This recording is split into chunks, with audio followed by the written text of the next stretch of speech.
see if that beams us over.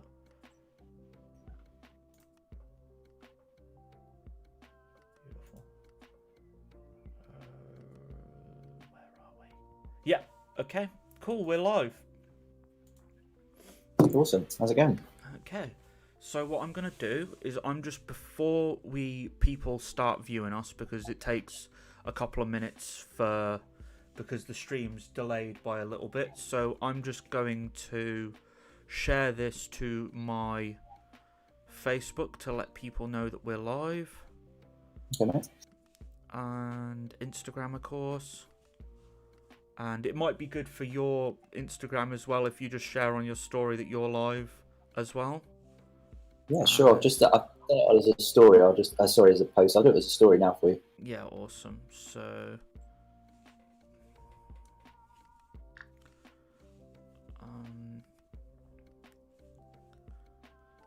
God, I've done so many lives today. I've done my live with the other company, opening my returns.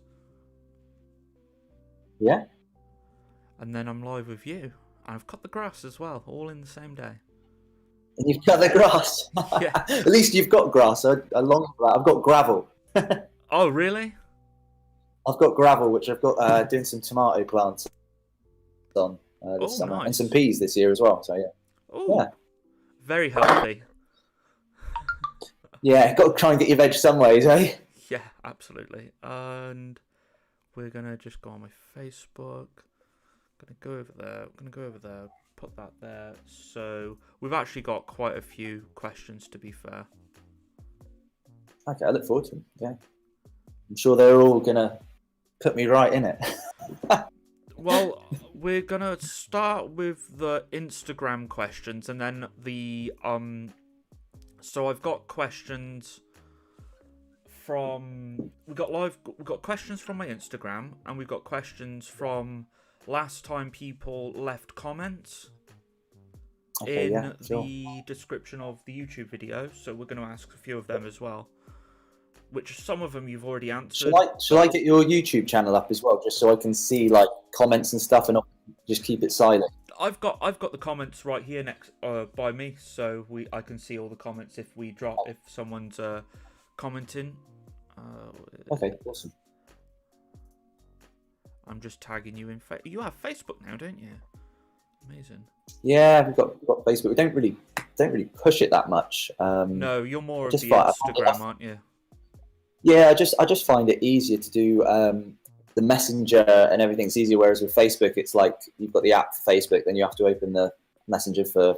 It's just good to try and get our audience all really through that, even though all of them are important. To be fair, I agree with you actually, because I much prefer Instagram to Facebook. Yeah, sure. Just because it's nicer. I feel like the environment is nicer on Instagram. Right, so I'm going to crack on with the Instagram questions first, and then we might get some live questions as well. But so these are all from Instagram. So if you're not part of my Instagram and Pete's Instagram, they're in like below here, and they're going to be in the description anyway. The first question is, will you add anything onto the front of the slab, like maybe a logo, because it just looks empty? That's the first question from Man Collects on Instagram. Okay. You just literally broke up a tiny little bit, just middle of the question. Sorry. Sorry to repeat it, mate. Yeah, of course. So, will you add anything on the front of the slab, like maybe a logo, because it just looks empty? And that was from Man Collects on Instagram. I really apologise. This isn't going well. You broke up again. Sorry, mate. Can you not hear me? Okay, hang on a second. It might be my end. So, can you hear me now? Is that better? Yeah. Right. So Man Collects on Instagram says, will you be adding anything to the front of the slab, like maybe a logo, because it just looks empty? Okay, yeah, that's a fair comment.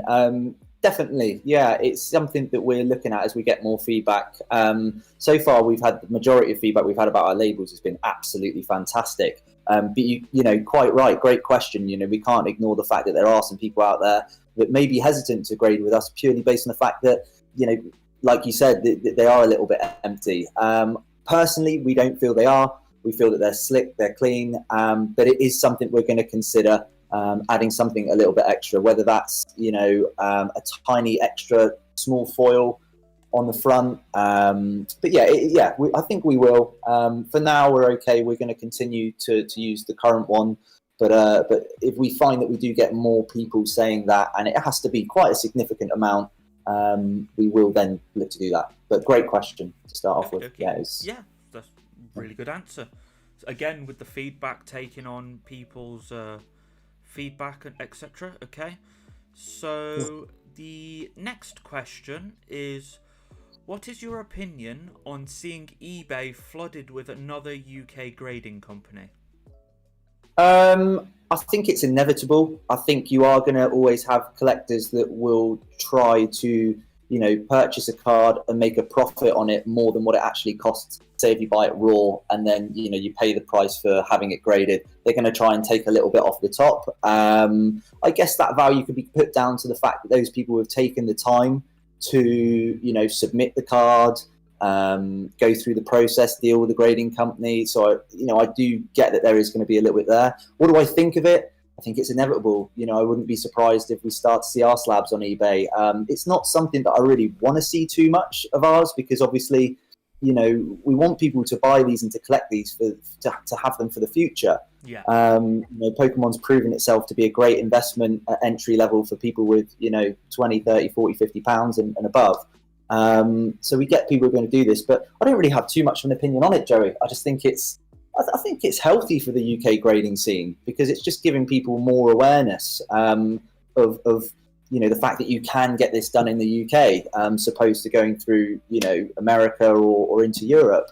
And I think the more that people will see them, it's only going to create more awareness for people, and just to at least ask that question, should I be considering these other companies? And obviously, again, I have to highlight, and I'm not deluded to the fact that these other companies are big players and have been doing this for a very, very, very long time. Yeah. But give us, and the other companies in the UK time as well. Our reputations will grow exactly. as long as we do things right. But again, another great question.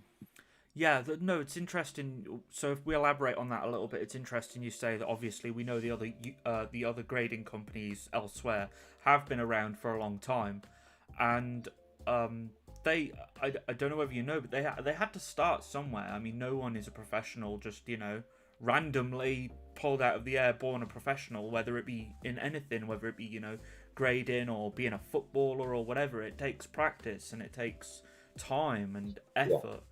And it only gets better. So I kind of agree. I agree with what Pete says, and I definitely think that these UK companies, including yourself, Pete, need to be given a chance, and you can't just be like, oh well, I'm not grading with them because they don't have a professional grader. What's a professional grader? Yeah, I mean, let me elaborate on that a little bit more. I don't mean to sound arrogant or a little bit, up myself. But, so far, would it be wrong in saying I'm the most experienced grader on the planet? Because everybody else hides. You grade with PSA, they say they've got people who've graded for 10 years, 5 years. I could be wrong. Who are these people? Yeah. When you grade with PSA, when you grade with Beckett, I may be stating the obvious here. I probably am, and everybody probably knows this already. But it's important, I think, to highlight for the people that don't know. You're grading with those companies because you're grading with brands, and theoretically, they are going to have people there clearly that have dealt with a lot of cards. Yeah. But nobody knows who these people are. Who are the graders? If you get your card graded by PSA, they've got the recruitment details on their website, and I'm not hammering them for this, but I'm just sort of stating that you don't know if your card's going to get graded by someone who has graded 1,000 at the moment, or has literally just walked through the door. Obviously, they've got to keep their high standards, but that's where we've tried to be different. And I think the more we continue to show this transparency of, look, this is us, we're starting our journey. I think we had decent experience before the Poke Club packs. Like I said, over 16,000 cards before we graded. Me and Janny personally put into penny sleeves, and trust me, you get to learn a lot about a lot of sets and a lot of condition of the cards, and you look at it and you're thinking, because as you know, Joey, we don't let anything other than near mint or mint go out the door. So I received my my packs obviously on my YouTube, and very happy with them. Yeah, I saw the video. It's really. I think you set a fantastic expectation. Not to diverge too much to Poker Club, but you set a fantastic expectation. We sent you packs that that were generally kind of what you can expect on average. I think you actually got 2 arts as well. Yes, I did. I did. Yeah, really happy. And again, that wasn't me and Jano going, okay, well, we'll give him 2 full arts to make it look really good for the channel. We literally package them up randomly. If you obviously get 2 or 3 cards, we do have a separate pile where we try to make sure that you do get at least 1. Yeah. But they're packed randomly, and the great thing you said was it's a bit of fun. You're expecting to join the Poke Club, for £6 a month, considering the postage and the time it takes us to sleeve them and everything. We don't make a great deal on them, and it is a bit of fun to be part of something cool, especially when stocks are low.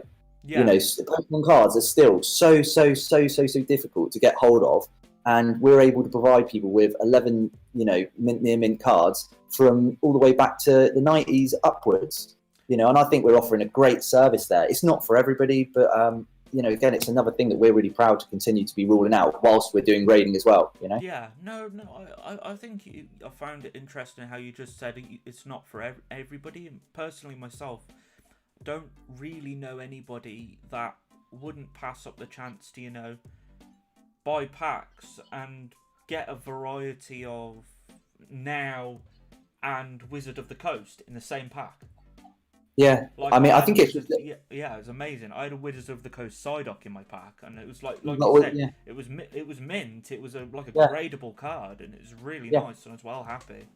Yeah, and we have to hunt for those really, really hard. It's not like you can just go and buy these for cost-effective prices. You have to talk to the right sellers. You have to build trust with them.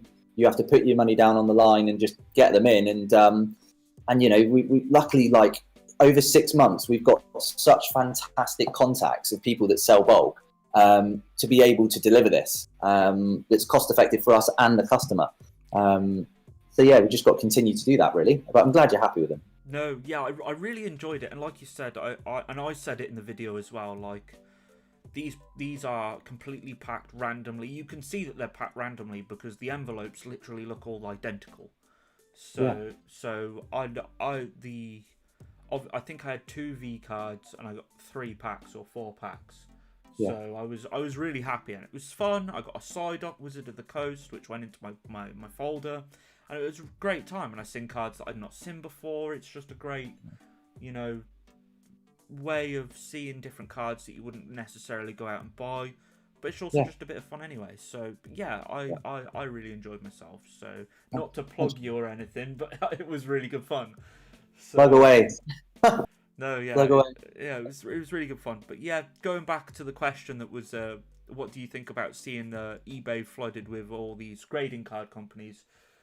You're kind of, it's gonna happen, because like we discussed in the last interview, people sometimes do genuinely just grade cards to sell on. Let's not lie to ourselves here. Some people do that, and some people do it for collection purposes. Or, for example, for myself, if I grade a card, I'll say, for example, send 3 of the same card, and whichever grade that, say for example 2 the highest, I'll then sell the lowest grade. Okay, yeah, that's cool. Yeah. To help fund the ones that I've paid for. Yeah, it's also a really, really good. If you think about it from this way as well, if we start to see, our cards on eBay and seeing what people bid for them, it starts to really give us an understanding of wow, what are people, what value are they putting on our service? That's where we're going to get it from. We won't know how customers are actually reacting to all the hard work that we're putting in for our brand and our process. And I want to move on to our reports that we do for each card as well. Yeah, well, let's talk about that in a bit, because that is so good. I love that. Yeah, but yeah, I think it's a direct way. So I say I don't want to see it too much. The ones that we do start to see on there, we're going to look at those and we're going to follow those and see what did they achieve. They might not achieve anything. It might take a long time for people to go, actually, do you know what I mean?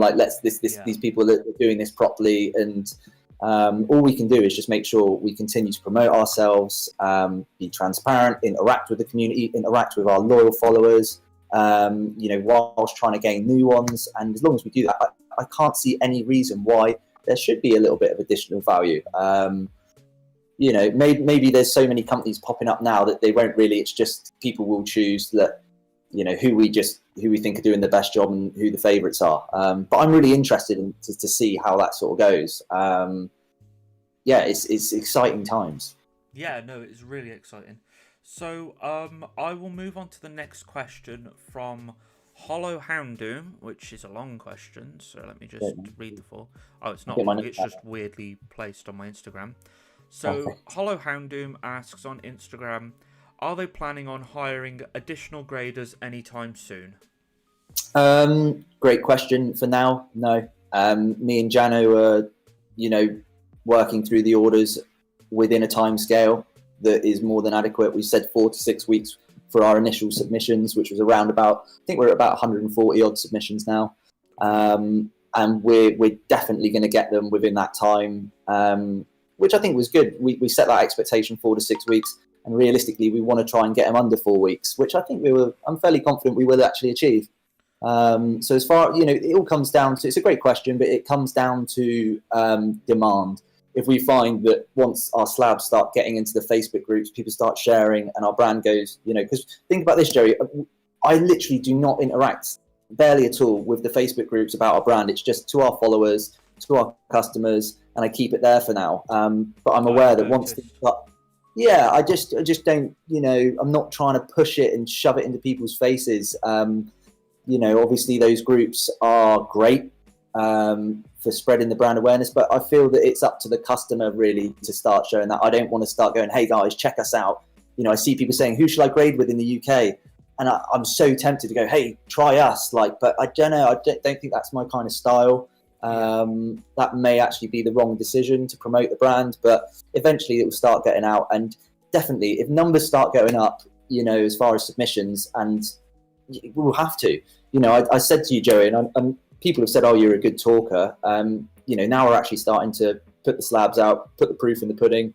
Mm-hmm. My goal in setting up this company, and it always will be, to be the best grading company in the UK. Yeah. And you're not going to get that with just 2 people. Makes sense. So, yeah, of course, it's on my mind, definitely. Who knows where we'll be in a month? Who knows where we'll be in a week? So, yeah, we will look to hire new graders. And one of the main things I think for anybody out there that, is looking to join Pokegrade, we've had some fantastic messages from people who have said, like, literally, I will get up and move to the South Coast if I can become a grader. It's humbling, but the great thing is we look for diversity. So I want everybody in the team to basically bring something new, and that's not necessarily grading related or this, like, yes, you've got to have good attention to detail. Yes, you've got to be switched on. Yes, you've got to be, a thinker, but also, I'm open to all backgrounds. I read a really interesting book about basically solving problems. And if you were to imagine a problem in a square box, if you have people in the problem solving space and they are just all from the same background and all have the same kind of, history and qualifications, generally when a problem arises, you'll stick to a similar solution. Yeah. But when you get people who have, from different areas, different backgrounds and different perspectives of life, then that brings something new to the company. So, and that's something I always look for. When people are sending CVs, I'm reading them and I'm just going, okay, so what have you done in the past? And it could be something completely random, but if it's transferable and I feel you can bring a new perspective, then definitely, you're going to be higher on that list. So that makes sense. I mean, I know we got sort of slated a little bit. When I said Jano, he's done a degree in law. He makes his own jewelry. He did a jewelry course. Like, people were saying, "Oh, jeweler doing grading and all this." And I don't think you're ever going to stop the certain people that just want to find something to just get a reaction from the brand or myself. It's always going to be there. But what a fantastic start. Local guy, degree in law, shows that he has the ability to learn. And he's been so fantastic as far as, when I've been doing things, he'll go, oh, Pete, like, he's not afraid to sort of say this, this, and this. Our grading yesterday, our first day of sort of going through it all, we worked so well together. When he was looking at a card, when there was a discrepancy, sorry. And then we made that decision, and that's all documented. There's one card in particular where He graded it. I graded it. We then had a disagreement, and then we had a chat about it for a few minutes, and just felt that a certain mark that he wanted to give down to something, whereas I didn't. I felt it was more to do with the graining of the actual, printing of the cards. Not a imperfection. Yeah. We were able to then look at other cards and then have a little look, and then we made that decision, and then we document it down in the report. So the person who owns that card is going to go like, bloody hell, or I hope they are. Excuse the language. Yeah. They'll see like, wow, we're not just getting a card, looking at it and going 10, that's a 9, that's an 8, slab out. Yeah. Oh, here's your population report. Here's your reference number, your QR code that goes to, this is the name of the card, this is the grade. We're going into detail, and I think that's going to worry. I might be getting a bit ahead of myself, but I think that is going to raise a lot of questions to these other grading companies. Me and Jano are earning our money. When we go through and sit down, we were like yesterday, we were like flipping out. We are really earning our money. I'm glad I put us at this price point, because now we can justify this value. Yeah. Cards take time to grade when you're doing it the way Pokegrade do. They're not just, this is the score. This is our scale. Bang, out it goes, which is fine. I'm not going to knock the biggest company in the world who have a great grading scale and have been doing that for God amounts of years and achieving fantastic post-grade sale prices. Yeah. But I want to go the extra mile. And I've always said that, have I not, Joey? Every single thing I feel that I've said since I started this company and wanted to promote it, we're following through. Yeah, no, I don't think there's anything that you've said that you've not done. Yeah. Yeah, I mean, it's so simple. You go onto the grading page, there's a search bar at the top, you put in your hashtag number of whatever your serial is, mm-hmm. You press search, your score comes up, there's a picture of the card, and, there's a report about it. I mean, some of them, mate, some people have been testing us as well. Sorry, I'll let someone ask a question in a sec, but I just wanted to say this. People have been sending in some cards that have really got a lot to look at on there. Yeah. And you'll see paragraphs like that. Yeah. You'll see paragraphs, every spec, every micro spec, every detail. One thing that I do want to say as well is that, once a card is then put in a sleeve and slab, sometimes it's very difficult to then see it. I mean, sort of Jano have been sat there and we've gone, some people are going to read their reports and go, what, I can't see it. Yeah. But rest assured, when these cards are out of a slab, out of a sleeve, I mean, we all know it, a card looks minter in a sleeve than out. But when you take them out and you get the microscope and you get the light on it and the magnifying, you can see these little marks. And yeah, I'm just glad that we're going that extra mile. And hey, grading companies might carry on doing it the way they're doing, or they might turn around and go, Jesus, we need to do something similar. Yeah. Only time will tell, but I'm just glad that I feel like we're the company that are really pushing that limit and trying to, we're doing things that others haven't. We're earning the money, and we're just trying to show people as much as possible. Like, look, we're not looking for a quick turnaround. We never have, and that will come in 3, 4, 5 years, hopefully. But for these initial, couple of years, we're all about the hard work. We're all about going that extra step further. Yeah, and I really hope that will start to show. Yeah, it is showing. I looked at your was it a Shining Charizard? Was that the one I was looking at? So that was literally, I bought 2 Shining Fates packs, or I think 3 or 4 in an Asda, and I don't barely buy new packs because they're so hard to get. Mm-hmm. And I ended up pulling it, and I just said, this is going to be the first card I ever put in a slab. Yeah. And I gave it to Jack. And again, this is absolute gospel. I'm not allowed to grade my own cards. I can't sit there with a pack of cards and allow my brand or business that I've spent so hard working to be scrutinized if I was to sit there and just go, that's a 9, put that one. Do you know what I mean? I've got a whole collection, and like I said to you before we went live, I'm sort of kicking myself that I said, we're only allowed to do 1, because I want to put them all in, but I can't do that, So Jano graded it. He put his details down in the report. He gave it to me, and I was like, yeah, great, I agree with it. You're absolutely right. You put the reasoning in the description, that then correlates with a grade of 8. If it was a PSA, maybe it'll be a 9 or a 10, but that's another thing I want to get onto as well. People are going to say, and they have started to say, you're going to price yourself out of the market as a new company with your prices, but also grading harshly. We're just trying to go that extra mile. We're not trying to be purposely harsh. We've just designed a grading scale where we feel, there's a certain amount of categorization for sets of damage that can be categorized. But realistically, should a card that's got 3 scratches be graded the same as 2 or 1? We don't really feel they should. Obviously, there's a cut-off point, which we've got. Yeah. But you know, we're trying to show that, you know, there's different things, different levels to this.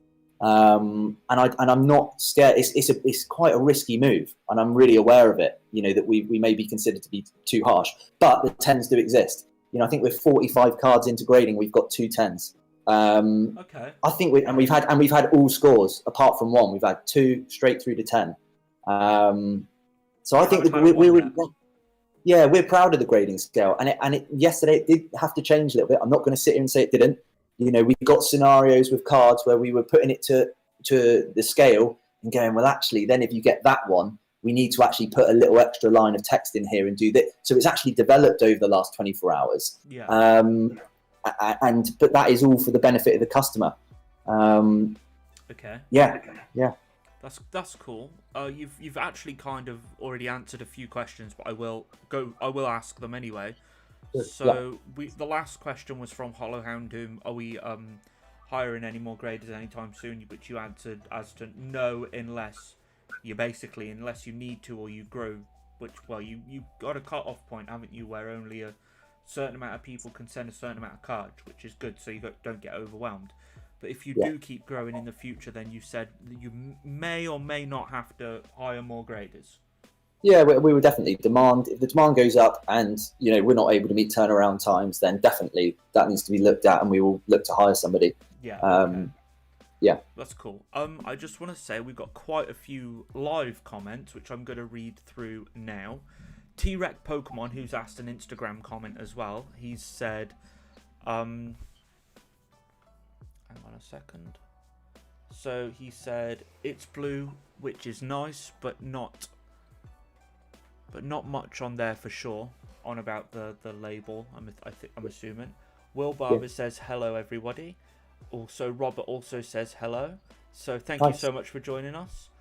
TRNRJ says, what experience does Peter have before this that qualifies him as a grader?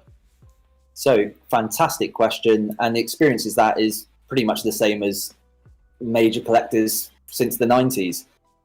You know, I started collecting Pokemon cards when I was young. Obviously, recently, when Logan Paul sort of burst onto the scene and brought it back in, since I launched the Poke Club, that was my time really where I started to distribute packs, have a look at cards again, start to learn more about the sets. But yeah, I didn't work for PSA or Beckett or another grading company. You know, so as far as experience, my experience is being a collector, being a fan and love of Pokemon. I hope that's good enough. I think for some people it won't be, but look, like I said earlier, Joey, on the live, you know, from other grading companies, who are their graders? You know, you're grading with the brand, with the name, and obviously the fact that they have turned out thousands of cards. But, you know, so far as I'm aware, I could be wrong, I'm the only person that's sort of come forward and said, look, I grade, this is who's done your cards, you know who's done it. And hopefully people will like that, you know. It's a little personalised touch, isn't it? Yeah, definitely. I just think that, you know, collectors want to know surely who's graded their cards. Like, I know especially when you're not an established brand, you know, like what if you're PSA, you don't really need to show. Let's be honest, you don't need to show who's grading their cards. You know, whether it's someone who's been there a week or 10 years, you don't. They've got the brand, they've set the standard, their quality control is on point, so you know it's going to be good. So, but as a new company, like, I've had to show you this is me, and I want people to sort of see that journey, because, you know, I wasn't the same grader I was when I graded my first 5-10 cards as what I did when I did my 40th. Or, do you know what I mean? Like, every single card that I do, you just start to learn more about the sets, the feel, the sleights of damage, the types that you're seeing in ones, you know, the hollow bleeds in the Neos, and you just start So yeah, that makes perfect sense. So our comments are absolutely exploding right now, which is brilliant. Thank you so much, everybody, for commenting. Thanks, guys. So the last question I asked was TRNRJ, which was the experience. Will Barber said, what do you think of the new PGC company that launched this week in the UK? I think that's you, isn't it? PGC, Pokegrade. Is that someone else? Might be someone else. I haven't seen anything about them. I haven't even seen anything about them. I'm usually on top with the grading as well, so I haven't.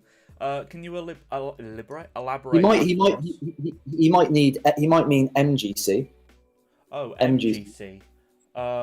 What do I think of them? I've not really seen or researched them enough to have an opinion of them, I'm afraid. So, yeah. I know there is one company waiting to pop up. A guy actually got in touch with me from one of these new companies quite a while ago, and said that he wanted to go into business with me and do this, that, and the other, and it felt a little bit bullish. And he just messaged me. I think it was about 4 weeks ago, and he just said, "Oh, by the way, I'm just going to start my own one. I thought I'd let you know out of courtesy." And I was like, "Yeah, that's cool. That's cool. That's fine." So I expect a few more to pop up as well. I've had similar messages from actually quite a few people that have just said, "I'm going to start one. I'm going to start one." And it's like, yeah, great, go for it. Like, it's the journey, and enjoy it. Like, it's did I think it was going to be this hard?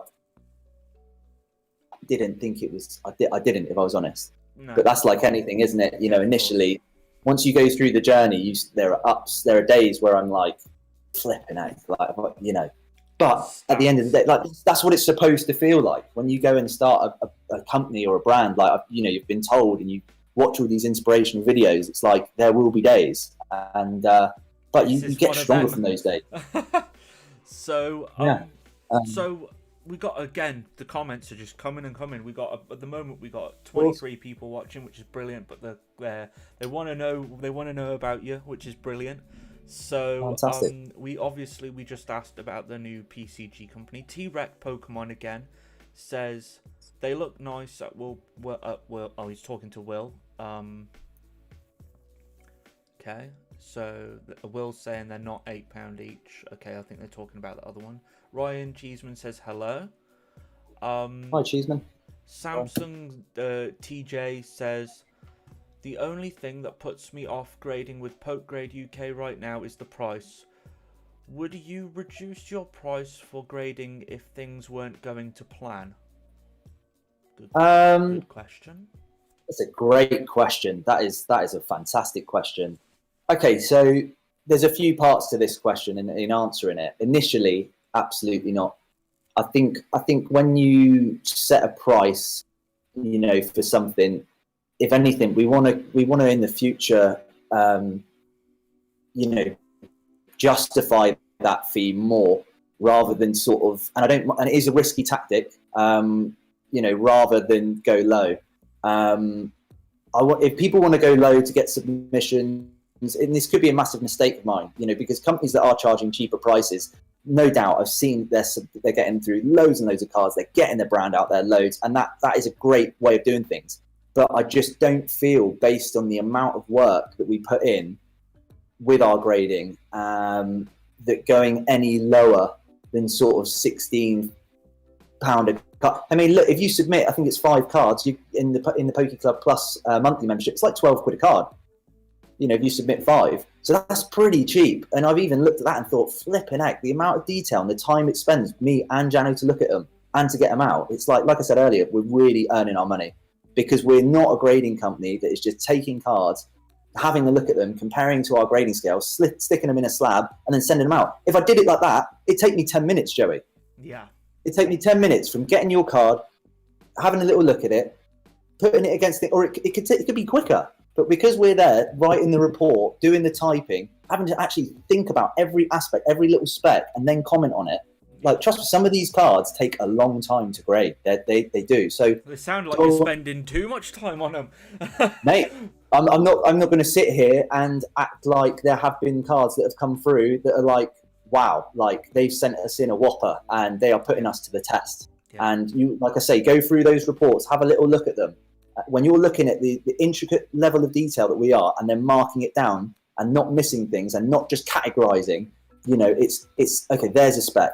A spec was found on the top left, and we try to give as much detail as possible. Above the energy symbol, slightly to the left, there's a da-da-da-da-da-da-da. Yeah. Do you know what I mean? We try to be like area reference specific as well, not just saying there's a scratch on the back. We're like, it's here, it's to there.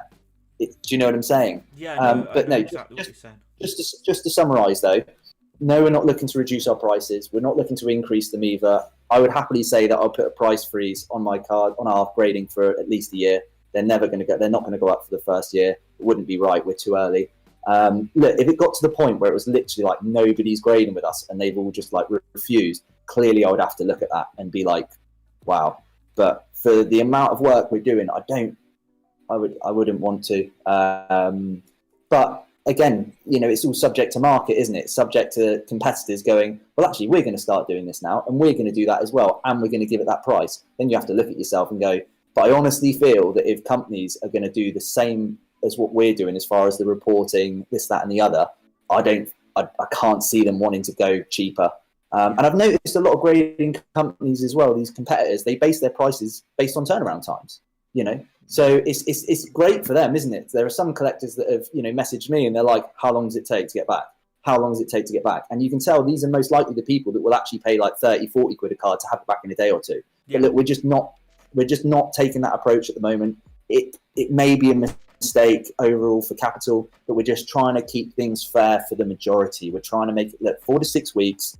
This is the price per card, and beat that expectation. We're trying to then get them back quicker. Some people will have paid the price, of £18 the card, and they're actually going to be getting them back within a week or so. Yeah. And some grading companies are charging like 25, 30 quid for that, if not more. UK, like, do you know what I'm saying? So I think our pricing is pretty fair. But it is a great question because I'm completely aware. I've looked at all the competitors' prices, how they base it. I think we've got some more work to do on it. I think we've definitely got ways to add. But yeah, I'm kind of happy with how it is just for now anyway. But it is a great question. I'm glad they've asked it. Yeah, as my camera turns off as usual. Yeah, I would like to just step in there and say a few things. So to those of you that have joined us, I will read the comments in a second. To those of you that have joined us wanting to learn about Pokegrade and this is specifically about them, and I just want to say that obviously that I don't know whether you're aware, Pete, but there's going to be 6 or 7 grading services available in the UK by the end of May. Yeah, it's crazy. Yeah, it's mad. It's a lot. But, and I want to just say this, and like obviously I don't personally know Pete. I don't, I'm not sponsored or whatever. I don't get anything for free, but I want to say this. What type of grading service do you know that will give you a report exactly on why your card got the grade it did? I don't know any as of right now. Yeah. Well, it's ours. I don't know any. Apart from yours. That's what I was saying. Apart from yours. Yeah. So I think the price that you've put it at, yes, it may be a little bit higher than some of the others. However, you're both looking over the card, not just one person. And I'm not going to name any other Pokemon or grading companies in the UK because I just don't know enough about them other than Pete's. Because he comes on here and is, dedicates his time to tell you exactly what's happening and what's he's doing, etc. But yeah, there's the report. There they can look up their card. Why did it get an 8? This is why it got an 8. This had this mark here. This had this mark there. It's looked over by both people to confirm that this is correct. It's just better overall in detail. It's doing the hard work, Joey. It's doing the hard work. It's everybody wants to set up a business at the end of the day, which is just quick money. If you're a businessman, it's all about money. It's about the bottom line, isn't it? Most businesses. We've just seen it with football recently. America have basically tried to franchise football and, turn it into a super league because they want money. And business people mostly are always going to think about the bottom line, and it's a very important aspect. But, I'm equally conscious about service. Like, service is so important, and justifying value is the single most important thing that I've wanted our brand to do. I want to show people that, look, you're paying this amount with this, and this is what you're getting with other companies. You're paying this with us, and this is what you're getting.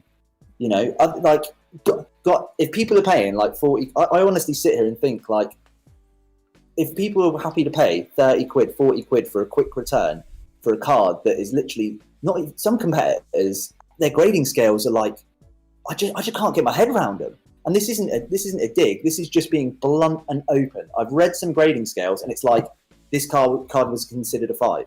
This card was considered a 6. What is that?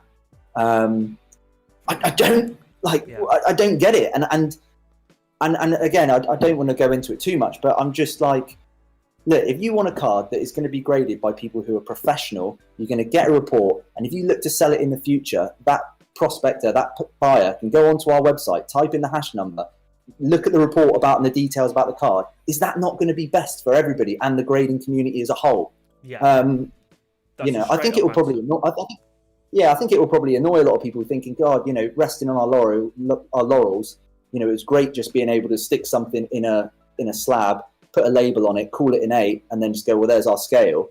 But like I said, Joey, you can probably tell I'm passionate about this specific aspect of our service. Like, we are doing the work. We're doing the work, and we're really trying to show that to the whole Pokemon community, and not just in the UK. Trying to show that to the world. You know, we've got American followers that are looking at us and going like, "Hang on a minute, this is different. Like, this is what you guys are writing reports. And that's the kind of reaction we want. And definitely. You know, it's not intentional to like cause a massive stir. It's just like, I feel there's a way in which things can be done, and if you're going to do them like, go that extra mile, or try to find where that point is where it's like you're really testing the limits of, you know, the money you take in as a business, and then the time, and then still trying to make it profitable. Because ultimately, I do want this to be a profitable business, but you know, you equally, there has to be something in it for everybody, doesn't there? Yeah.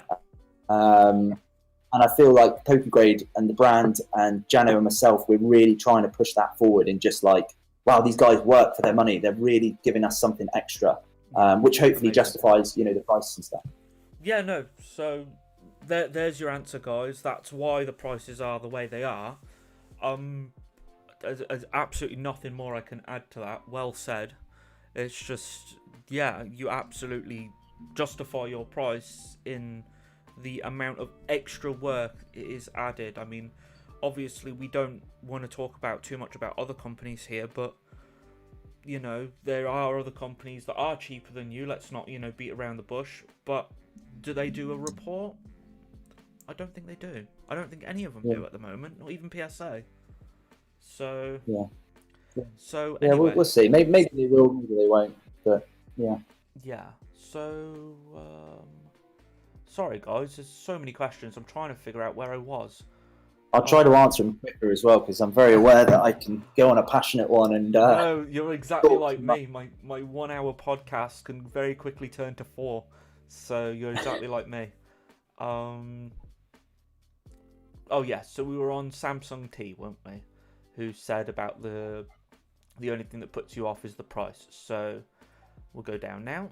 Hollow Raichu says, sorry I'm late. I've been super excited for this all day. Hello, Hollow Raichu. Of course, one of my beautiful Patreons. Thank you so much for joining us. He said, Samsung said, get graded are cheaper right now if I'm not mistaken. Yes, they are. That's a straight up answer. Are they, well, saying that, are they cheaper with a 4 to 6 week return? I don't know what is. I mean, if you think they're about, you know, what's their 4 to 6 week return price per card?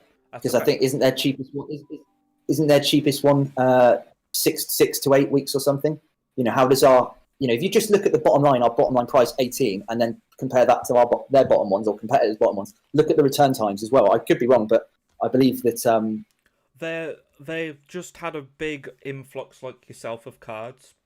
Yeah. I sent to them for my second batch for my final review about a month ago, and I got my cards back today. So. And what was the price per card, Joey? I think it was £9 a card or £10 a card, something like that.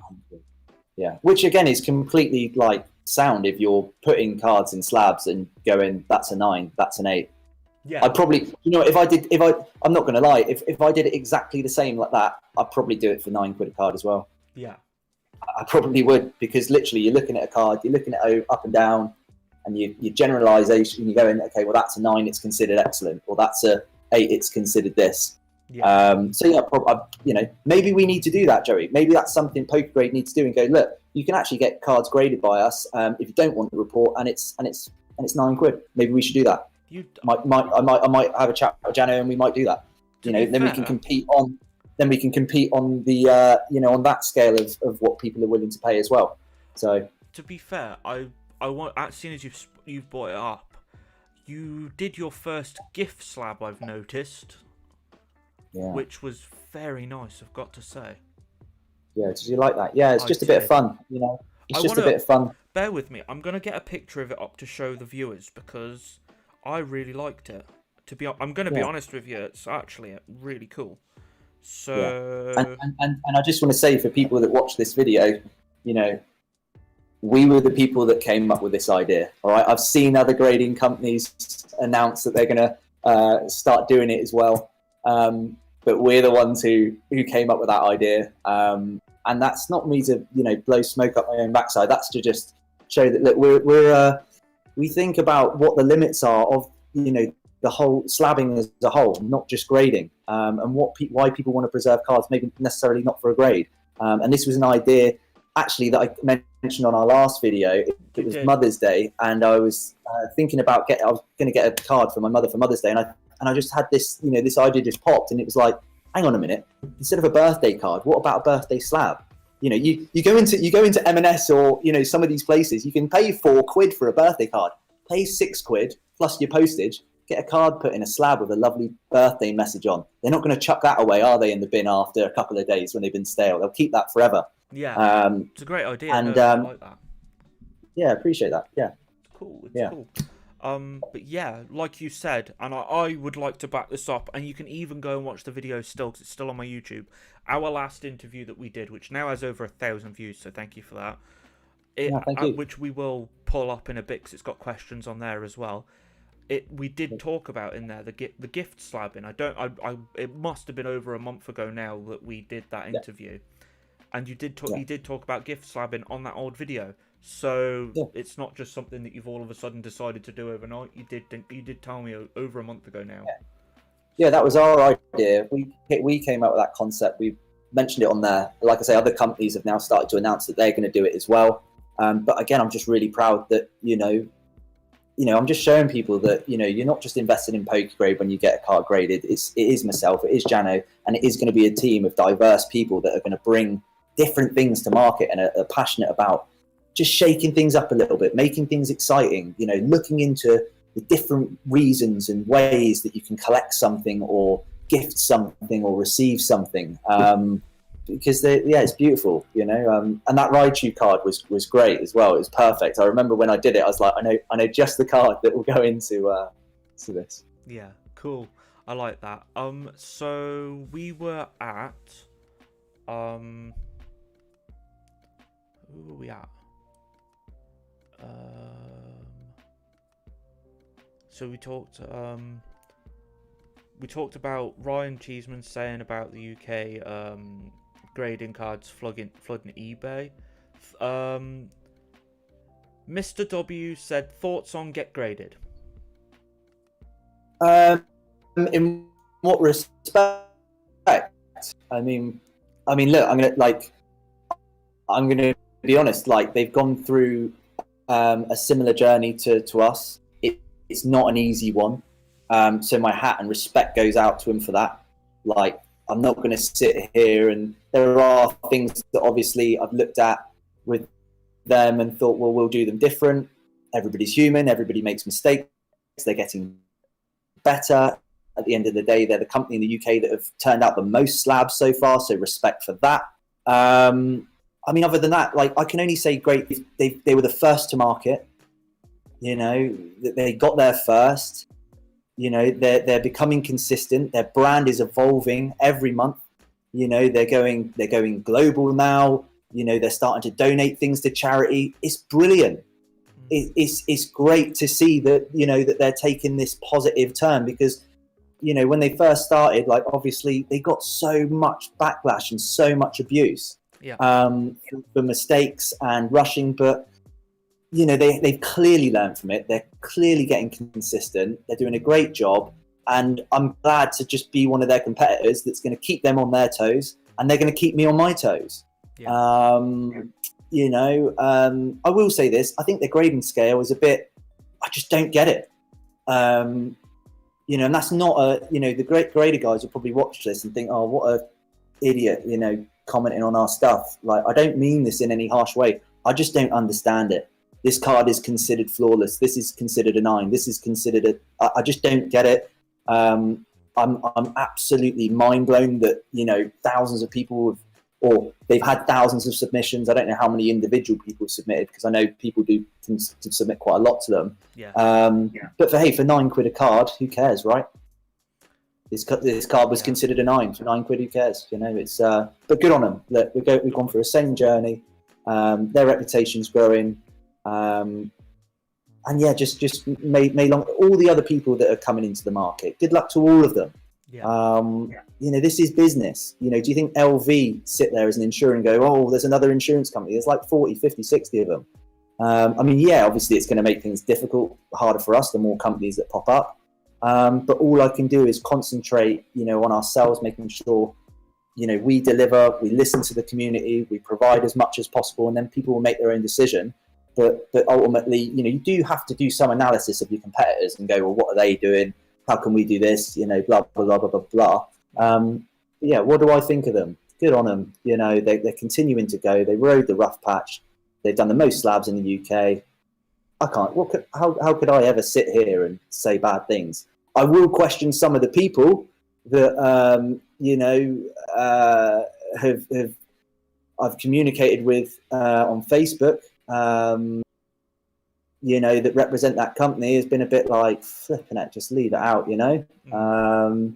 but it's very clever, it's tactical. You want to get the attention of your competitors off of doing the job and dragged into the dirt.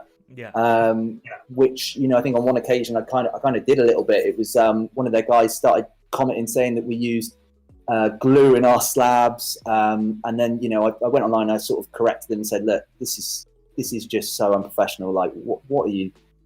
And then it was a backtrack. Oh no, sorry, it wasn't you. It was someone else. And I think I'm learning, because I'm human as well, guys. I'm human as well. Like, as much as I can sit here and act like the professional, be professional, I'll still slip up and make mistakes, in comments, and get, I have emotions as well. A few times people have, commented and done things, and the immediate reaction is like, oh, flipping heck, like, I'm doing my best here. I'm really trying to but you're never going to get all positive. But yeah, just to wrap things up. What do I think of them? They're doing a great job. Haven't had, other competitors, MGC, I'll shout them out. He's been great. Good luck, guys. Fantastic. Good on you. Blah, blah, blah. What a nice way to just sort of like respond instead of taking the bitter and the sour, Yeah. Whereas I've not really had that with people from Get Graded. It's been a bit sour. The interactions have been a bit like, I don't know. I just feel like, I don't know, not as good as what I would have hoped for. But maybe they then feel the same about me and what I've said. So maybe I'm not sure, to be honest with you. So that question was from Mr. W. TRNRJ says, what is your grading process, and where have you learnt the way that you grade? So yeah, another great question. So how do we learn the way we grade? So obviously the first thing you do when you develop a grading scale, or I'd imagine most people do it, is you do look at the likes of PSA, you look at Beckett, you look at the big dogs and go like, right, how are they doing this? How do you basically structure a score? And it very much, the way in which we did it is you start from the top, so the best, so like the 10s, the 10 pluses of what we've got, and you start the ones, and you create basically a condition, and at some point you kind of meet in the middle. The hardest kind of grades to cut the grading in the scale to come up with was the ones that are like 3s, 4s, 5s, 6s, and 7s. Those are like the in-betweens, because especially if we're trying to create like detailed cut-off points between, a card that's got 2 or 3 scratches, supposed to just this card has scratches, that was really the process. So that's how we started it. We basically looked at competitors, seen what they did, We then came up with our own structure, which was different because you have to be different. I don't believe in every grading company having the same scale. I think, you've got to have something different. And that's how we came up with it. Looked at competitors, started, but changed and adjusted, and then just sort of went, right, these are the ones, these are the 10s, these are the 9s, these are the 2s. And then you just start to meet in the middle. But like I say, even with the first sort of 40 odd cards yesterday, that scale didn't change as far as what numbers were, but we added little bits to each one. So it's hopefully that answers it. That makes sense. So you made your own sort of spin-off of a grading scale. Yeah, we certainly didn't copy anybody's grading scale, but we used them as a guide because like there is that fine line as well between like going, well, no, you're actually way too harsh and you're harsh. I know for a fact,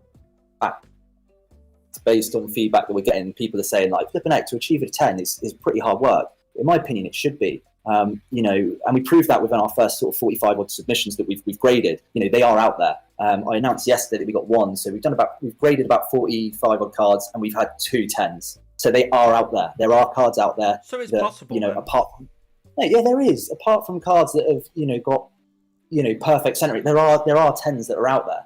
But if your card has got a speck on it, a micro speck, a printing imperfection, a little thing, we'll find it, and it will then be a 9. We're just asking for a flawless card. That's it. Yeah. So yeah, we're really proud of it. I was surprised, to be honest. I thought it would be a little bit more like rockier the first day, like grading the cards. I thought it would be a bit like, actually, no, this isn't quite right. But actually, like, it just shows the thought that we put in it before, and sort of test going through cards. But it's gone really smoothly, Joey.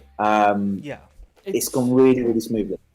It's always good when it's not impossible to get something, but very difficult. It kind of makes it a little bit more like, okay, I'm gonna send a different card and try and get that 10.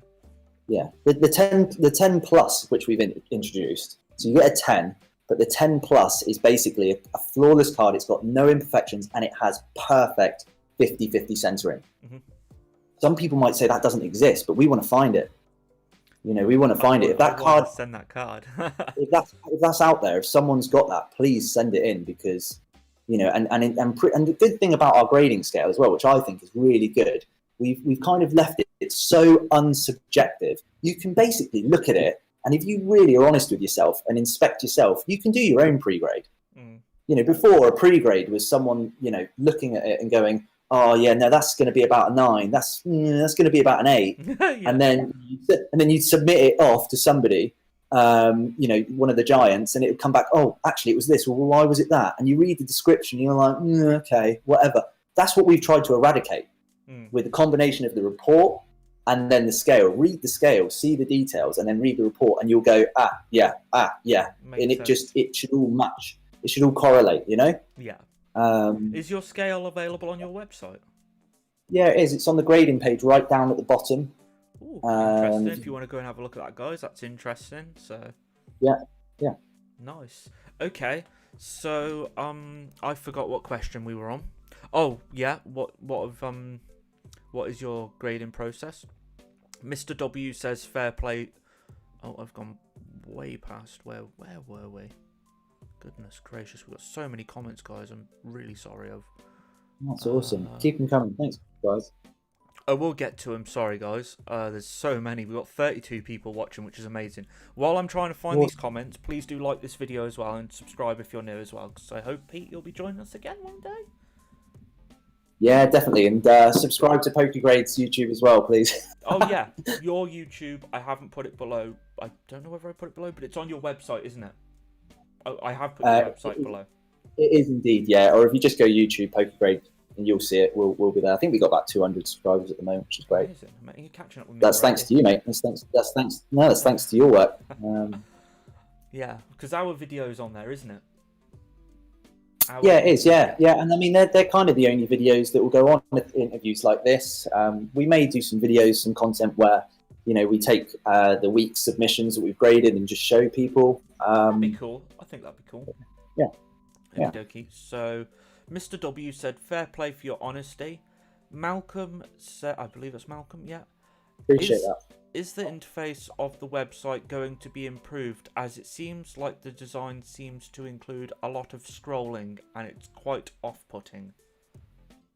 Oh, okay. Very random question. But yeah, I mean, look, one of my background, well, my main job as a background, I'm a digital marketing executive. I work for an advertising company down here in Bournemouth. So experience is massive. One of the things that I've actually got installed in the website is a tool that allows me to actually look at the user experience. It records sessions of when people go on the site, how they act, what they click, what they do. If you could send me a private message and just elaborate on that a little bit more, I'd love to hear a bit more. Are you referring to the fact that, the grading page is a little bit too long? Do I need to condense the content down a little bit for certain sized devices? If you could elaborate more, PM me. I'd love to hear more about that. Okay. Yes, we're always looking to improve the website. Definitely. It's a vital tool to, any business that, drives their sales online. So. Yeah, absolutely. Yeah. Fair enough. But please message me. Please send me a message about that. There you That'd be go, great. Malcolm. Please inbox Pokegrade UK on Instagram. Thanks, Malcolm. T-Rex Pokemon said that it is a new one. I think he's referring to the company that he spoke about before. Okie dokie. Thank you for that. Okay, so Thanks. We'll go down. John Royal said, would we ever expect to see a base set Charizard in your Poke Club packs, or is there a value limit on what you would receive? Yeah, that's a great question. So obviously, it's a great question. So we do look to reinvest a fair bit from the profits that we take from Poke Club back in. Yeah, of course. I mean, definitely. What condition are we talking though?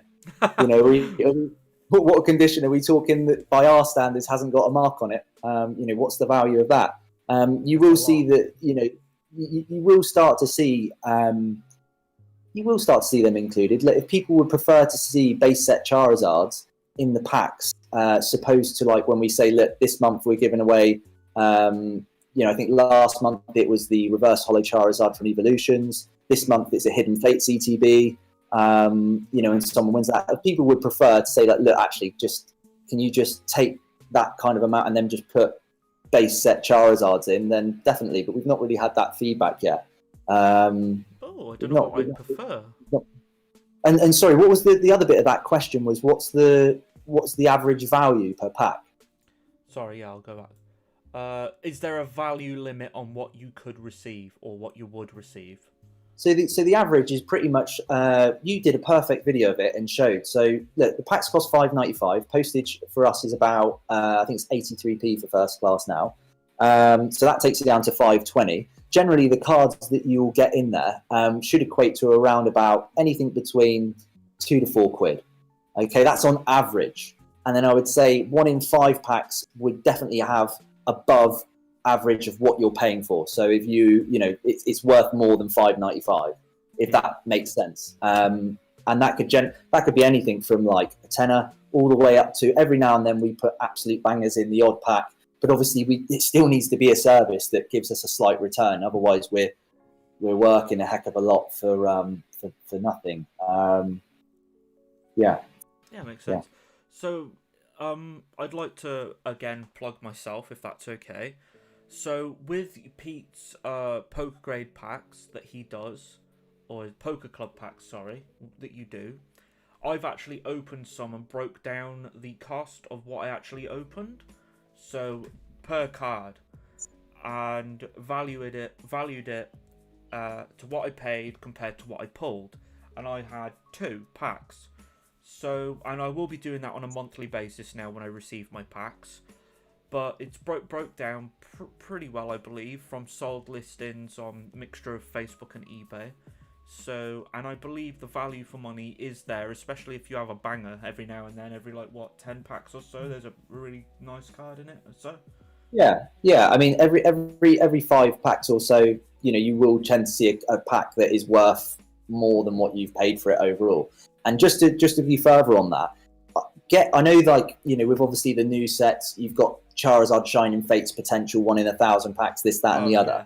that if you were to take 100 packs on average of Pokemon, that you're paying £5-6 a pack for or whatever, and you compare it to the average of the value of what ours are, I may be shooting myself in the foot, but I'm pretty confident you'll find that our packs actually offer better value, because the resale amount on a pack, if you buy a pack for £5-6 in the shop and you were to resell them, most packs, they're worth pennies, but because we've got, a combination of cards from the 90s, 2013, 2006, all the way up to now, you'll generally find that there's, on average, okay, there might not be the chance of getting a Shining Fates every 1,000, Charizard every 1,000, but you should find that actually our value is like pretty damn good. So maybe that would be a great video to do, Joey. If any other PokeTuber or anybody else wants to do it, buy yourself 5 packs from the store. Get 5 Pokeclub packs, open them, add up the values, and see what you get. I want to do that. That's a great idea. That's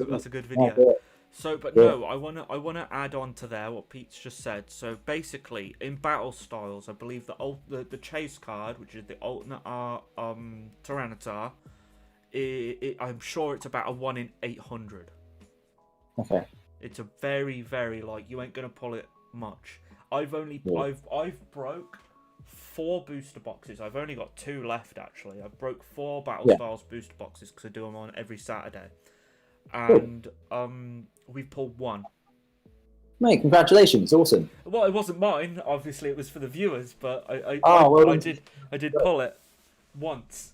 So that's great to see. It's a great feeling, isn't it? I mean, like I said, as somebody, I don't want to rub salt in any wounds, but for myself, when I opened, I think it was like my 3rd or 4th Hidden Fates pack to have the the Charizard, it was like, whoa!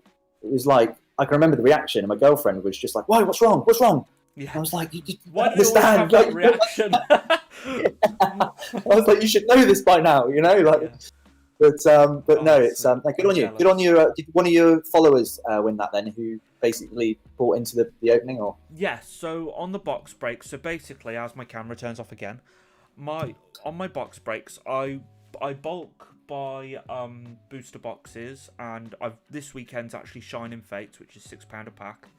I bulk buy, and I will then pop them on my Instagram usually, and I'm like, this weekend's box break, it's either Shining Fates or Battle Styles, because it's the only 2 I can get hold of at the moment. I am trying to get hold of some Rebel Clash as well. So I'll basically be like, right, okay, it's usually Battle Styles. So Battle Styles, it's £4 a pack. There's 36 packs available. Obviously, that's a booster box worthy. It's retail price then. There's no overselling. There's no, whatever. There's no scalping going on. I literally sell them to you for what I buy them for, because I bought them in bulk. That way I get to open your cards for YouTube, obviously. And then you get to keep whatever's in the pack. That includes the code card. That includes all your pulls, whether that be, like the alternate art Tyranitar. Someone paid £8, £9, I think it was. They pulled the alternate art Tyranitar, which is about a £90 card. And then in the very next pack, he pulled a gold Houndoom full art, which is the next chase pull. 1 pack after the next. The video is still up. It was amazing. We all went absolutely mental. I went mental. I was very, very jealous because he paid about £9 for about £200 worth of cards. Right, sold. Put us down for one, Joey. I was like, oh, madness. I love this. So, but obviously sometimes you get the pack, like you say, which you've explained. You get the packs that just have nothing, and they just have bulk in, and they're terrible, and I feel really bad. Because there's about a pound's worth of bulk in there, and you've paid like £5 or £6 for a pack, and I do feel bad.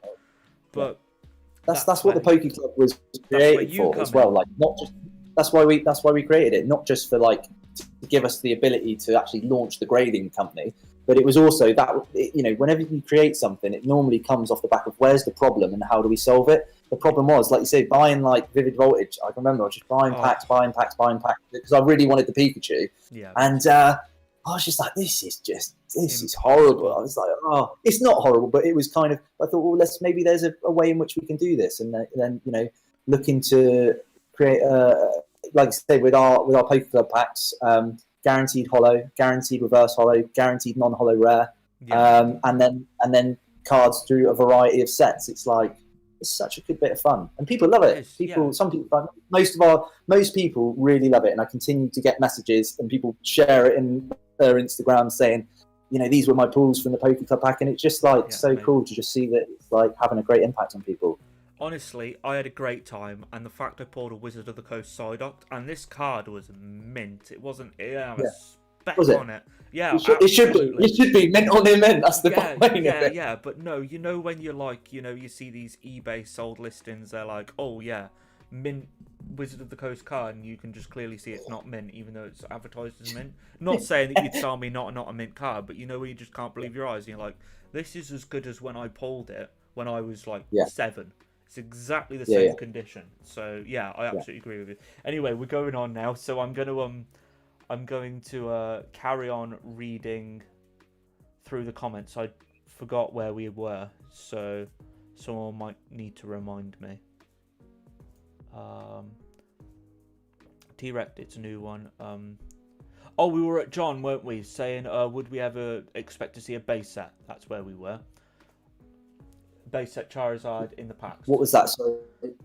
The last comment that we just read is the one about the base set Charizard. So Mr. W said he received his packs from Poke Club this week and he's very happy.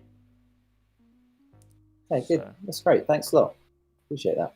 So Will Barber says at PGC grading FYI. I'm assuming that's the one that you were on about on Instagram, the new Pokemon Club, the new grading service that someone else has started. Okay, cool. Poke Collector Hippie said, what's goody? So this is Pete from Pokegrade UK, and he's come here to have a chat with us today. So if you have any questions for him, please do feel free to ask him.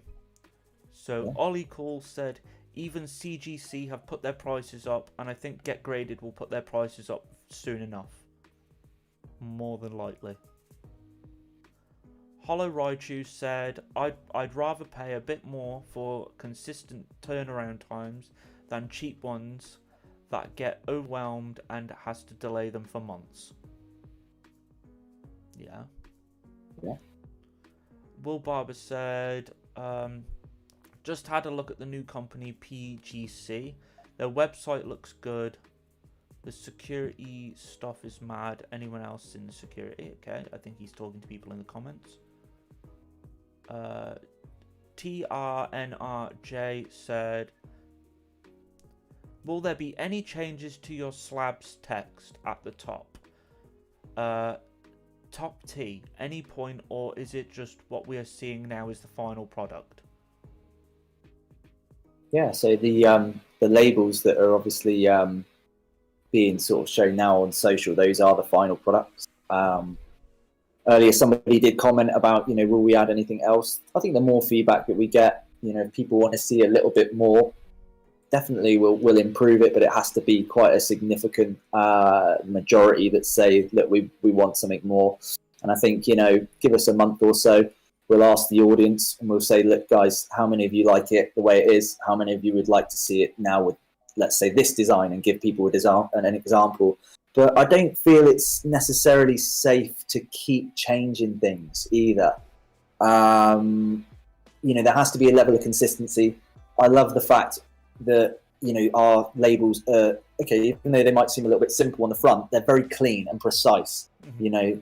It shows the grade, it shows the details of the card. When you turn it over, I'm really proud of our metallic logo that's on the back. I think it's the freshest and the cleanest on the market.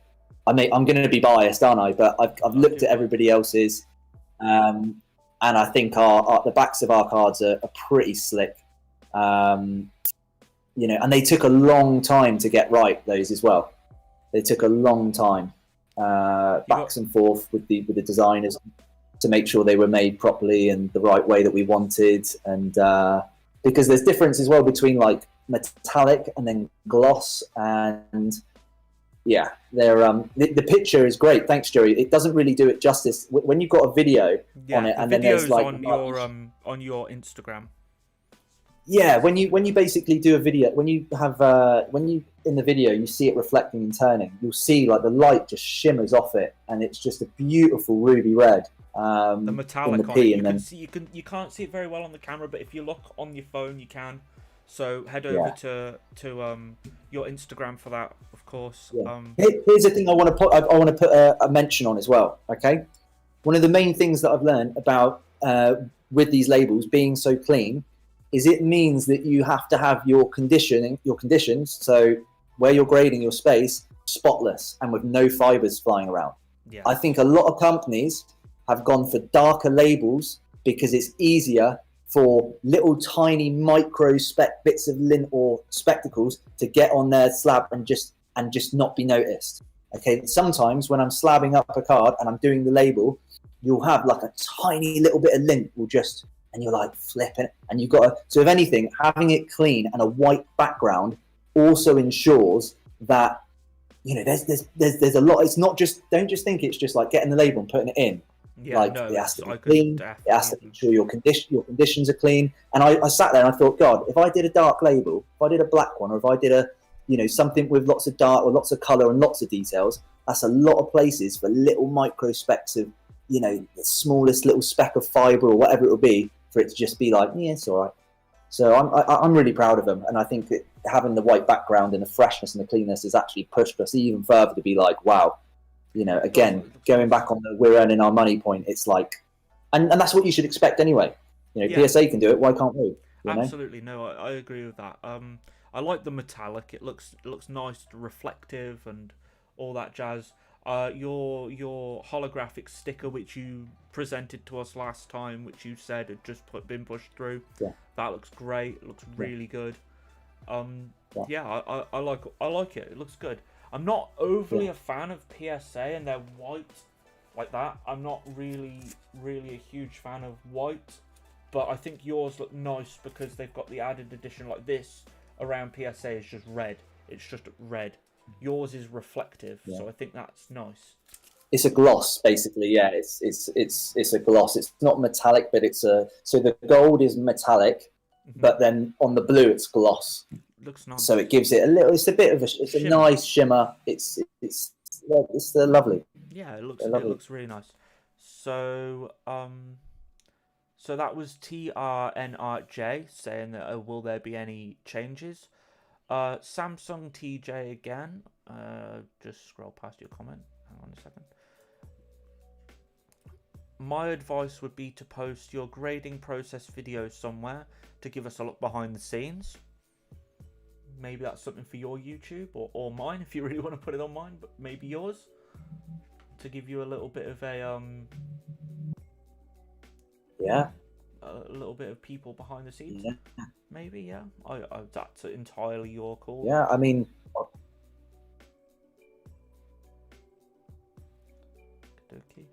so next one is. I mean, it's going to be a video of me with a headset on, staring at a card. Yeah, a little bit. Yeah. Can you hear me? I can now. Sorry, you just broke up a little bit there. Sorry. No, that's okay. So, that may be something for your Instagram or your YouTube. Yeah, definitely. It's only going to be good for people and the transparency. So yeah, if people want to see where I'm sat, how we're grading, we can look to release a video of that soon. That's fine. Yeah, cool. Okay. So I think that's Jedi Andrea says people need to be patient for a starting grading service. I think what you guys have done so far has been second to none, and keep at it with a heart. That's really kind. Thank you. That's a lovely comment. Lovely comment. It's really nice. We like it when we get nice comments like that. Yeah, they help. Yeah, they do. Lupu says, I think I have to go somewhere else with this price. Personally, I don't really care about the report. Fair enough. Yeah.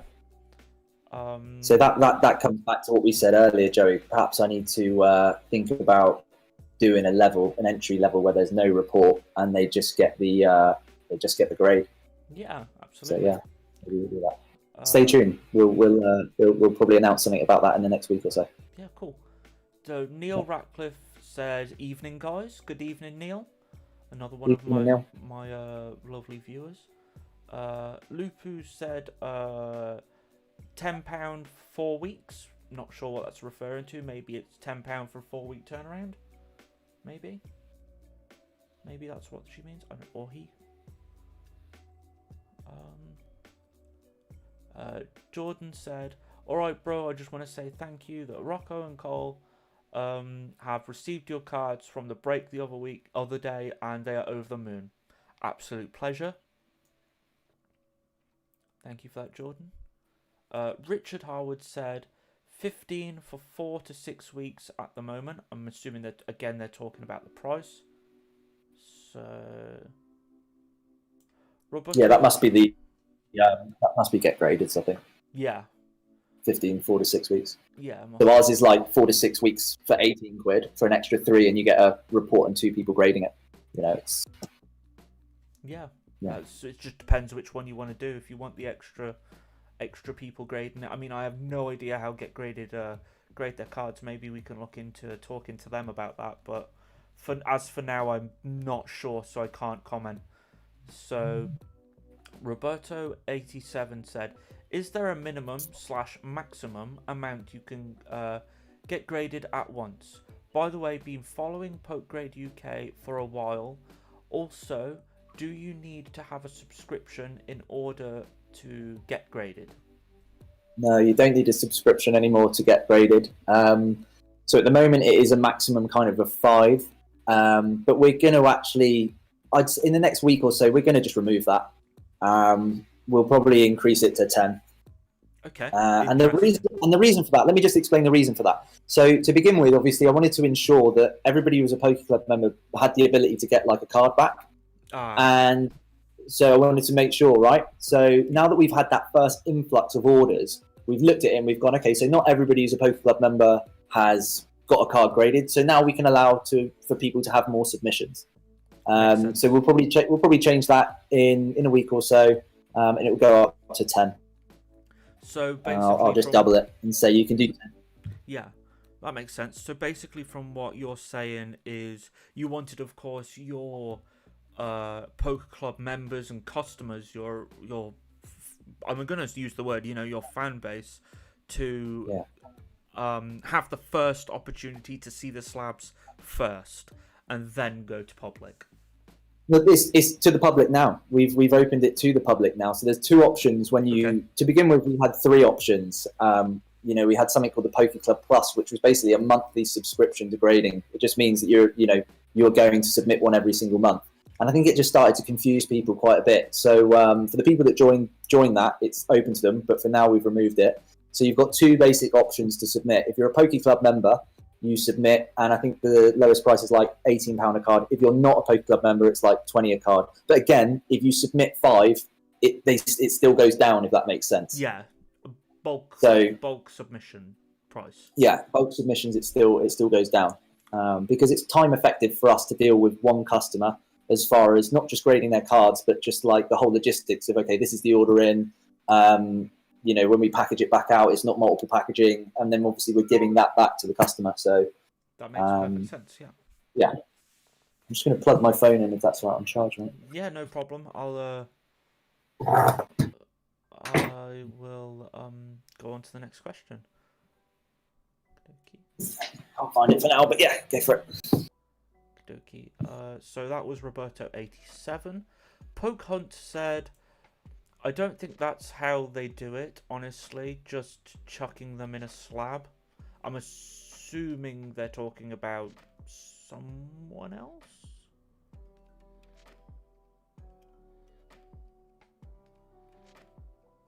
Oh, I think we've lost Pete. So, are you still here? I just lost you for a minute. Sorry, mate. Are you still here? I'm still here, yeah. Okay. So, Poke Hunt said, "I don't think that's how they do it, honestly. Just, quote unquote, just chucking them in a slab." I'm assuming that they're talking about another grading company. I'm not sure. I can't. Yeah, I mean, what I was sort of referring, sounded a little bit sloppy, but what I'm referring to is just like, the current grading standard, which is just looking at a card, going, that's an 8 or a 9, placing it in a slab, and then, do you know what I mean? Especially companies that check their grading scales out.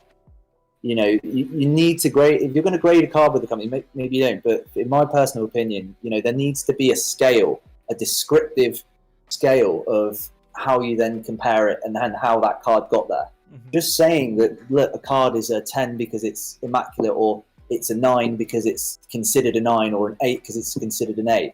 Like, that's basically what I was commenting on. It was just more to do with the, if I just basically said, here's my grading scale, it's 1 to 10, and then just looked at cards and went, well, that's a 10, well, that's a 7. And also subgrades. I want to highlight this. Companies that are doing subgrades, what are the examples of each subgrade? So let's say corners.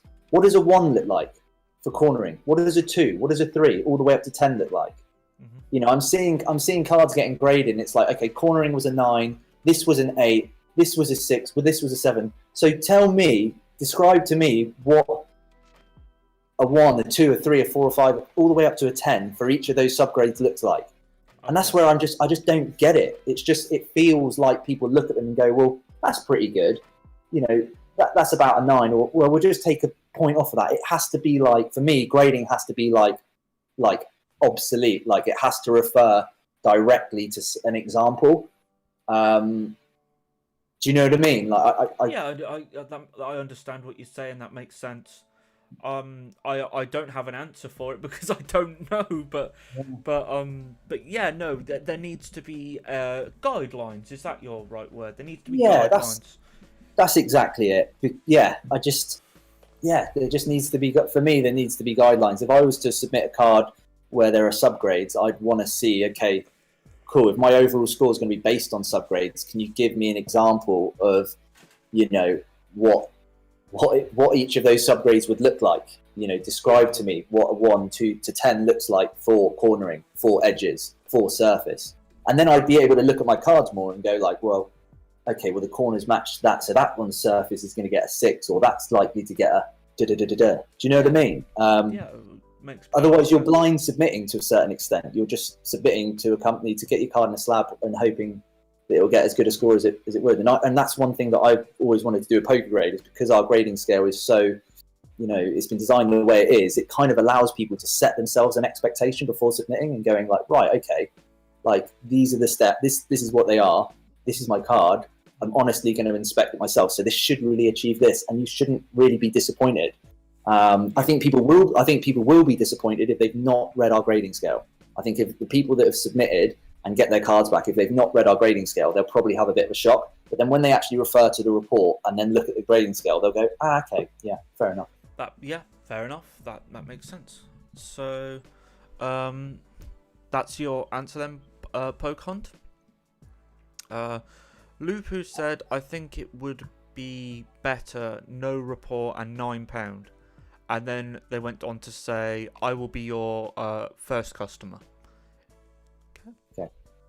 We'll consider. Yeah, well, like I said, I think we have to, don't we? We need to appeal to the to that kind of level for the people that just don't bother, don't care about it, but just want their card in a slab and graded to our scale. I think we have to, and I think, give us a week or so, give us a couple of weeks, and we'll come up with an option maybe that doesn't have the report on them. Okay. Interesting. Yeah. There you go. So Samsung TJ has another comment here. I think that's actually a great idea, an option for no report at a cheaper price. Yeah. Okay. Ryan Cheeseman said, I can't wait to get my son's gift slab. Oh, is it the Charizard? It'll be the Charizard, the Rainbow Charizard, the gift slab. Cool.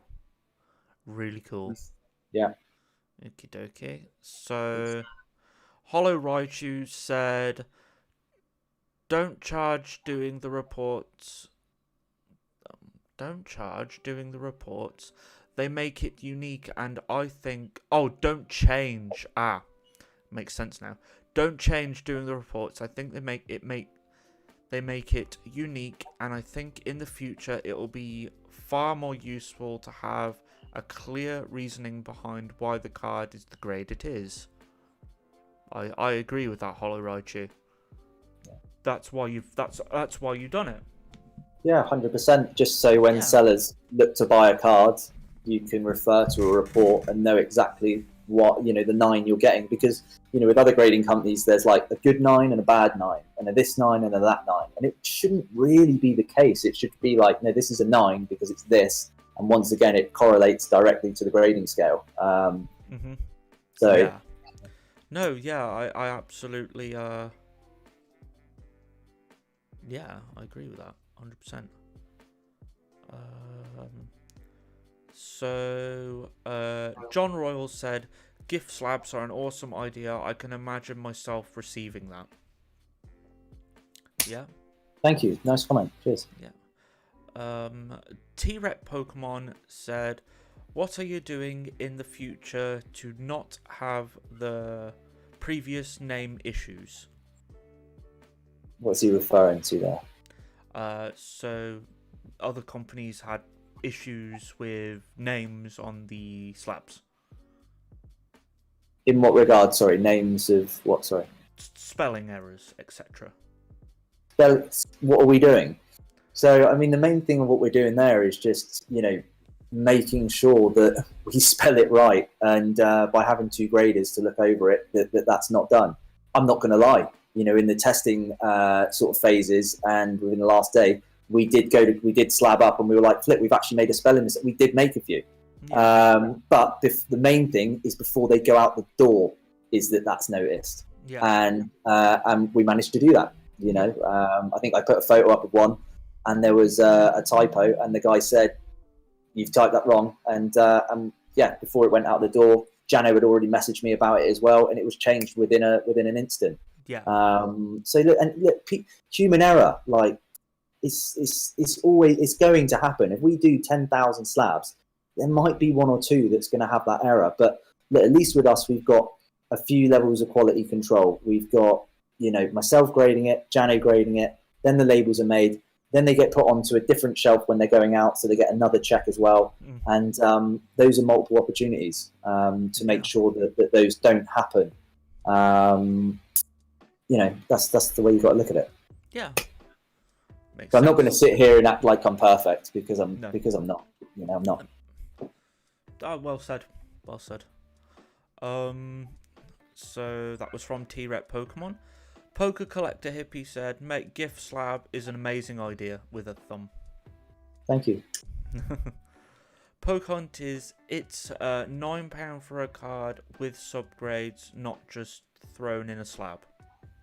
Quote unquote. Yeah, apologies, I might have caused some offence. I'm aware a lot of people have invested a lot with these other ones, so no intention caused. It was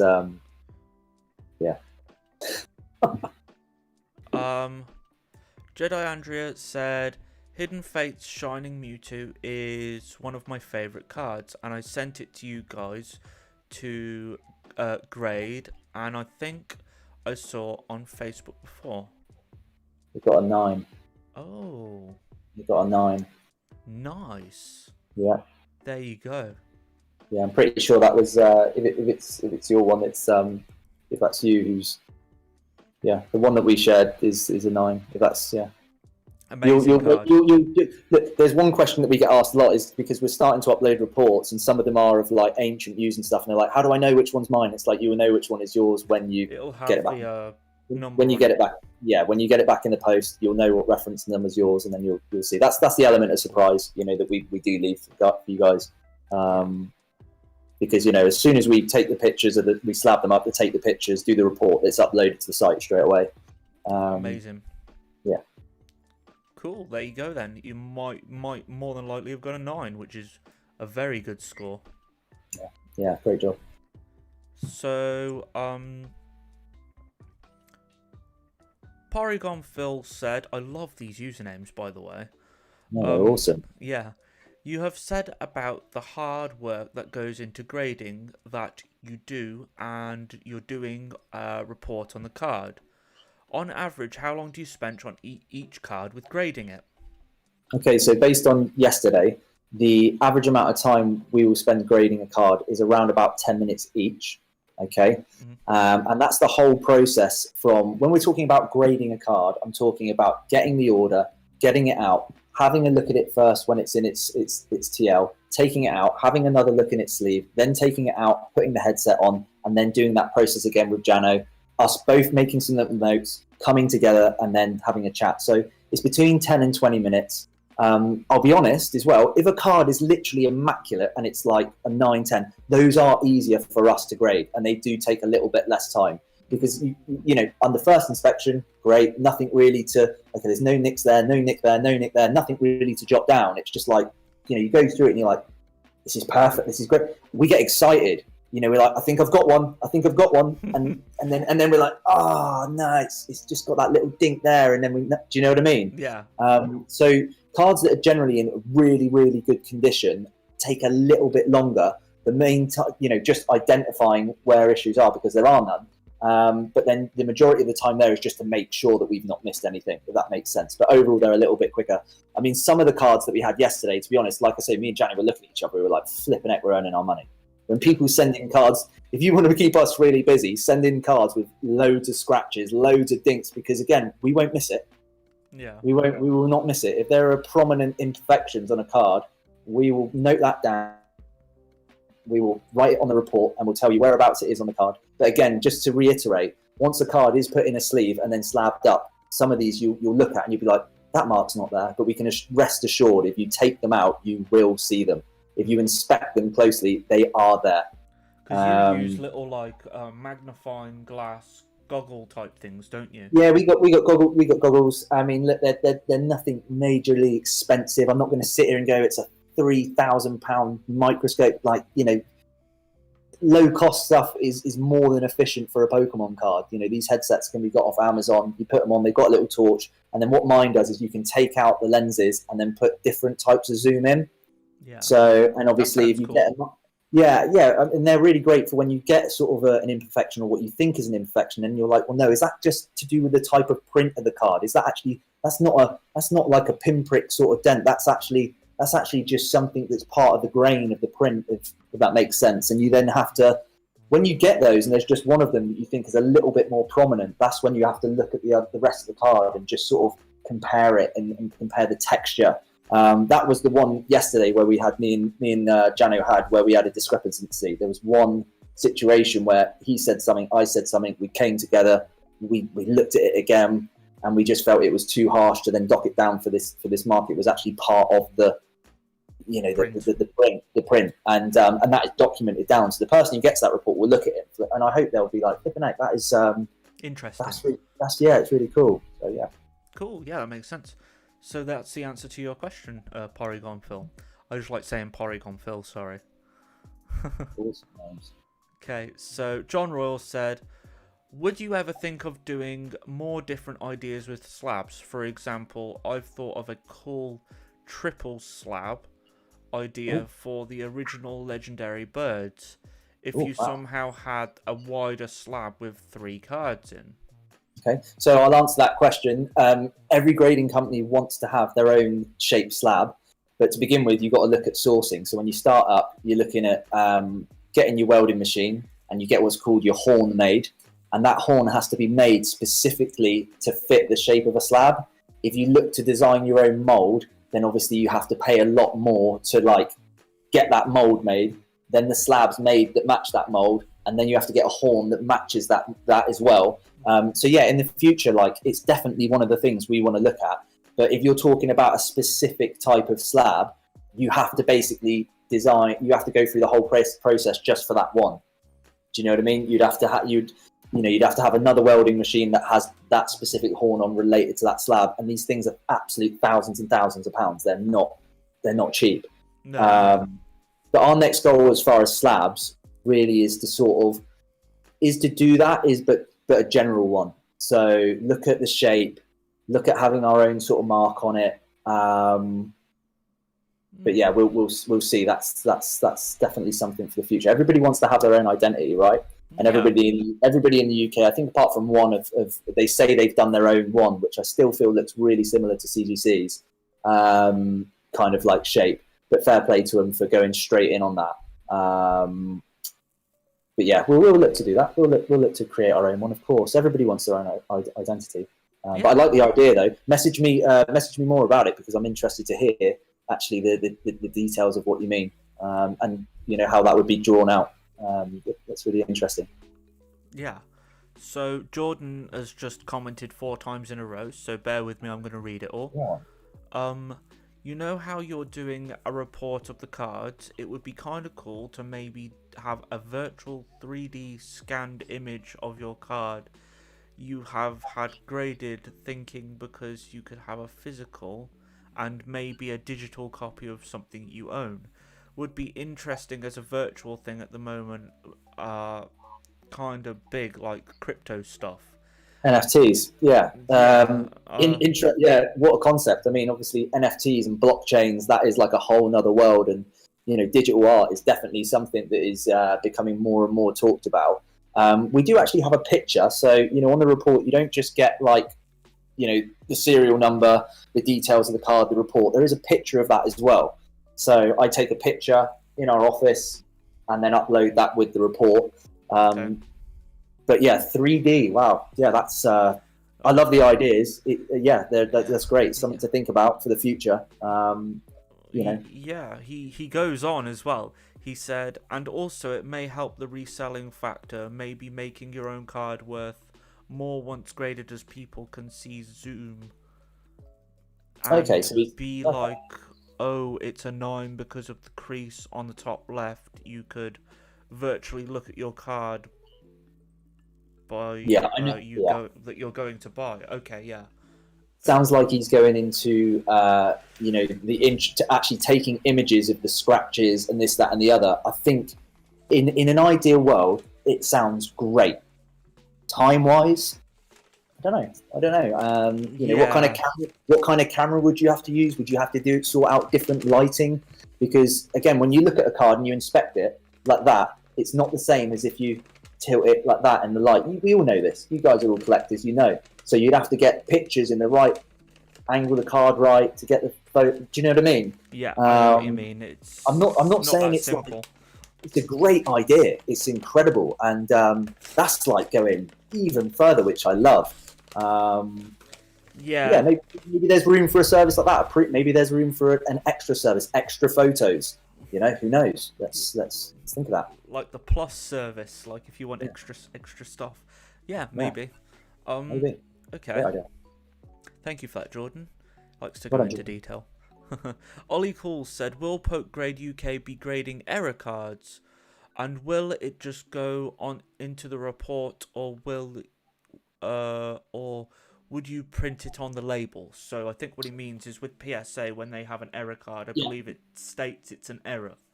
Yeah. I mean, to answer your question, look, we are Pokegrade. We only grade Pokemon cards, so we will not refuse a single Pokemon card. Mm-hmm. If it's Pokemon, we'll grade it. We're not doing sports cards. We're not doing Yu-Gi-Oh, Dragon Ball Z. We're not shoving all these different other types of cards with different printing methods under one grading scale. We are just concerned about the variety of printed Pokemon cards. So definitely, and that's what we specialize in. All of our attention is based on Pokemon sets. Our attention isn't, I'm not looking at Pokemon cards 1 minute and then I've got a Yu-Gi-Oh card or I've got a sports card. We look at Pokemon. That's it. Mm-hmm.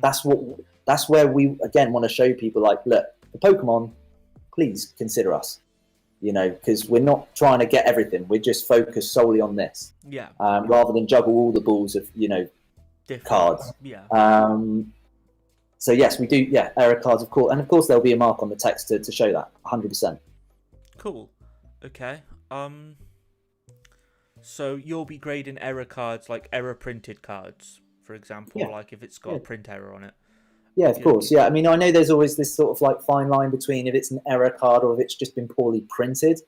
Yeah, that's a conversation again that needs to be had with Jano. I need to have a chat about that and say how we can differentiate that. Where's the line that is drawn between a card that is an error and is just poorly printed?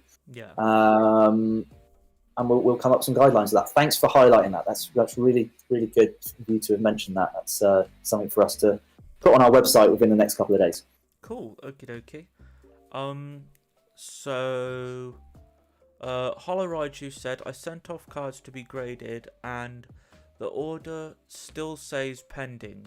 Does that mean you haven't received the cards or it's just not been graded yet? This is from Hollow Raiju. Great question, Hollow Raiju. I think I've actually spoken with this chap quite a few times. So order pending, basically it's just there until we send it back out the door. Because when we basically turn an order from pending to confirmed, that's where we then put the tracking number in, the return tracking. Okay. So it doesn't mean we've not received your cards. And I said this to people, when they submit your cards, please submit them via tracking.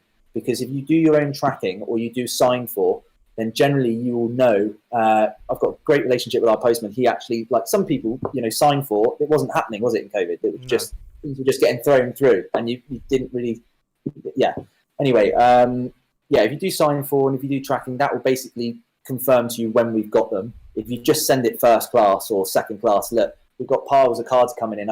It's going to be very difficult for us to then go, oh, well, whose is this? Okay, it's more time consuming. So, no, to answer your question, track it yourself. That will let you know when it arrives to us. And then it will change from pending to confirmed when it's literally been sent out the door again. And you'll get that tracking number so you can see where it is, which is what you guys are paid for, the return, postage and tracking. Cool. Okie dokie. There you go, Hollow Raiju. And T-Rep Pokemon is just replying to Hollow Raiju. Hollow Raiju says, cheers. Poke Hunt said, seems like a slight conflict of interest to me. Not sure what he's referring to, or he or she.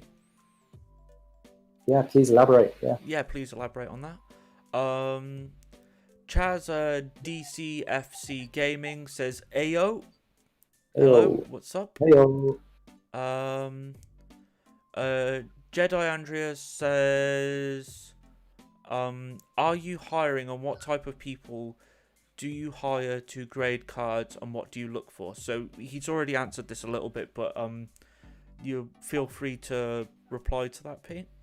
Yeah, so clearly when the demand, for now we're not looking to hire anymore. Me and Jano, are working really well through the submissions that we've got.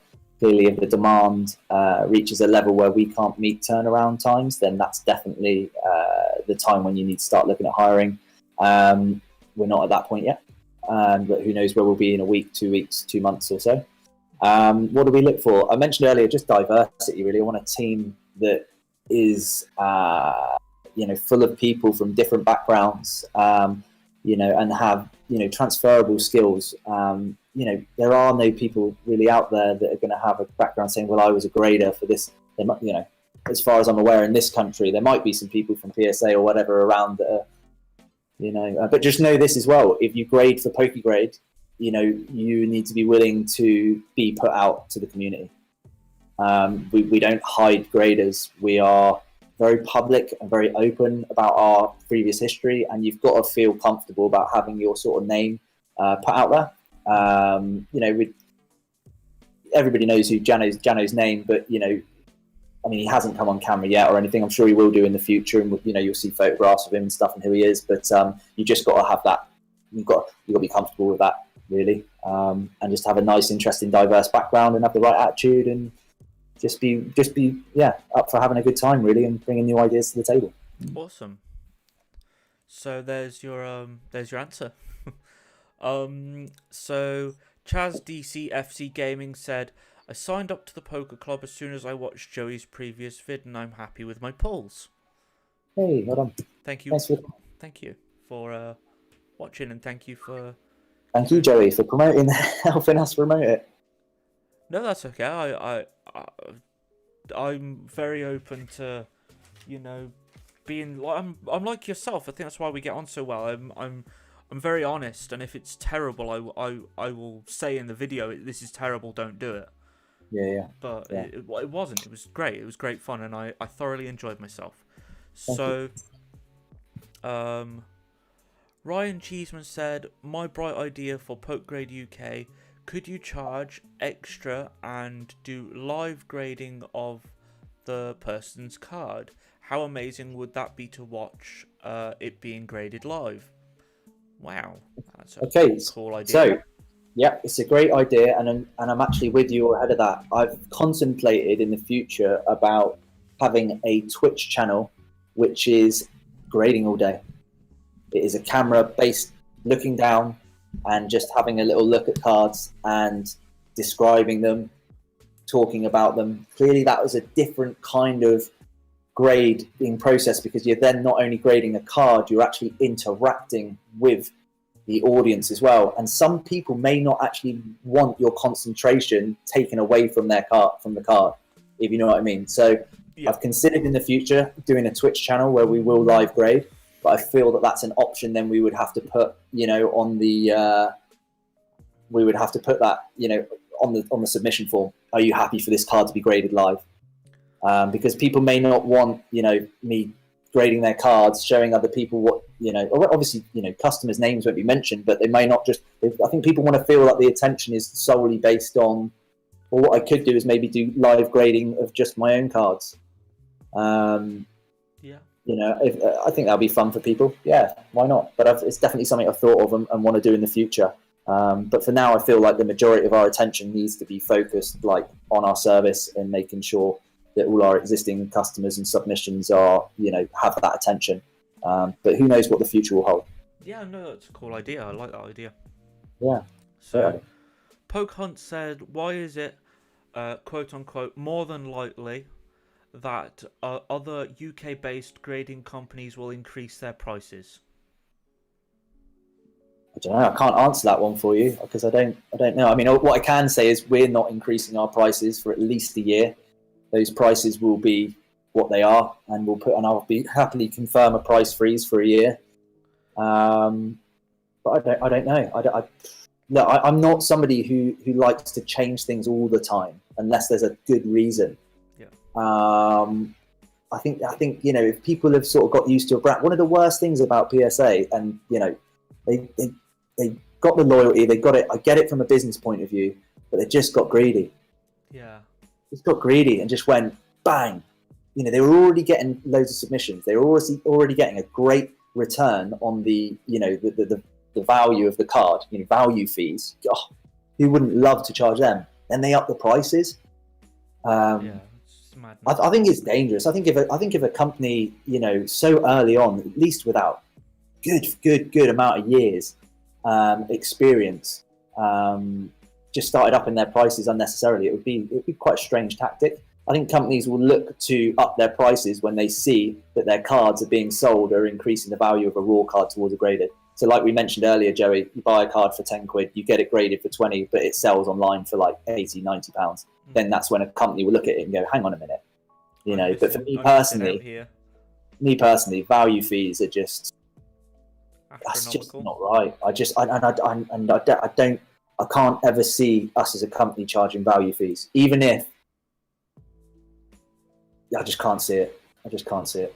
It's just it just doesn't feel right to me, mate. And it was the major reason that put me off PSA. It was just that it just wasn't right. I didn't mind them increasing the price for the submissions, but like the value fee as well, it was just like flipping out.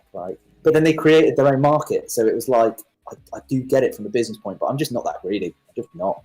Yeah. I know our prices are higher than the average, but we're justifying that by service, not by greed. It's yeah.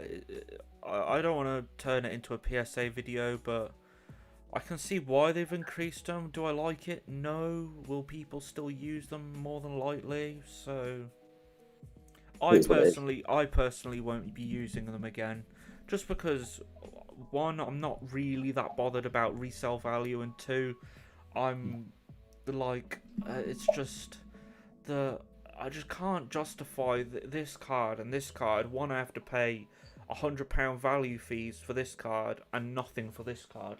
It just doesn't make no sense to me when they're technically the same thing. So yeah. I didn't get told about the value charges until I'd already sent them as well, which is something that really annoyed me. So I tell you what, if it was a financial services product like insurance or something, that would be a massive disclaimer before you have to notify your customer of before submissions happen. Yeah, I mean, it's a cheaper one, right? just wound me up. So I don't think I'll be using them. There's so many UK grading companies now that I just can't justify it. With the turnaround times being like, a few months max, so it's just no point. I'm still waiting for my PSA graded cards, and I sent them last May. So madness. Okay, we'll get on with the questions anyway. So Pokehunt just asked, obviously, why is it more than likely that other UK companies will increase their prices? And then also they said, I love the back of GG slabs. I'm assuming they mean get graded. Yeah, the rainbow's nice. It looks nice. The back looks nice. Lupu said, I really like the design of the case, but £22 is just too high. Fair enough. Pokehunt said that dust shows more on the black, and says that clueless is just what he's wrote. I would like to weigh in on that. No, it doesn't. Dust shows more on white.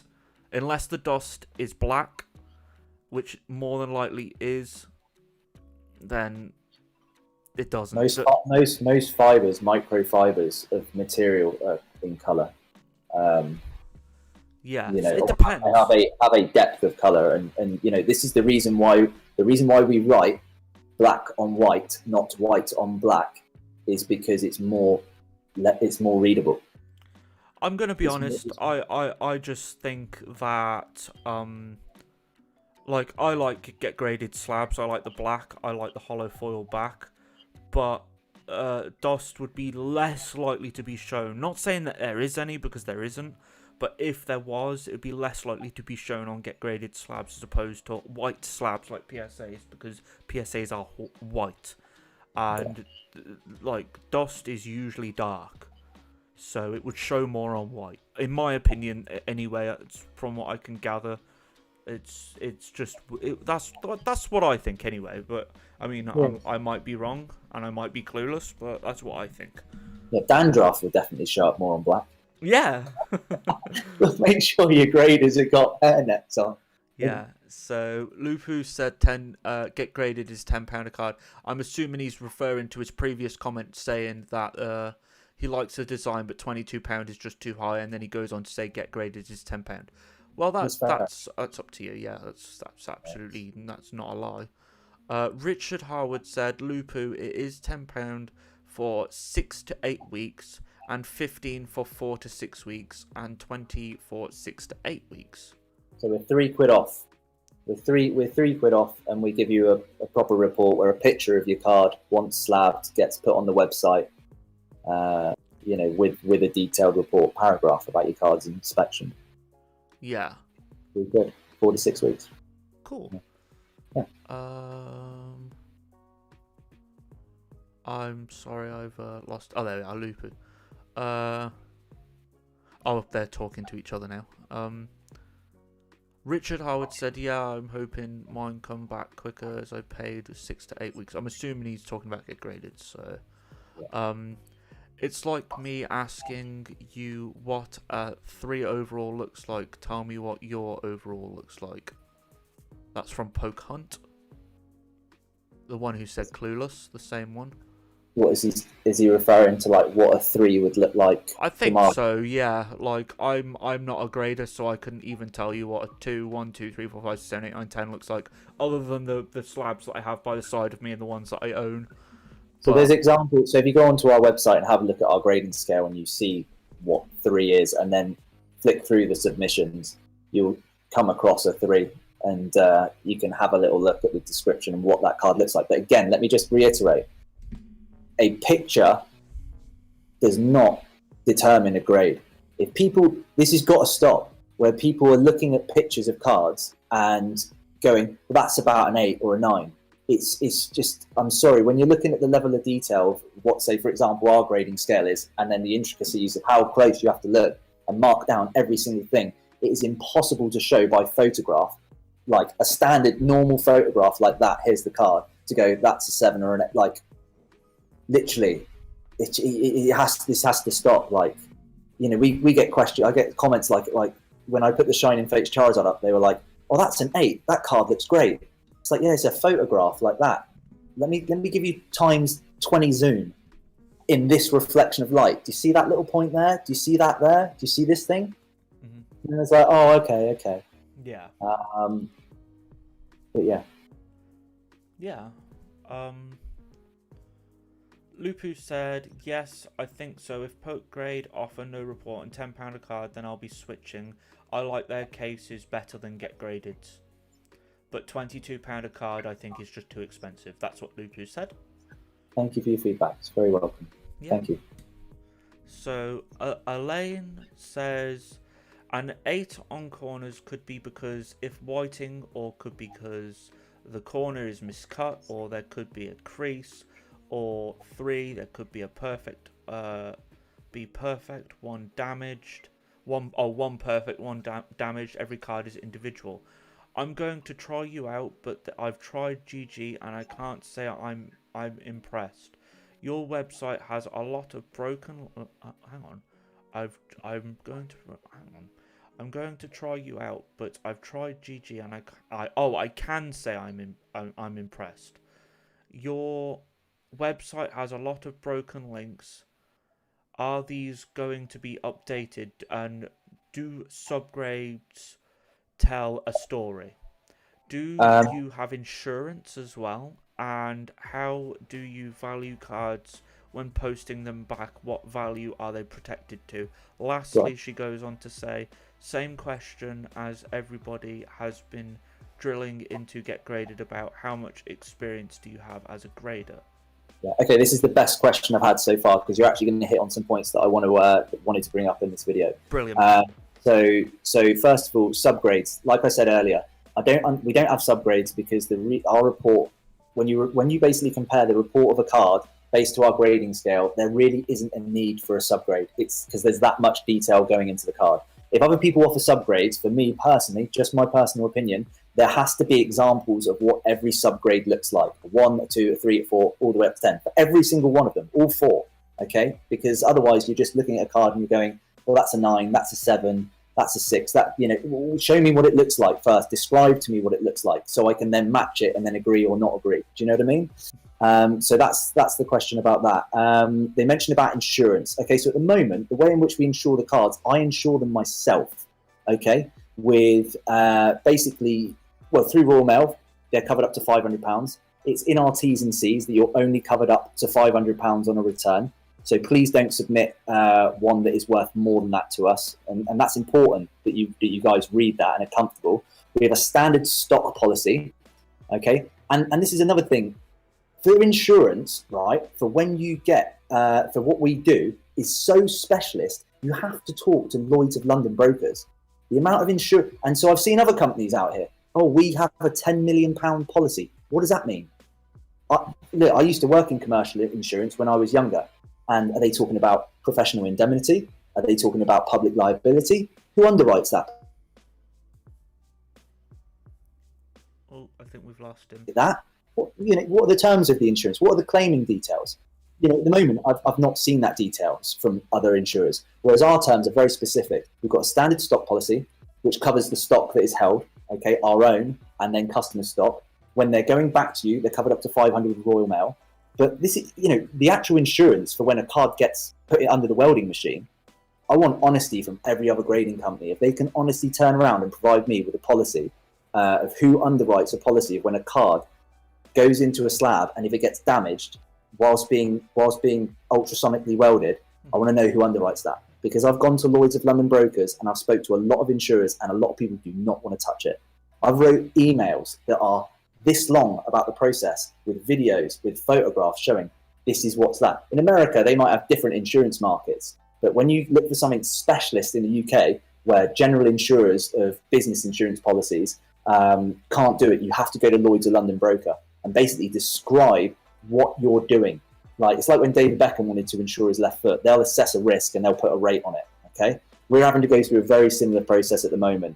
I've gone through a few Lloyd's of London brokers and they've just come back and they're like, no. So I'm still continuing to make sure that policy is good because at the moment, there's there's only a certain level of cover we can give, and like I say, I'm covering that myself if the cards are damaged. So and yeah. Also, she said, of course, the same question as everyone else. How much experience do you have as a grader? Which you actually have covered. I don't know whether you want to say it again. Oh yeah, well, I started my career for PSA 10 years ago and graded over 50,000. No, yeah. So I mean, other than being an avid collector since the 90s, obviously we've packaged over 16,000 cards in our Poker Club packs, which are near mint to mint cards before we actually launched our service, which gave us the ability to look at a lot of different sets, a lot of different conditioned cards, and sort them out before they went in. And so far we've graded around about 45 cards. So 45 and counting professionally, I'd say. Like actually putting them in through our process. So that's the experience. Cool. Of course, as well, you've got your colleague as well, Jano. Yeah, Jano's experience. So he's done basically transferable skills. He's again an avid collector. He actually gave me a great heads up the other day. I got a message from him at 8 o'clock in the morning, and it was like, Argos have got Hidden Fate ETBs. And he's like, he got 2, I got 1, and it's being given to the Poker Club winners at the end of this month. So he's been an avid collector like myself. He's helped pack those Poker Club packs, had a lot of interaction firsthand with newer set and older cards throughout all the years. His transferable skills, he did a degree in law, very good guy to have on. He shows the ability to learn. He's intellectual, he's a smart guy. He communicates really well. He's 27 years of age. And he also makes his own jewelry as well. He's got great attention to detail. I would probably say yesterday, out of both of us, he was like, I was so impressed with him. Like, he was so on it. Like, and that's exactly what you want when you're entrusting, not just your own business, but other people's possessions. You want that. And he was just so on the money. Like I say, there was only one time where we really had a discrepancy, struggle with that word, and had to have a bit of a head-to-head and just go, well, and we agreed, ultimately on a decision at the end. It's a fun process, it really is. Cool. Okay. There's your answer to your question. Poke Hunt said that those are good questions, and then Elaine continues to say, can we drop cards off personally? Yeah, I don't see a problem with that. If you want to meet us in Westbourne in Bournemouth, so we've got an office which is basically underground off a high street, which is self-contained with its own security. Yeah, go for it. Why not? The only thing is about that is I'd have to have a little think about a fee there. And I said I don't really want to charge. I don't really want to charge people more for a quicker turnaround time, ideally at this stage. But I do appreciate that a few people have contacted me and said, look, I just don't trust the postman. So let me have a little think about that, Elaine. Maybe send me a PM so I know who you are, and I'll think about this a little bit more over the next week, because you're not the first person, and I'll have a definitive answer for you. Cool. Elaine says, she's got quite a few questions, Elaine has. Great questions. Yeah, good questions. Do you have 50-50 vision? I heard that PSA have to have an eye test, and specs are provided if they have anything wrong with their vision. Okay. As far as I'm aware, I don't have 50-50 vision. I wish I did. I wear glasses when I drive. We have magnifying glasses on our headsets that we use to grade. We have very good lighting in the office as well, which helps us to show any kind of discrepancies. It's not just 2 sets of eyes you're looking, it's Jano's as well. Sorry, not just 1 set of eyes, it's Jano's as well, so it's 2. So, there's his vision, as far as I'm aware, based on, the way he was grading yesterday, very, very good. But that's interesting. Yeah, maybe that's something, maybe that's something that we need to put on. We did an eye test this year. This is your grader's vision, and maybe if it's too bad, I need to get eye laser surgery or something. But that's what Lane, you're fantastic questions. I love the way that you're thinking. It's just great helping questions. Me raise the bar. Yeah, great questions. I do still have Instagram questions, but the comments at the moment are just flowing in. We got so many. Awesome. So, Poke Hunt said, What is the lowest score you have given, and how did you determine the card had that final score? Okay, so the lowest score we've had is 2. Basically, a 1 is, as much damage as you want, because I say ran over with a car. Yeah, and basically it can be missing up to a certain percentage of the card. I have bits torn off it, but a 2. So yeah, if you go onto the grading scale and you have a little look, again, you'll see all the reports are there, and you can see it for yourself. You'll see, okay, what is a 2, and then flip through. There's a few ancient Mews that got sent through, and again, people are going to be like, get these cards back, and I think they're going to be like, wow, this is grading, this is detail. Because you look at these cards on face value and you go, yeah, PSA, that's probably about 5 or a 6 or a 7. Do you know what I mean? But because we're literally every little nick, every little dent, every little area, and then you refer it to the scale, you'll see. So my advice to you is to, if you want to see it, have a little look on the the search bar on the grading services page, put in like #3 and click through them until you see a grade 2, read the description, and then match it to it, and you'll see it will correlate. But down a 2 is basically, this has got significant surface wear on both sides. The centering can be poor, doesn't mean it is poor, but can be good. It's got as many scratches. It's basically major flaws. We've got things called minor flaws and major flaws. And when you're in 2, you're pretty much like, you can have as many major flaws as possible. Yeah. Or not as many, it's actually above a certain amount. So yeah, there's a cut-off point of sort of 3, 4 that you get in those kind of 3s and 2s. And that's the thing which people might not like about our grading scale. We class a scratch as a major flaw. Mm-hmm. So if your card has got a scratch on it, you're not going to grade a 7 or an 8 or a 9.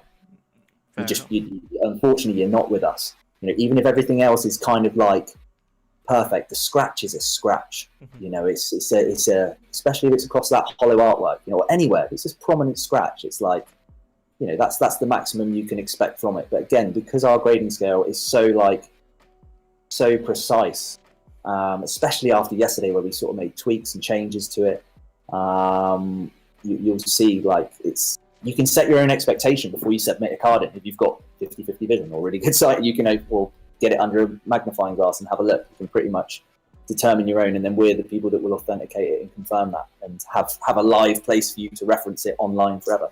Yeah, fair enough. Great question. Yeah. Elaine also said, do you grade Harry Potter cards? No, unfortunately not. As much as I do love Harry Potter, I could sit here and I could literally recite to you most of the first film, start to finish. Yeah. Honestly, you want to test me, Joey? I'll do it. I am afraid I love Harry Potter, but I wouldn't be able to recite any of the films to you, I'm afraid. I could recite it to you. Good evening, Professor Dumbledore. Are the rumours true, Albus? I'm afraid so, Minerva. The good and the bad. I can do. When I was younger, I could do the whole film, start literally back to front. I'd watch it every Sunday. I was a proper Potter nerd. But no, sorry, I'm diverging. No, we don't do Harry Potter cards. We're just focusing on Pokemon and the different varied sets throughout. Throughout Pokemon. Yeah, of course, it makes sense. Martin says, "Hey all, hello Martin. Hi, Thank you for joining us." Elaine says, "Will you do jumbo cards? As she has loads of them." In the future, possibly. Yeah. But again, it just comes back to the other set of having, the other idea of having, you have to have your own horn developed. So that's just basically aluminium that goes into the ultrasonic welder. You'd have to have your own nest as well for that. You'd have to have your mold created, and then obviously manufacture them. So yeah, definitely. Look, if we grow and I see the figures are here and we've got that to play with, then of course it's just going to keep being reinvested like any other good company will do. I'm sure that, the grading companies of today, and that's everybody in the UK, will not be the same as what they will be in a month's time. Yeah. I think everybody's keeping each other on their toes. So you're going to, definitely in the future. Why not? Cool. So Lane also said, do you wear hair nets to avoid any hair contamination? It concerns my PSA slab have a whisker in it. Ooh, you got a cat grade in your slabs. Well, I've hardly even got any hair. Mine's you'll see, I get a haircut every 10 days because if I don't, it goes like out here from the side. So I've not got that much. But no, we don't wear hair nets. We don't enforce that. We have a very strict cleaning policy that me and Jenny keep to, and we've had to do that because we don't want bits of rubbish flying around in the air. It just makes our job difficult. So we've got a separate area outside, a little courtyard outside where we eat our food when it's sunny, or in the kitchen area. That's where that's kept. You leave your bits and bobs at the door. You don't bring that into where we're doing the grading. We hoover it every night. We make sure that we wash our hands in between coming out of the main office. And look, I'm a clean freak, Jano. I didn't used to be. Sorry, clean Jano. I'm a clean freak, Joey. Wasn't when I was younger, but I don't know. I've got an OCD about making sure that you will not have a slab or a label with a speck in it. Makes sense. So yeah, I'll do my best. Yeah, no, that. Yeah, it makes perfect sense. I think a hairnet's a bit much myself. It reminds me of like Sainsbury's bakery or something. When you go to the bakers, you'd see people wearing them. Yeah. Food, I get, you're sticking it in your mouth, but I don't know any people that want to eat slabs. No. I'm sure maybe there's someone out there. No. Okie dokie. Thank you for all those questions, Elaine. You've got a few more below, which I will read out in a second. Ollie Cool says, what cards have you enjoyed grading? If you got a base set Charizard, would you and Jano be in a bit of a shock? We've already had base set Charizards. We've had loads of them. Oh, really? Cool. Yeah, we've had base set Charizards, cool, rainbows, reverse hollows. Expensive cards. Yeah, mate. We've had decent cards. So my most favourite, actually. What was my most favourite card to have graded so far? The Mewtwo, the Hidden Fates Mewtwo, the GX, the one that got the 9 that I posted. There's something about that card. It's just it's like this lovely silver, and it's kind of whitish, and that's probably my favourite card. But yeah, we've had base set Charizards. They've been they've been tough to grade because they've come through in far from immaculate condition. I mean, I'd be surprised if anybody wanted to submit at this stage, an immaculate base set Charizard to us, but we've certainly had ones that have been around the town, so to speak. And those, like I said earlier in the video, those are difficult to grade because we note down every little point. We have to go through and find these. So again, if you go through the hashtag the reports, you'll find some. You should find a few. I think we've had at least 3 or 4 of them. Cool. I could be wrong. I know we've had a few. Yeah. Was it 3? I think we've had 3. Yeah. God. Okie. So, Elaine, do you use silica gel in the parcels being returned so they can get damp? I had some back from overseas No, silica. And smelt horrendous. Sorry for all the questions. No, keep asking. These are great questions. No, we don't. We basically send them back in the same condition as what we ask you to send them in, which is a bubble wrapped envelope. So we basically send them back in that. Cool. Okay. Lindy says even square cut cards because some are from the factory and others are from post market. Not sure what that's referring to. There's so many questions that I believe we're miles behind what we're actually saying to the questions. Well, it's my fault. I'll try and shorten them. I end up waffling on. She just said even square cut cards because some are from the factory and others are from post market. I'm assuming she's on about when we were talking about errors. Maybe. Yeah, no. Elaborate. Yeah. We're coming down anyway now. Lupu, would I be able to choose the gold border for the gift slabs? No, I can confirm it's you get in the gift slab you get blue. At the moment, I want the gold to just stay prestigious for people that get a 10 and a 10 plus. I feel like as much as it would be lovely to have the gold, the blue is still very, very nice. Maybe we come up with a different colour, a few variations of colours for the gift slab, but the gold is for I'm going to keep that for the. We're going to keep that for the 10s and 10 pluses if that's all right. Okay, Lindy said, "How many orders do you plan to take care of each month?" It's a great question. I mean, look, in one day, me and Jano did 45 odd cards. Multiply that, by a month.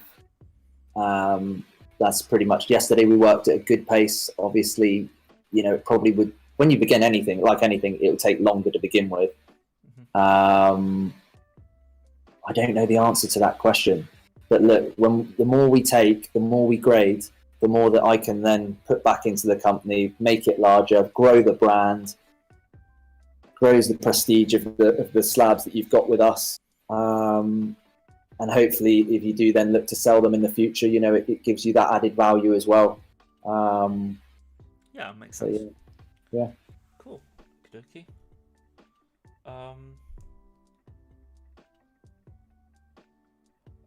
Do you think your slabs will add value? And if so, will you be grading your own personal cards with your own company? Yeah, great question. So on our website, we very, very specifically state this, that we're only allowed to submit one card a month to grade with ourselves, and we can't grade it ourselves. So basically, I had a Charizard that I gave to Jano, and he graded it, gave me an 8, and that's it. As much as I'd love to sit here and be like, I'm just going to get all of my cards put into into my slabs and this, that, and the other, I just don't think it would be right for the brand or the business for us to just sit there doing that. And then if they start popping up on eBay, people will think, oh, hang on a minute, he's just sticking them in there, and then it won't do any justice to the brand, like long term. To do that. As far as will it add value? Yeah, I hope so. Yeah, I think everything that I tried to do, for, interacting with the community, for our customers, does add value to the slab. Obviously you're paying to have it protected, you're having it inspected, authenticated, looked over by 2 graders, you've got a report online. So yeah, but things will only be as much as what people are willing to pay for them. So it's not really for me to answer. It's gonna be for you guys to answer, really. Do you guys think that they're worth more? Once they're graded, it's up to you guys. Yeah. Okay. Lupu says, or other color borders for the gift slab. So do you have anything other than blue in mind?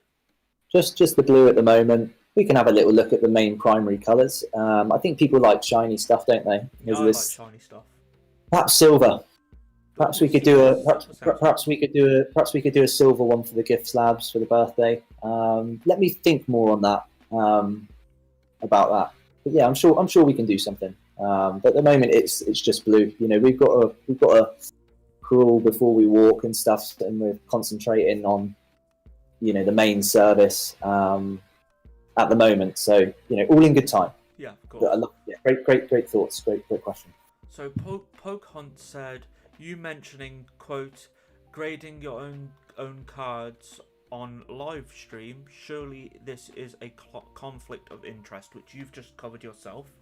Yeah, so that would be, if we were to do a live grading of my own cards, then that would not be them putting them in a slab with an official report. That would be looking at the card and then going, so based on this, and this, if you can see that, referring to the grading scale, this is what it would achieve with us.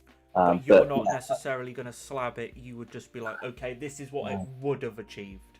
Yeah. I mean, look, who in their right mind would want to destroy their company by sitting there watching the brand go up? I mean, and then just go, do you know what? I'm just going to whack a load of cards in a slab with a this score and that, and just stick them on eBay. That's just so wrong. Yeah. Like it's so wrong. It's the benefit of us working here is that we don't have to pay to have a card put in a slab when we do it properly. It's like if you were to work for a clothing shop, you get a 10% discount. You don't get clothes for free. Yeah. And I think that's where our equivalent line had to be drawn. It was just like, look, Jano, it's 1 card a month. Like I said to you before we went live, Joey, I'm kind of kicking myself because I wish I probably said 5 or so. But no, I just don't think it's right for us to flood. We've got customers to concentrate on. They're more important than my own cards. Trust me. That makes sense. Yeah. Okie dokie. Good So question, I'm sorry, we've got so many questions. I just had a quick scroll down, and we've Love got it. so many. Brilliant. So Lindy said, "What kind of database have you planned to develop compared to those who already exist, which you've also covered?" Yeah, so we've got our own database where you basically upload straight away. You have the search bar, you put in the reference number, and there it is. If you're referring to like pop reports, maybe we can come out with a quarterly one that says, right, in this sort of period of time, we had this many cards graded, an 8, a 9, a this, a that, and potentially break it down into card types. But, yeah, I mean, it's all ideas for the future. But at the moment, we feel that, simple sometimes is best. You get your card through, you have a serial number, you type that into the search, bang, there it is. And then you can click through yourself and see other people's ones. You can click through and have a look. Obviously, the names of the owners aren't on there, but you'll see, okay, well, hashtag 32 or hashtag 73 was this, and it got that, and there's a picture of it. Yeah, so okay. Hopefully people have fun looking through those, and reading. Yeah, no. Elaine said, "Don't think that you're greedy through charging £22." Oh, don't you think you're greedy through charging 22 when you're a startup? I mean, I'll try you, but I do think it's rich, really. Yeah, no, I completely appreciate that. And the reason why we do that, Elaine, is, we priced ourselves there due to the actual service that comes with it. So whereas you are quite right, there are competitors that offer, a similar 4 to 6 week turnaround for £15, for example. We're actually only, we're only £3 more. We're offering you that report that comes with the card, the picture that then's put online. You've got your own reference. But we did speak about, I think I am going to have a little look and say, right, if people don't want the report, they're not too bothered about that, you can have it for more around that price of what, the lower end kind of 10, 11 kind of pounds. I need to think about that. But I really appreciate your feedback. I do understand. I mean, I've had a few personal messages where people have gone, not for me, thanks, not those prices. And I completely get it. But at the same time, I feel like it's right. I feel like the price and what we're paying for the work that goes in, when we start to show people more, and people would, because we have to, it's our job to just educate people like where the value is, not just it's this because it's that based on words. Like I have to show people that, and you have to see it for yourself, guys. You need to go onto our website. You need to read these reports, please. Go through these reports and see the amount of detail. And then I hope that sort of justifies it.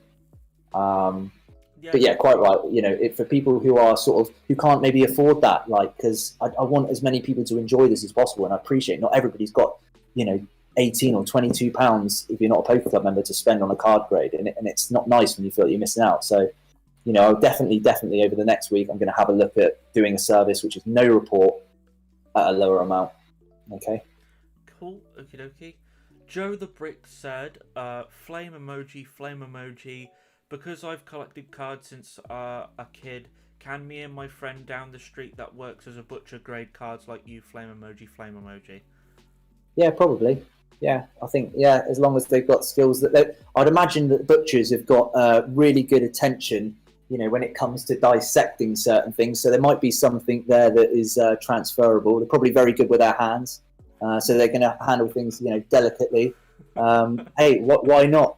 Why not? I just want to say one thing. I've purposefully not read some of Joe the Brick's comments because I'm not going to read them out because we may have children watching. But I'm going to just say this: if you're going to come on here and just ask ridiculous questions that or insult people or myself or Pete or anybody that's been kind enough to spend 3 hours of their time to come on here and give you guys an insight and ask questions straight to the man himself.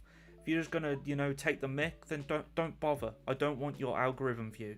Just don't bother, because it's not worth your time or my time. If you're that bored on wasting your time go and start your own.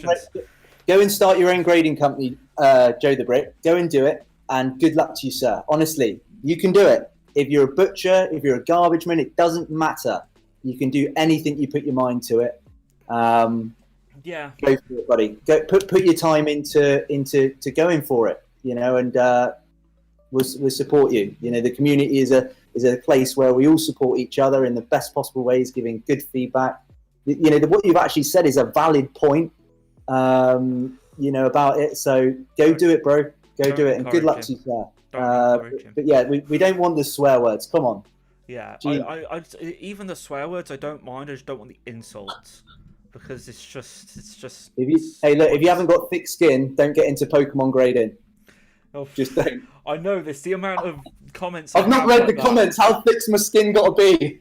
No, then the comments aren't bad. To be fair, the only thing is I just because of in case children are watching things like that, I just don't want them around. Yeah, good on you, Joey. Good on you, mate. So less of it, please, Joe, or you know, we're gonna have to do something about that. Chili Creation said, if I open some PSA slabs and sent the cards to you, are you confident that Jano would grade the same ratings? I want to comment on this first, if that's okay with you, Pete.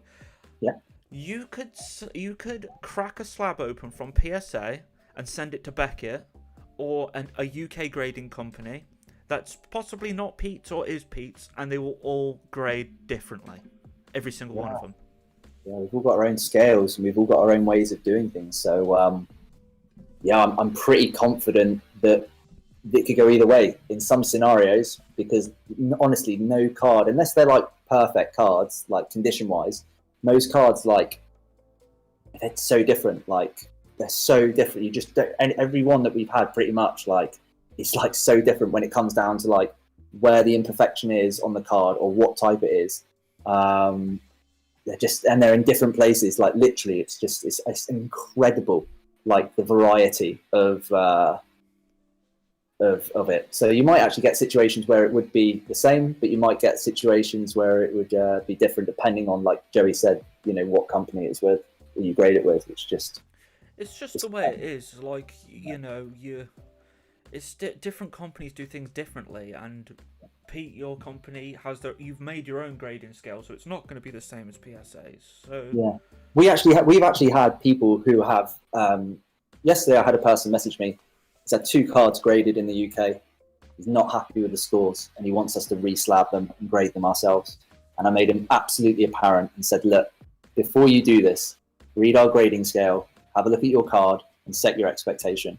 Yeah. Okay, because what I don't want to do is take your card, grade it potentially less, and you be even more angry.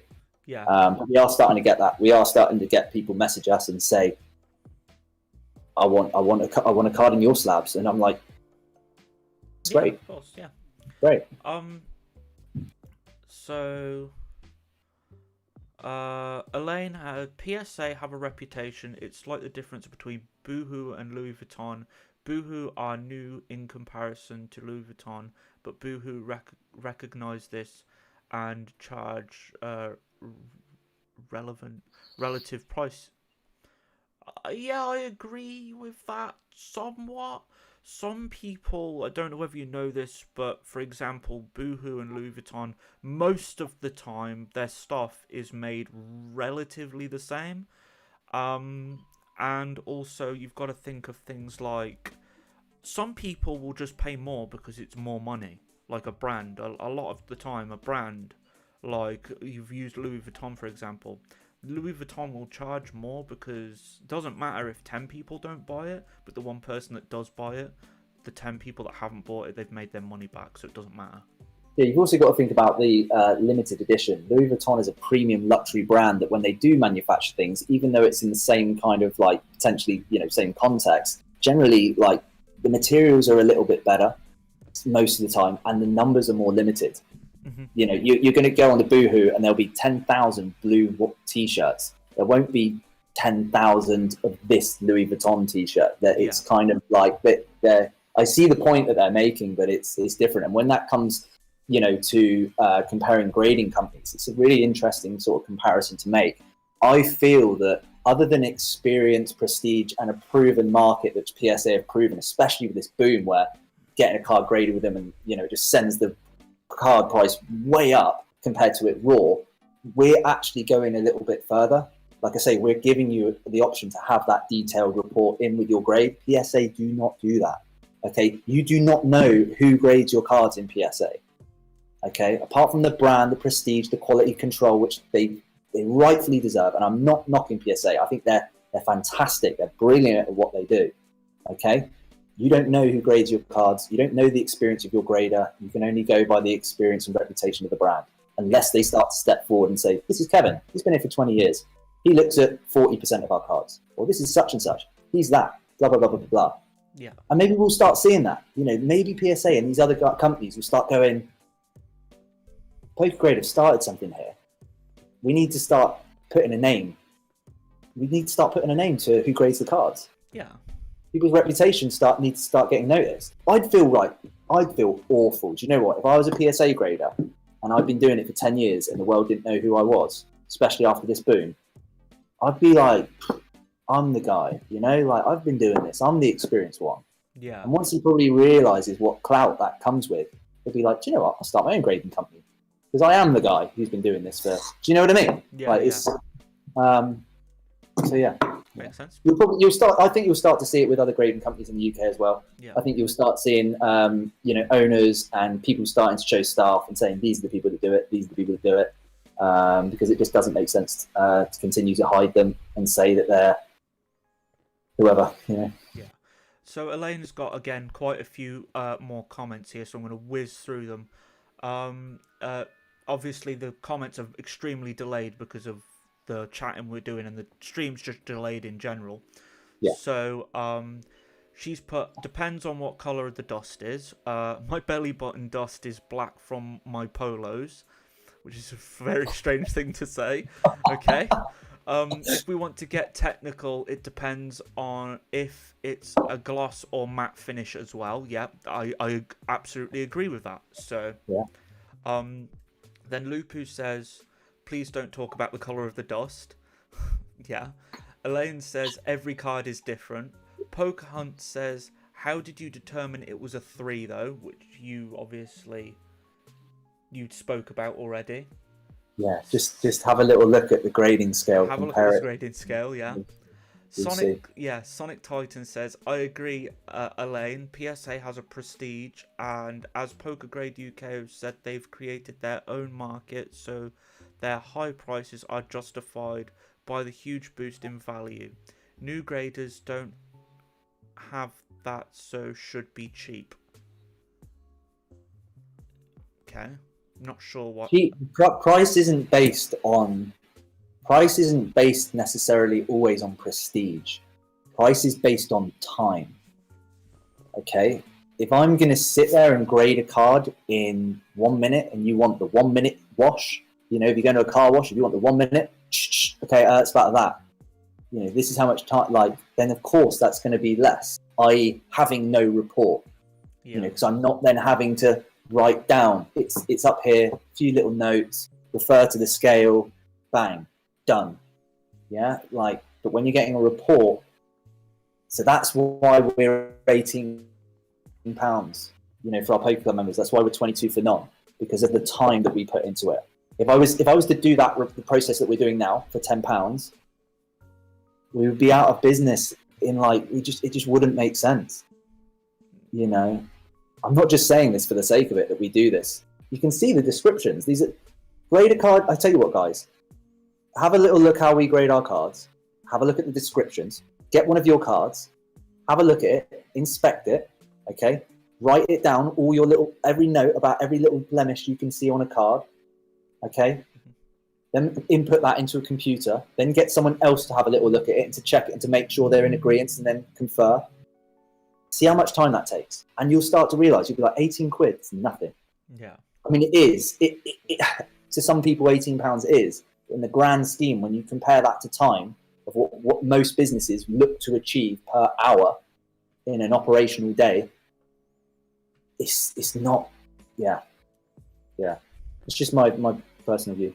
But I do appreciate and I do totally understand the point of look, when you're new, if you keep things simple, you know, if you're new, you shouldn't be bang. But we're not, you know, we're not charging value fees. We're not X amount like PSA, Beckett, CGC. We're you know, yeah. We're okay.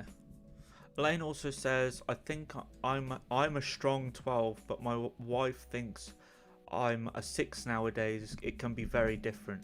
So do you not agree with Beckett grading? I wanted to know about you, not comparing you to others. I'm asking you about your company, not about other grading companies. And then he also said, Joey, please stop calling me a woman because I'm a bloke. Sorry about that. My bad. I just, yeah, sorry about that. My apologies. But yeah, what do you think about all those, Pete? What about Beckett's grading scale? No, he's saying, so do you not agree with Beckett's grading scale? And then also he wanted to know about you and not comparing you to others.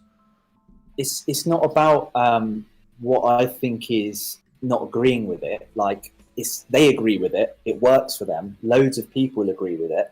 But you can't have the same grading scale. I can't have the same grading scale as Beckett. It doesn't make sense to do that. And I'm not trying to purposely be different. The reason why our grading scale is different is because when you read it, we're going further. We're going further into just generalized categorization of, you know, at this score, you may be able to see a little bit of this, a little bit of that, blah, blah, blah. Some of this is accepted, and then this one, blah, blah, blah, like you'll see, we do have a tiny bit of it, but then there's actually specifics between a major flaw and a minor flaw. And on this one, you can have 2 major flaws and 1 minor flaw. On this one, you can have this, providing there are none of that. Like, our scale is like, I feel, it's just my opinion, I just feel that having a look at other ones, we've gone, it's just more on it. Because again, Pokemon cards, we've tried, and the reason we've done that is because we want to stop this whole, well, mine's a 9, it's like that, and his is like this, and he's got the same, like, do you know what I mean? It's like we've tried to put categorization, but also cut-off points and lines and different details that are specific. Yeah. I think also I want to add to that. So I don't think he's saying that he disagrees with Beckett or anything, but I think from my own point of view, in a UK grading company, what I would want is their own way of doing it, not necessarily be a carbon copy of something else. Like, and if you want a carbon copy of something else, there's already, like, Beckett is still available. And I'm not saying I disagree with Beckett. I don't disagree with any grading card company as of right now, because ones that haven't come out yet I don't know anything about, and the ones that I do own, which are Get Graded and hopefully Pete's in the future when I eventually get around to grading one, is that the difference between the two is they are different, and if they were both the same, well, what's the point of having 2? You may as well just have the 1. So it's like going into a shop. It's like going into Greg's and having a sausage roll. Well, you might not like the taste of that sausage roll, so you want the other sausage roll that's down the road in some other place. That's what you want. You want something different. If you want the same, then, you know, there's places that do the thing that you like, and then if you want something different, then there's Pokegrade UK. I'm not affiliated with Pokegrade UK in any way. I'm just trying to see sense in the comments. So variety is like the spice of life. If everybody just had the same kind of scale, it wouldn't really, I don't know. The fact that you've created your own is a good thing, I think. And but that did come from the help of the others to you know. Yeah. If we didn't look at everyone else's, then we wouldn't really have had a place to start. Gonna be honest, Pete, most things nowadays come from an idea of something else. Yeah. My girlfriend was did media production in films for years in university, and she said to me something once that's always stuck with me: there's no thing as such as an original idea. It's very rare now. Because everything is an idea of something else and then changed into something that's slightly different and then brought out as a film. Star Wars and Star Trek. Yeah. Both about space, but are they the same? No. Yeah. Yeah. So I absolutely, I can see what the comments are saying, and I agree with them to an extent. But then at the same time, and I'm not saying I dislike Beckett or PSA or any of the other grading companies. I'm just saying they're all different. PSA and Beckett are very different. You and Get Graded are very different. And if you want, Get Graded, go to Get Graded. And if you want a thorough inspection of everything wrote down, I'm not sure if Get Graded do that, but as far as I'm aware, they don't. If you want, like, this is why your card got a 9. It had a dink on the corner. I could see a speck of white here and this here. Then go to Pokegrade. That's if that's what you want. And if you want the card looked over and put in a slab and graded, then go to Get Graded. That's just as simple as that. And that's all that there is to it. At some point, as much as like we've all got passions and we're all like, it's just got to like, we all need to just like take a step back sometimes and have a look at things just from like a non-critical point of view. Take a deep breath and just remember, it's all about just a little bit of fun and just enjoy your cards. That's what people aren't doing. Enjoy the card. Like I know, like it's a lot easier to criticize than it is generally to like be positive. Or praise. Like it's so easy nowadays. We live in a world where if you are prepared to put an opinion out there, you need to know that somebody isn't going to agree with it and something will happen. But at the same time, I need to do it sometimes. Just need to check myself and just go, do you know what?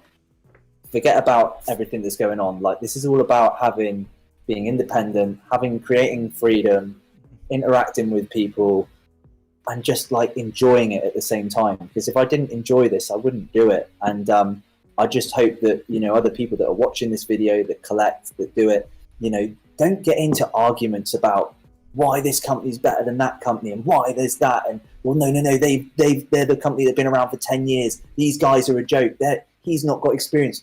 We need to just take a chill, and just chill, like, in the grand scheme of things, like I don't want to play down what we do because we love it. It's some people's absolute pride and joy, and that's great, but at some point we need to just go like, draw the line and just like take a deep breath and just enjoy it. Variety is the spice of life. Grade with everyone. Have a go with everyone. Interact with a company that you trust, with a graded that you trust, with a brand that actually represents the kind of things that you like. And don't hate on the ones that don't necessarily do things that you don't like. Give some feedback, some nice constructive feedback. Don't go in and just. It kills me when I see it. Like, and it doesn't happen in Pokemon. It happens in every community. Whether it's a community group about Facebook.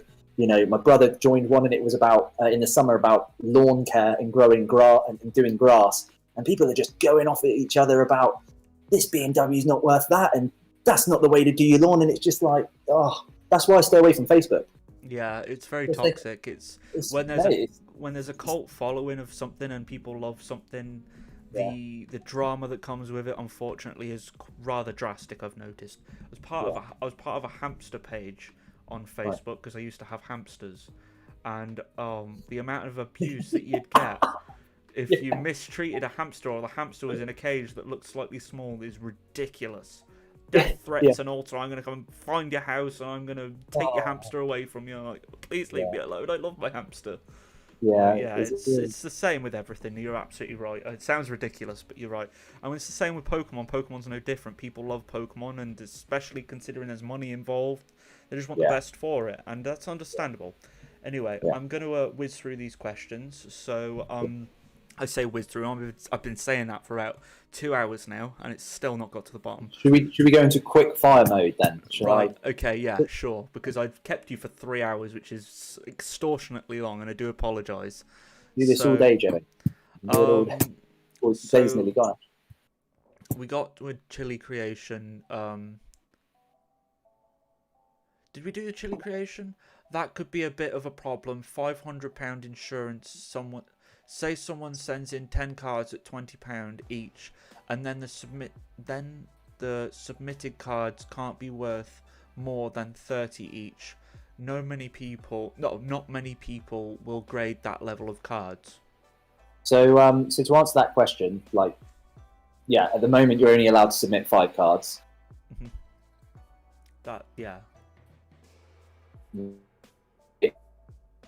Okay, that's through Royal Mail. Until we have that kind of like goods in transit on the way back, we say to people, do not do that. It's in our terms and conditions. When you submit a card, agree to our T's and C's.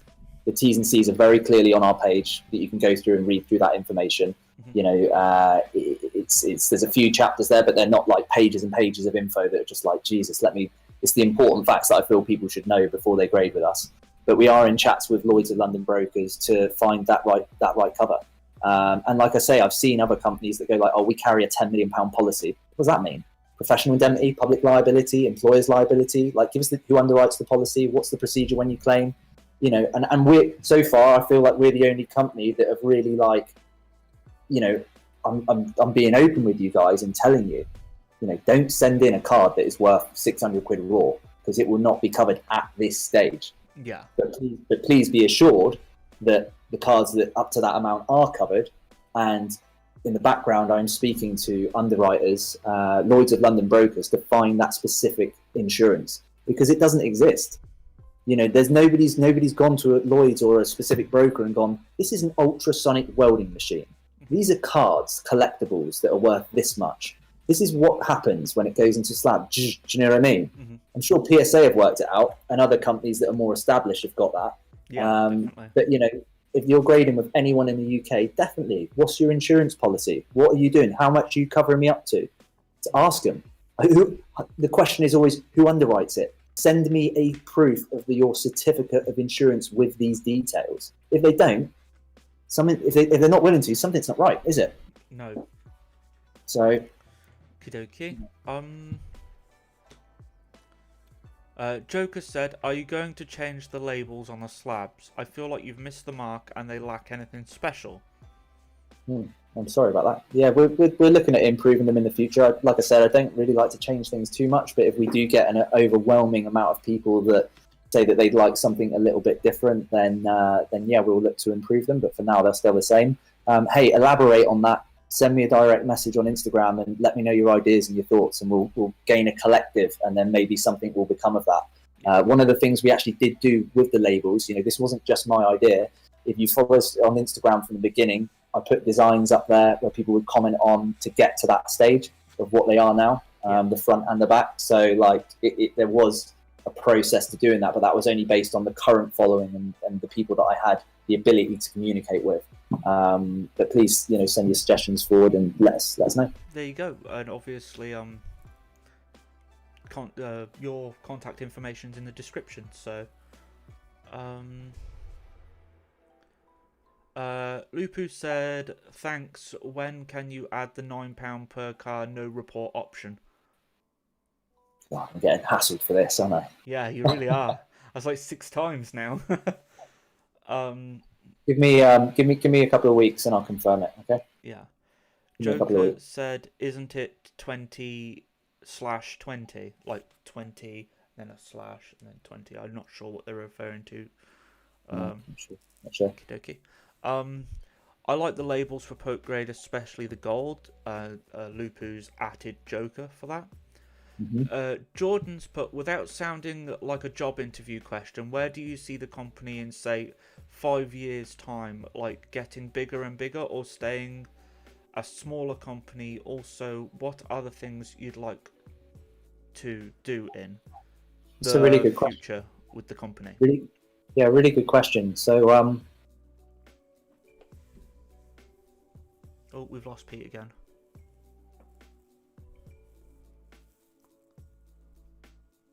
We've lost him. To feel that. Pete, are you still there? Can you hear me? Yeah. You might have to start again though. I didn't hear that. Sorry. Yeah. So in 5 years' time, I imagine it to be bigger than what it is now. Like I said to you, Joey, I think the idea is to create the best grading company in the UK. And the way we do that is by consistency, transparency, interacting with the community as well, and offering ultimately value, and a nice, good customer journey and experience. So yeah, in the 5 years' time, I'd like it to grow the company, to have a diverse team full of individuals with varied backgrounds that can bring new perspectives to the problem solving and ideas kind of arena. Mm-hmm. But core values are always going to stay the same. I feel that, like, one thing I've noticed in business, I'm only 30 years old, but I've worked with a lot of different companies, being like a digital marketing executive and an advertising manager, is that sometimes when companies get to a certain height, values start to sort of be dropped, ethics go down a little bit, and money then becomes the prerogative. Yeah. For me, I just want to make sure that the values are always there, and there's just a core meaning to the company, and something that it represents. And I think that is evolving at the moment. It started off with an idea, now it's actually coming to existence, and I want that to just sort of there to be a feel, like you get with Google. Like, I've worked in a Google office before, and it's incredible. They represent an idea and like a way of which they offer their service, even though they're just like a search. Do you know what I mean? Like, when you work in their offices, like, this ethos is like nothing I've ever seen before, and like the environment. And I just want to create something similar or replicate that with the company that ultimately I'm in charge of. I want to delegate as well. I want to look to have people around me that I can delegate responsibility to. Mm-hmm. And feel that they're trustworthy. So I can focus on what I feel I'm good at, because there are areas of this business where I'm not the best at. One of the reasons why we've not done things as quickly as other people. Yes, it's because of like a lot of the thinking and that goes into it. But it's also like, well, actually, could I have made that phone call a day earlier to someone to do that? Could I have done this to do that? Like, there are areas of business where I know, I am not the absolute best at. What I'm great at is being creative. Everybody's a creative nowadays anyway. Every thought you have is creative, but the best things I am are creative, critique, things that are analytical, looking at process, interacting with people, communicating, depending on how you receive how I am. These are the things that I feel that I'm really good at. But obviously, this is the first time I've ran a business. I've worked with businesses before, but this is the first time I've ran one. So, I'll get more experience at that. And there are other areas that I want to not just get better at, but sometimes there are people out there. It's not just about growing Pokegrade for the sake of getting more graders. It's also looking at people like, okay, so you were a managing director at this company, you were an executive at that. What can you bring to the table? What structures can you bring in place? How do you worked in logistics and warehouses? What you the pieces of the puzzle together to hopefully build an operation that is just goes from strength to strength. Okay, so you basically just want to get like bigger and expand potentially, and as long as we don't but keep those core values. Yeah, of course. Cool. So there's your answer, Jordan. I hope that answer was okay for you, dude. What will you do if you get a fake card? You get a fake card, then it won't be graded. We anticipate that there will be people who will challenge our brand and submit potentially a handful of fake cards.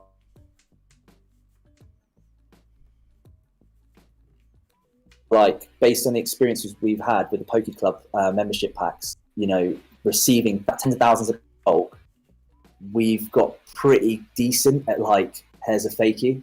Yeah. Some cards, some sets, mate, we've been through and we've literally just ripped up, even knowing that they're kind of like, okay, this set, let's inspect this. We've just ripped up cards just to look at it, just to see where's that middle layer, how's the foil on that one, what's this? Yeah. Do you know what I mean? Yeah. But don't get me wrong, if there are people that will try to waste our time, because there's a fine line also between people who are just submitting cards not knowing they're fake themselves. Yeah.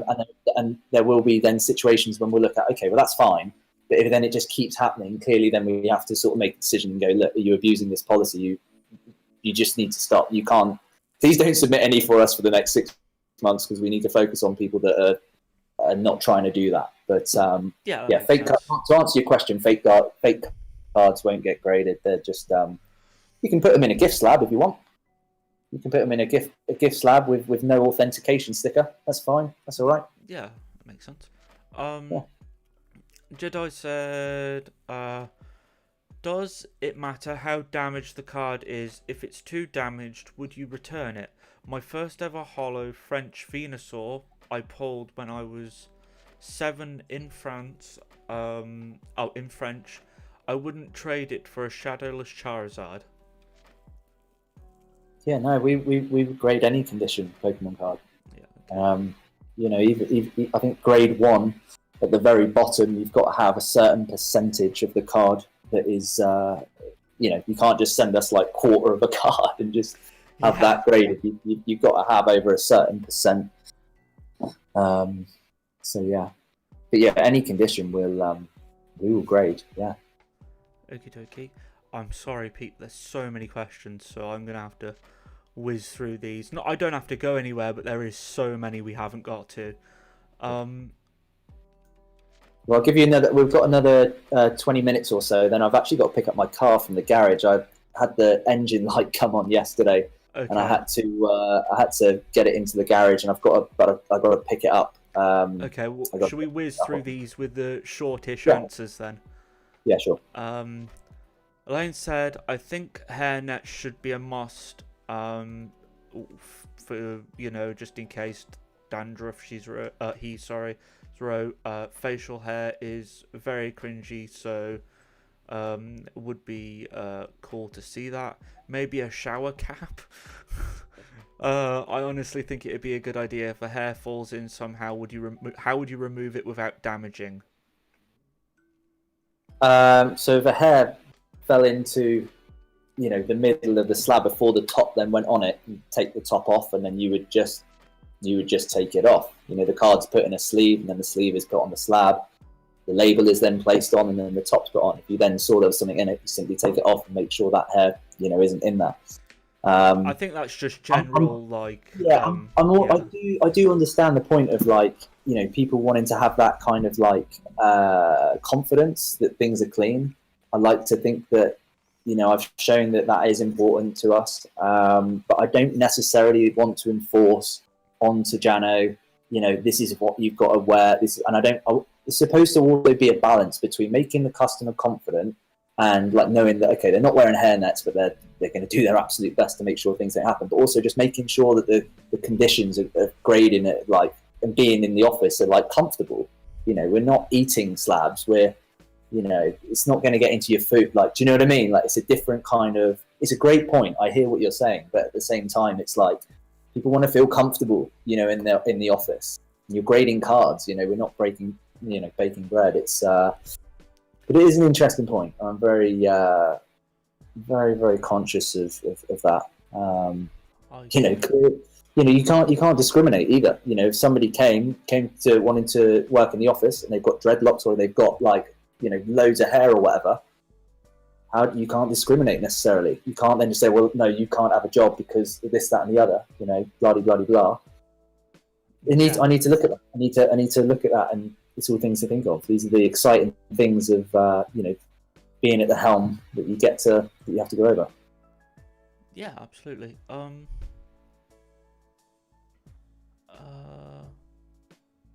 I think I must have accidentally. Oh, I've skipped a question.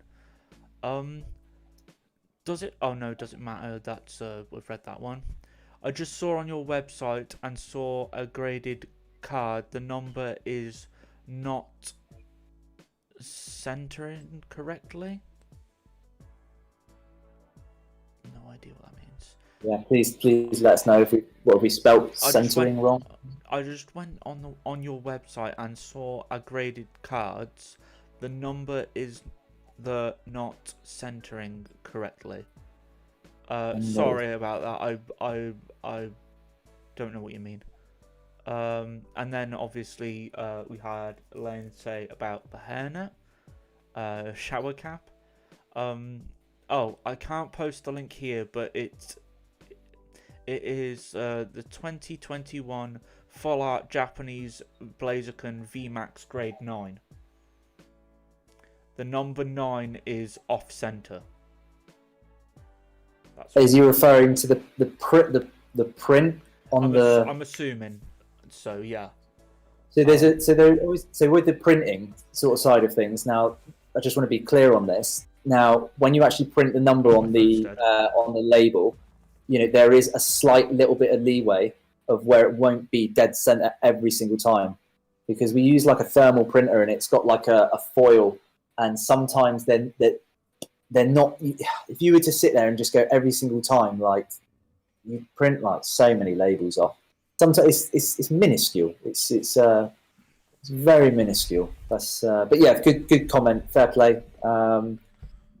You know, as far as I'm aware, the majority are dead center, but yeah, maybe that's the only one that is a little bit.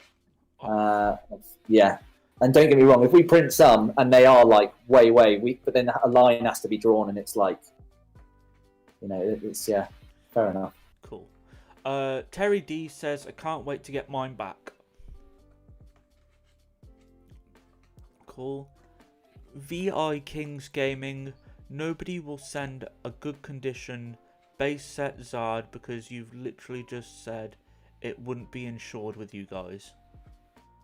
Depends what the value of the base set Zard is. Is it worth, what is a good condition base set? What's the condition like? You know, I'm going to say VI Kings Gaming, what's your insurance up to? What? For us? Yeah, on a card. £500. Yeah, it's not going to be worth over £500. It would have to be pack fresh for it to be worth £500. It's not. And we're very aware of this. And like I said, you know, you say no one's going to send it. Look, within the next week or so, I expect to have a specialist policy with Lloyd's of London, which will be way beyond that. Yeah. So, and it's in our T's and C's. You know, check the T's and C's before you submit it. We let you know. We're very clear about that. You know, we've been very transparent. So, yeah. But yeah, obviously, I hate that you know, we're not able to do that straight away. Like, but you know, it's baby steps, isn't it? We're getting there. Absolutely. But VI Kings, it's a valid point. Yeah, it's a valid point, but a base set Charizard is not worth anywhere near a £500 unless it's graded at a very high grade. Mm-hmm. Sonic Titan said, Silica is a good idea. Square cut cards are from sheets of Pokemon card, not cut by the factory and later cut by the sheet owners. Not sure. Did you hear that? Pete?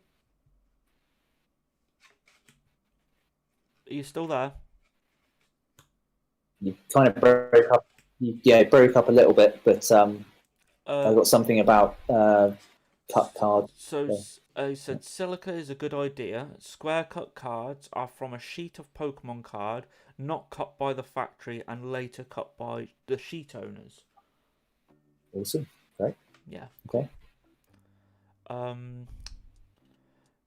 Jedi said, I sent you a Hidden Fate Shining Mewtwo and you are right. It's a beauty. I'm hoping the one that I got the 9 on is my one.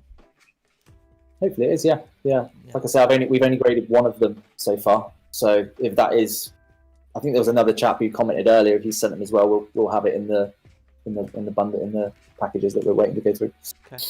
So Lupu says, please do a rose gold border for a gift slab. Rose gold. Yeah, sounds good. Yeah. I'll have a look at it. Yeah, I'll have a look at that. Sonic Titan said, haha, yeah, send a first edition base set without insurance and basic packaging. We've already covered this so many times now. No one would send a base set. What I'm just going to say is, look, just before you go in on us about that, we compare get up all the UK companies about insurance, right? Get up all their details and see who's giving the most transparency about that. If it's not us, if the other grading companies haven't been on like that doing this in the last half an hour, as far as I'm aware, since I last looked, we give the most transparency about that. Other people are just saying £10 million policy. Like I said again, what does that mean? Who underwrites your policy? Is that a public liability, professional indemnity? What is that? We've been very, very clear of what your cards are insured at, what not to send to us at this stage, and what they're covered when they're being sent back to you. Based on what we've been able to achieve so far cover-wise. Like I say, it's very specialist policy, what a grading company. No insurers have assessed this risk before. an ultrasonic welding machine, collectible cards worth loads of money going in slabs and having a high frequency welder shut them down on them. It's a new type of risk for UK underwriters and insurers. It's not like a standard policy, you know. So it takes some time to negotiate, and we're constantly doing that. Yeah.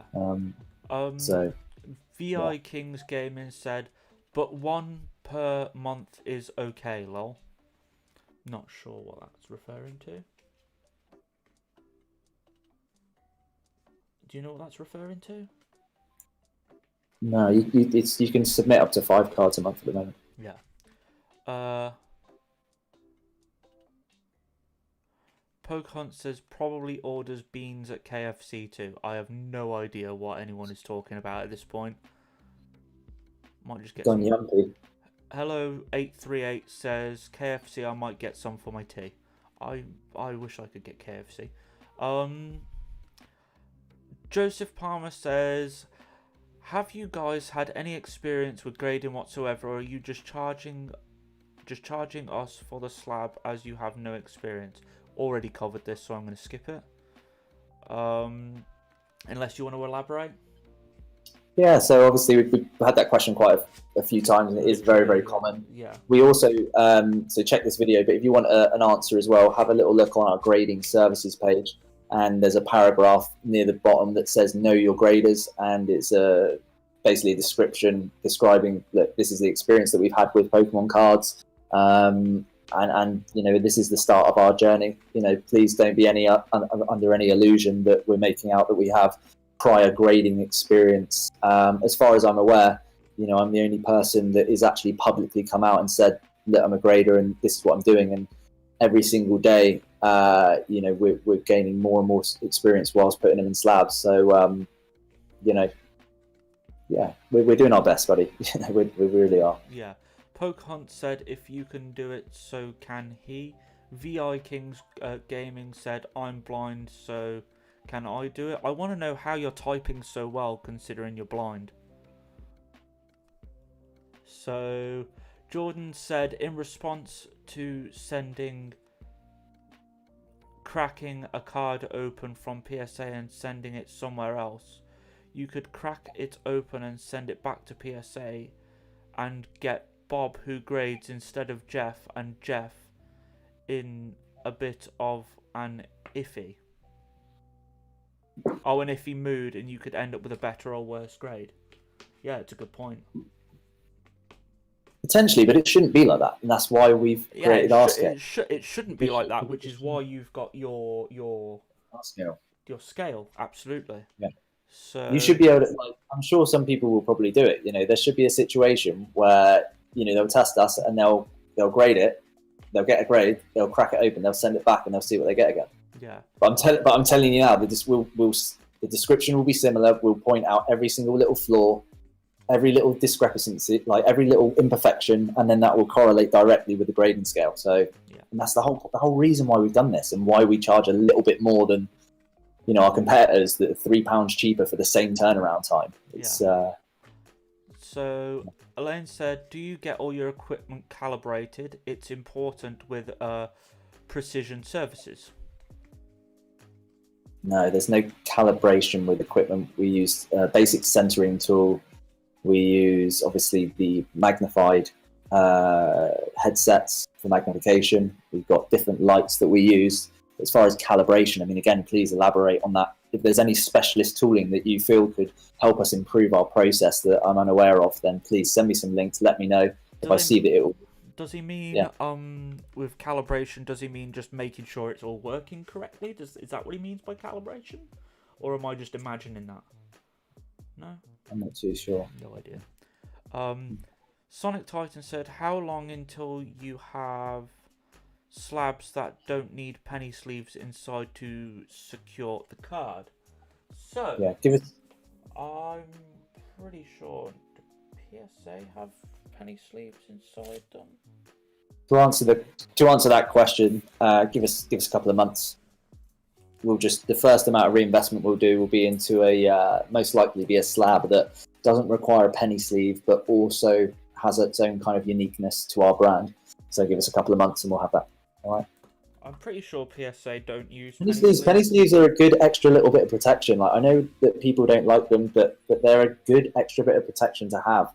You know. I would like to add. Oh, I got one here actually. Get Graded use penny sleeves. Yeah, and the reason why is because basically the same place where we get our slabs from in China basically supply the slabs with a certain cut. Yeah, and like when you put a penny sleeve in, it fits and it doesn't shake around. If that makes sense. Whereas other companies have had the funds, had the ability to reinvest to then, basically do that, have their own one that is created that is specific to that card. I'd like also to, as well. I was going to say I'd like to actually. It's a great point. I want to weigh in here, Pete, because just before I forget, PSA. This, for example, first edition Pikachu, very expensive. Not a penny sleeve in here. Can you hear that? A little bit. It wobbles inside this, and that's PSA. Yeah. Wobbles. People like a tight fit, but also like if it's too tight, potentially when you're pressing that down, you could cause some kind of edge wear potentially. So there has to be a little bit of leeway. But at the moment, if we left ours out, it would shake around too much. It wouldn't damage the card, if you went like that. I can't see how that much force would ever do anything. Maybe if you put it in a machine that did it, it would, but it's just too loose at the moment, and the penny sleeve gives it an extra layer of protection, so no harm. Elaine says, my missus buys Boohoo herself. Trust me, the fit is horrid and the workmanship is terrible. Whereas if I have to buy something, she makes me buy Louis Vuitton, and you have to build a strong reputation. To charge such a big premium, it needs some reputation behind it. I agree, Elaine. However, the difference between Boohoo and paying £20 for a dress and Louis Vuitton, you paying a couple of £100 for a dress, that's a little bit different to £3. I'm just going to say that. We're not expensive, guys. Compare us to the rest of the world market. We are not. Put us next to don't compare us to UK companies. Okay, our price will do if you want to, but not in the same context at the moment, because the way in which we do our grading reports, we're doing more work with a specific report that justifies that £3 extra from our closest competitor for the same turnaround time. Okay, but if you compare us to all the other market leaders, and considering we're doing more, we're giving you a detailed report where these other ones don't, PSA don't. We're not expensive. We're doing exactly what you say. We're pricing ourselves reasonably, and we're not going to raise our prices for at least a year. So yeah, it's okay. Yeah. Pokegrade, the Louis Vuitton of the grading companies. That's what Poke Hunt said. Sonic Titan said, generous. I know. I may not know the person name at PSA, but you do know they are professional graders. Sonic Titan, again, this really winds me up, and I'm going to weigh in again here. I'm sorry, Pete, to steal your interview, but what is a professional grader? Please tell me what qualifies John lives in America as opposed to me. I'm not a professional grader, but what is the difference? I've been collecting cards and examining cards on which I want to keep in my collection and which I don't for 20 years. So what makes John, who's going for a PSA job, over myself or Pete? What makes him any different? Nothing is the answer. There is nothing that makes him different, because you're not a professional grader until you are working for PSA and just have the title. But to get that, it literally just takes a job interview. Why do you want to grade? What makes you want to grade? What makes you a grader? What makes you... You just need a keen eye for detail, like yourself, with the goggles, which you use. I don't know if PSA use them, but there is no such thing as a professional grader until you have been a grader for years. But to get to that stage, you just need to be given a chance. If you would have said to PSA, if someone would have said some PSA card to be worth $500,000 now, 10 years ago, you would have laughed at them. But now they are. And how and why? It just takes time and reputation. It's literally like that question really winds me up on the And also let's just highlight the fact that, like, you know, the reason why it went absolutely wild with them is because, like, they were one of the only people in the market. The boom happened. The boom happened. It got massive exposure through one of the biggest YouTubers on the planet, or if not the biggest one, and that brand. You know, Logan Paul wasn't going on about Beckett, wasn't going on about that. He went on about PSA, and that was a very clever move. And he obviously had something to play in the background, which was the Logan Paul break, the box buy. It was so well calculated what he did. Like, that is not. Don't be surprised if Logan Paul doesn't have 100,000 shares in PSA or something. Just don't, because, you know, he helped do that. But now it is chilling out a bit. It's calming down a bit more.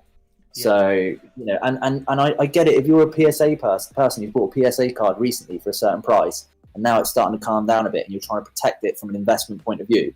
Yeah, other competitors like us, you know, other UK companies, you know, loads popping up. You know, you are going to feel anxious about that, especially if other companies are starting to do great things. But this is where, you know, if you're grading cards from an investment point of view, variety. Don't put all of your eggs in one basket. Put them into different ones, and watch those companies' reputations grow, and see where your slabs go. Yeah. And then you'll eventually start to decide who you're going to put more into, or less. This is purely from an investment point of view.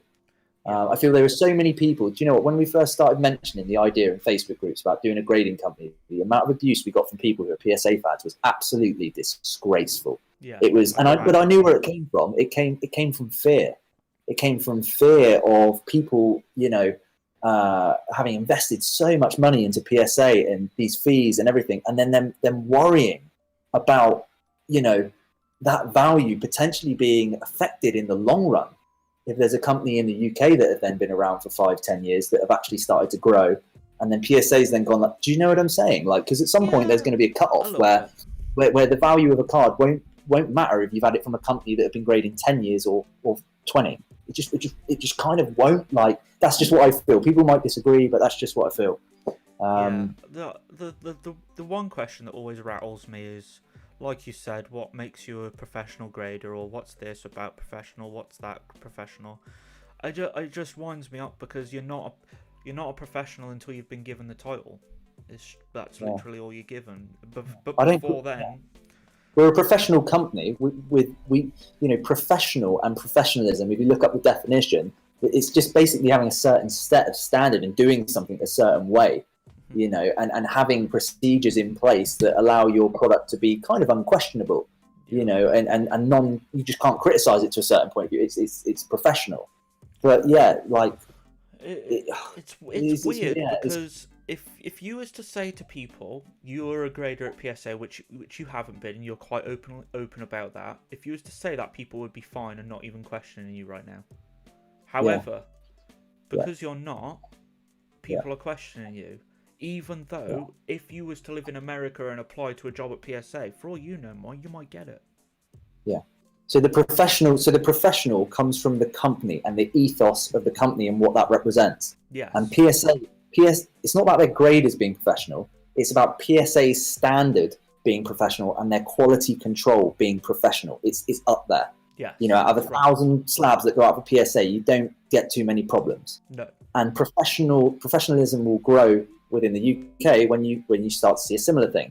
You start to see less mistakes, less errors, good turnaround times, great responses, good interaction with the customer services, just all these giving back to the community, all these kind of things that professionals do, you know? Yeah, so. Absolutely. And I just want to say one last thing before we carry on with the questions. That no, I forgot what I was going to say. Never mind. Oh, it'll come back to me. I forgot what I was going to say. So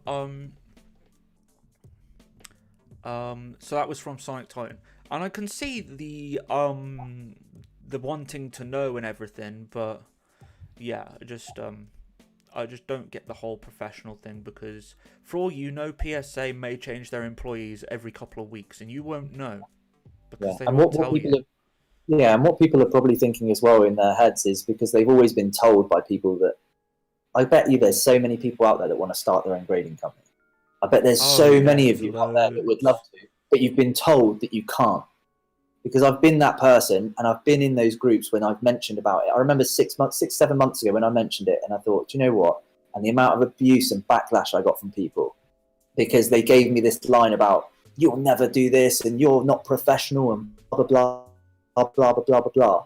And it, like you say, but for someone like myself, it was just like I saw past that, like you do, Joey, and you just go, "What are you on about?" Yeah.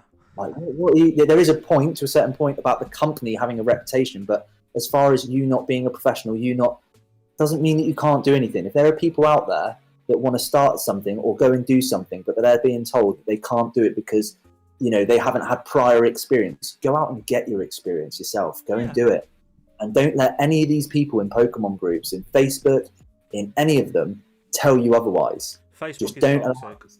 It's got to stop. Like, honestly, like you don't have to stand for these people, and the admins have got to do a better job as well of it if they really care about their pages. Because look, I'm not saying that. I'm not trying to make us out to be something that we're not. But with Pokegrade and myself, I feel like we're starting to get more involved in this community, have more of an impact, interact with people, and I don't get involved in any of those groups.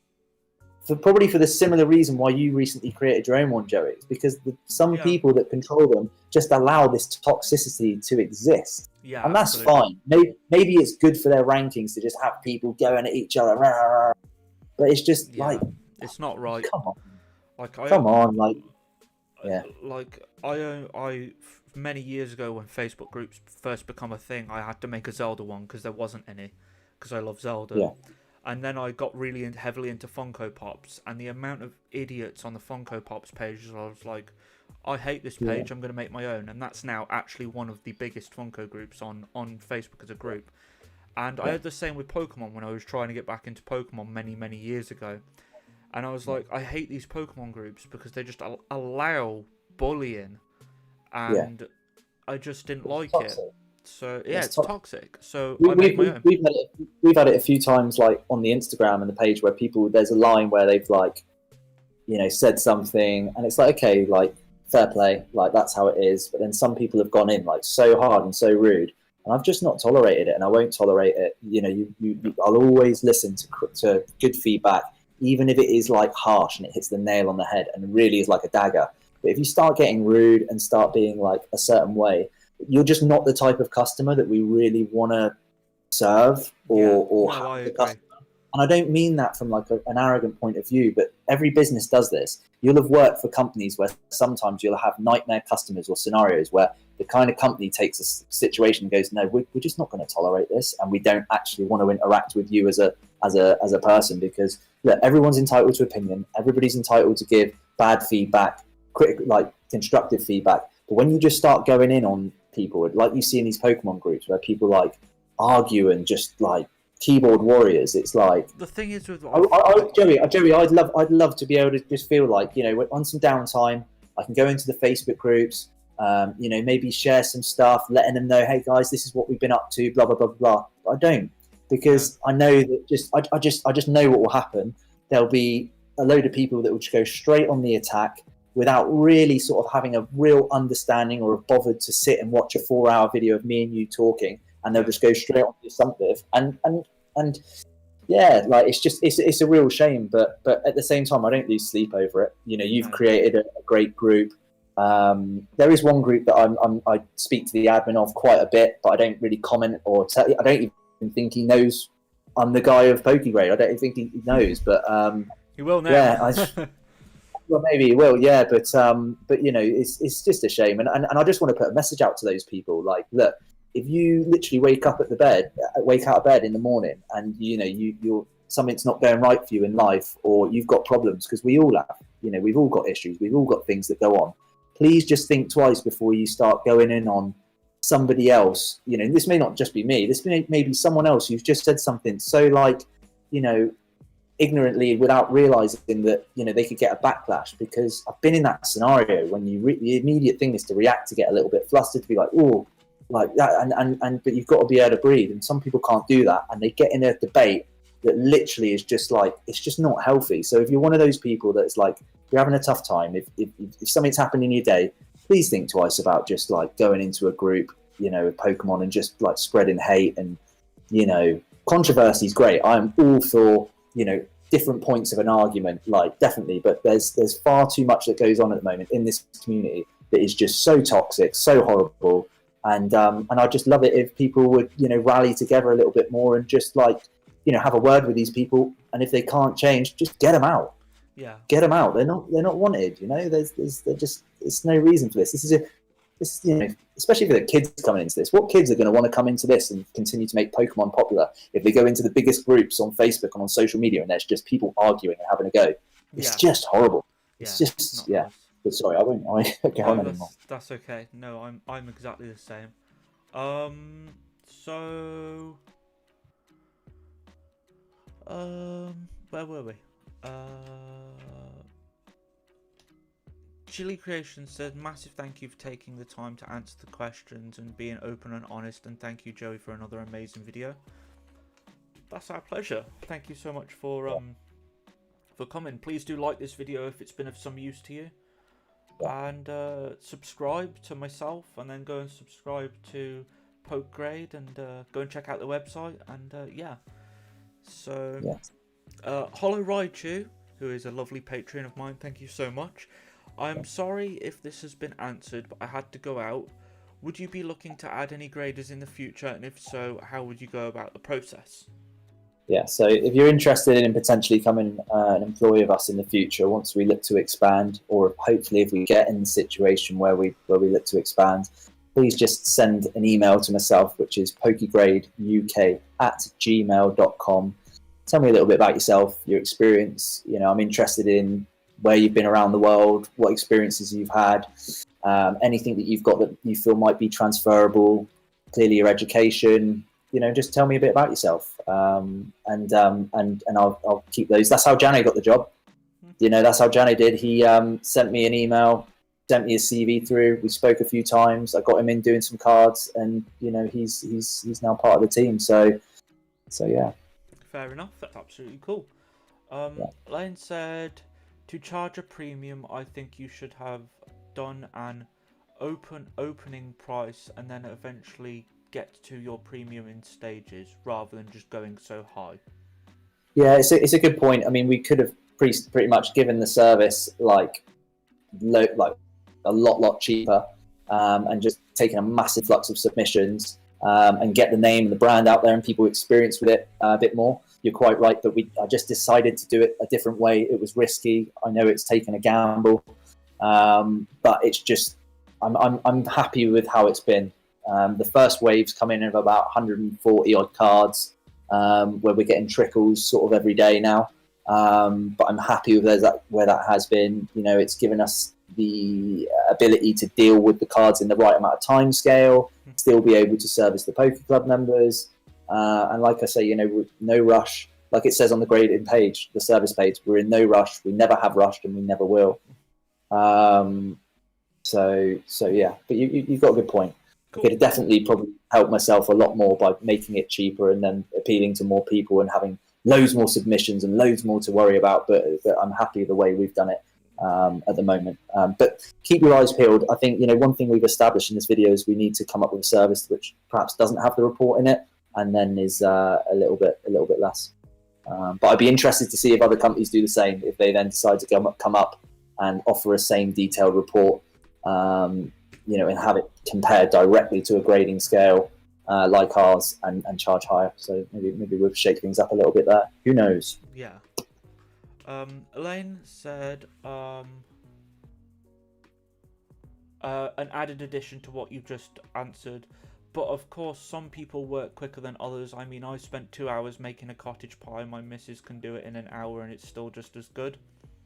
She's having a laugh. Elaine's having a laugh, isn't she? That's Elaine, your questions were up here to begin with, and now they're starting to.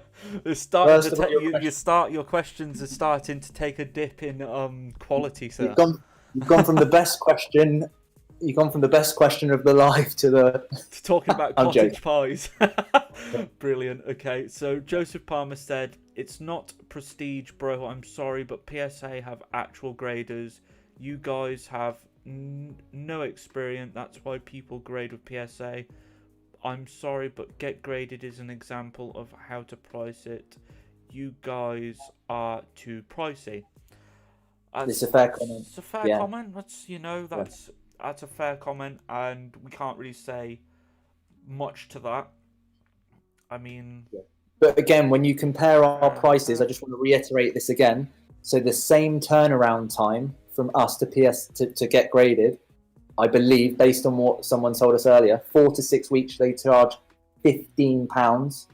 Okay, for our Poker Club members, we charge 18, and you get an actual report with the card that correlates to a grading scale. All right, Get Graded's grading scale, I believe, don't quote me on this, but the last time I looked was this card's go onto it now, guys. Have a little look. You know, this card's considered a 2, a 3, a 4, a 5. There's no description, and there's no examples of what, you know, a 1 to 10 for each of the subgrades look like, or a description based on that. So, you know, again, 4 to 6 weeks with them, with their scale, £15, £18 for us for our Poker Club members. I think it's 20 without, so between £3 and £5 more.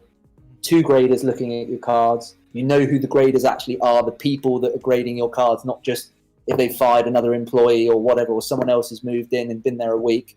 Do you know what I mean? And yeah, so I hear, but I do get your point. We do need to have another entry level for people without the report, keeping it the same at a lower price, which I'll sort out within the next couple of weeks. Yeah. Elaine said also, going back to the good questions now, do you guys wear gloves, have short nails, etc. to avoid scratches?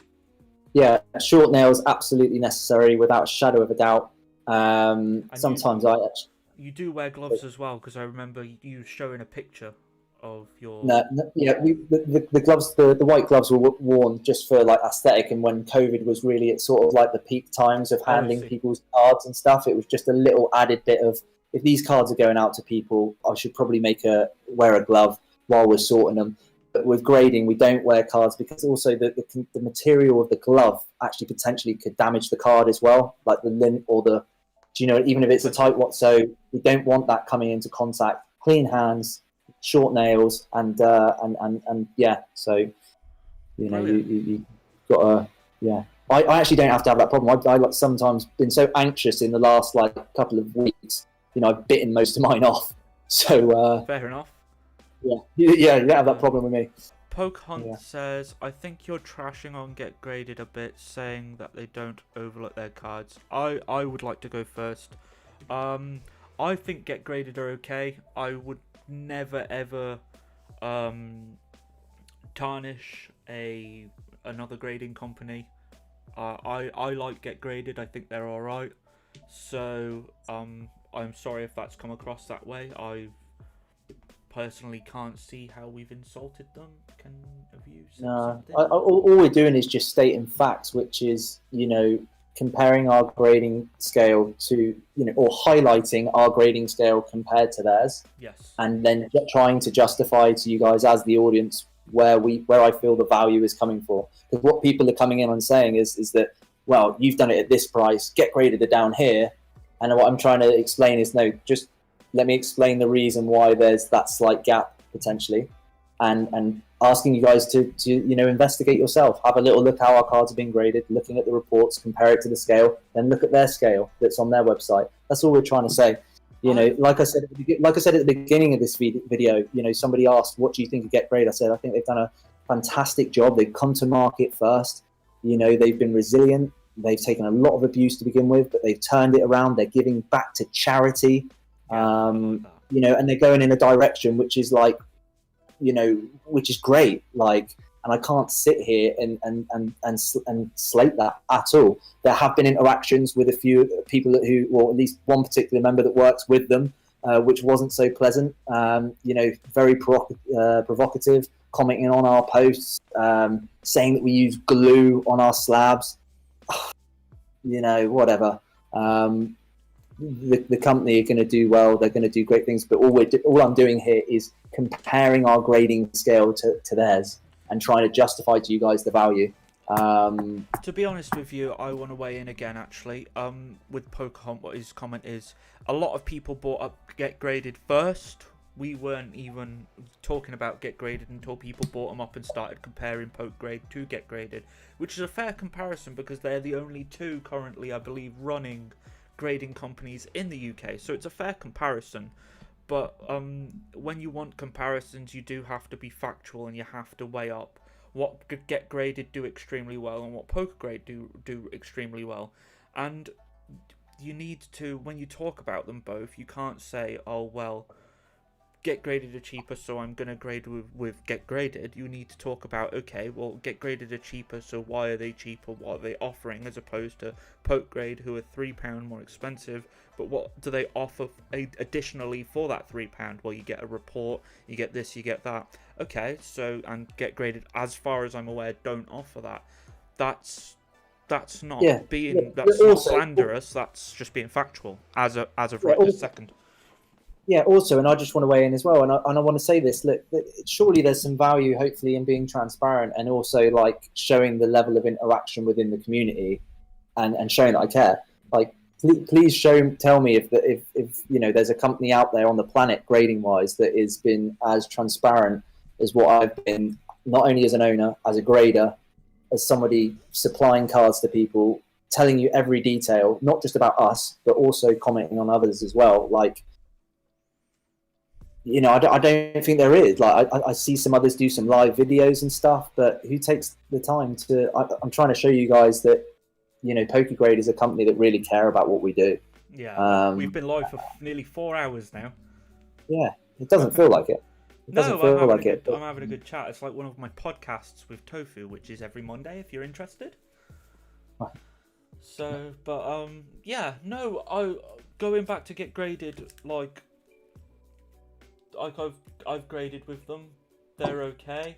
Like I'm completing my review on them this week, so that'll be out if you're interested in hearing my final thoughts, and it will be an in-depth review. But yeah, it's just unfortunately there's only two for comparison to each other, and that is Get Grade and Pokegrade at the moment. So that's just there are some other companies out there. There's Goodwin Bros. They've just started releasing, haven't they? Yeah, they've just started. There's MGC. There's that Universal one, the one that popped up on Facebook group. That lad who's got his own. So there's loads of us. Like there's lots to choose from, guys, and you know, just go with what you feel is right and what you feel is best and what appeals to you the most, and just have fun with it. Like, again, like we said earlier in this video, Joey, like, let's just all calm down a little bit. Let's all just like calm down a little bit as far as, you know, we know we're all passionate. We know we all love Pokemon. We know we all want to make the right decision, but variety is the spice of life. Yeah, definitely. You know, have fun with different companies, looking at different things, find what you love, enjoy it. And when the fun stops, stop. Yeah, absolutely. So I'm gonna we need to whiz through these comments because there's so bloody many, and I want to thank you all for the comments. I've got about 13 minutes of that. So if we can clock it off at 8, that'd be great. Cause, absolutely, yeah. We'll whiz through them as quickly as I can. So try short answers, please. So I keep. Vi King Gaming says, I do have an original idea. If anyone wants to take me up on starting this business, hit me up. I want to sell cheese in Jerusalem. Okay, and it says cheeses of Nazareth. Okay, very random. You do you, boo. Legend, brilliant. And I've just accidentally scrolled down way too much. Right, okay. So, Elaine again. You say you avoid Facebook, however, you need to absorb what's going on in the community. It's the most eye-opening social media channel to market trends. So yeah. Poke Hunt's just randomly commented 5 other companies. Actually, Poke Hunt, there's about 7 other grading companies in the UK that's going to be here by the end of May. So something to bear in mind. Joseph Palmer says, and Man says, no hate to Get Graded. I absolutely, you know, I like Get Graded. I'm just going to come out and say it. So, Poke Hunt said it's a bit of a mess, honestly. I'm not sure what you mean, Poke Hunt. Don't know whether you mean the UK grading scene in general, whether you just mean UK graded or Poke Grade. It's thriving. It's going to become one of the strongest markets on the planet. Yeah. You know, Other people, like there's going to be other people are going to from other countries are going to look towards us. Yeah, absolutely. Potentially, you know, like as the reputation grows, as they start to see like how we're interacting with our community, you know, and not just resting on our laurels. Like other people are going to look to us. Like the UK market is booming, like with it. Yeah, we love Pokemon here. So, Hollow Raichu said, I really like the slabs at the moment. I'm assuming he means because people were saying about they don't like the look of your slabs. I think Hollow Raichu's saying that he does. Thanks, mate. Sonic Titan, he's talking to Joseph Palmer, so I will skip that. Sonic Titan, Pokegrade UK, I don't wish to be mean, I honestly wish you the best of luck. The high standards and reports are definitely good. Sonic Titan, that's a great comment, mate. Really good. Yeah, appreciate you taking time to watch it, to watch what we've been talking about. Yeah, we've still got 20 people watching, so if you would do me a favour, please do like, subscribe if you want to see more interviews with Pete, and we want to get some interviews with the other grading companies in the UK, because of course, so we can compare and as such. Pokehunt says, favourite flavour of Yazoo, mine's banana. Mine's banana as well, Pokehunt, I'm not going to lie to you. What's your favourite flavour of Yazoo? Solid choice. I'd probably go strawberry. Yeah, still a good choice to be fair. BTG card collector, if the hype calms down, would you grade other cards? I'm assuming he means like other, like Dragon Ball, that sort of thing.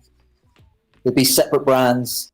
So, separate brands. So I've got the rights to domains called Yu-Gi-Oh! Grade.co.uk. I also own the domain rights for Sports Card Grade UK.co.uk.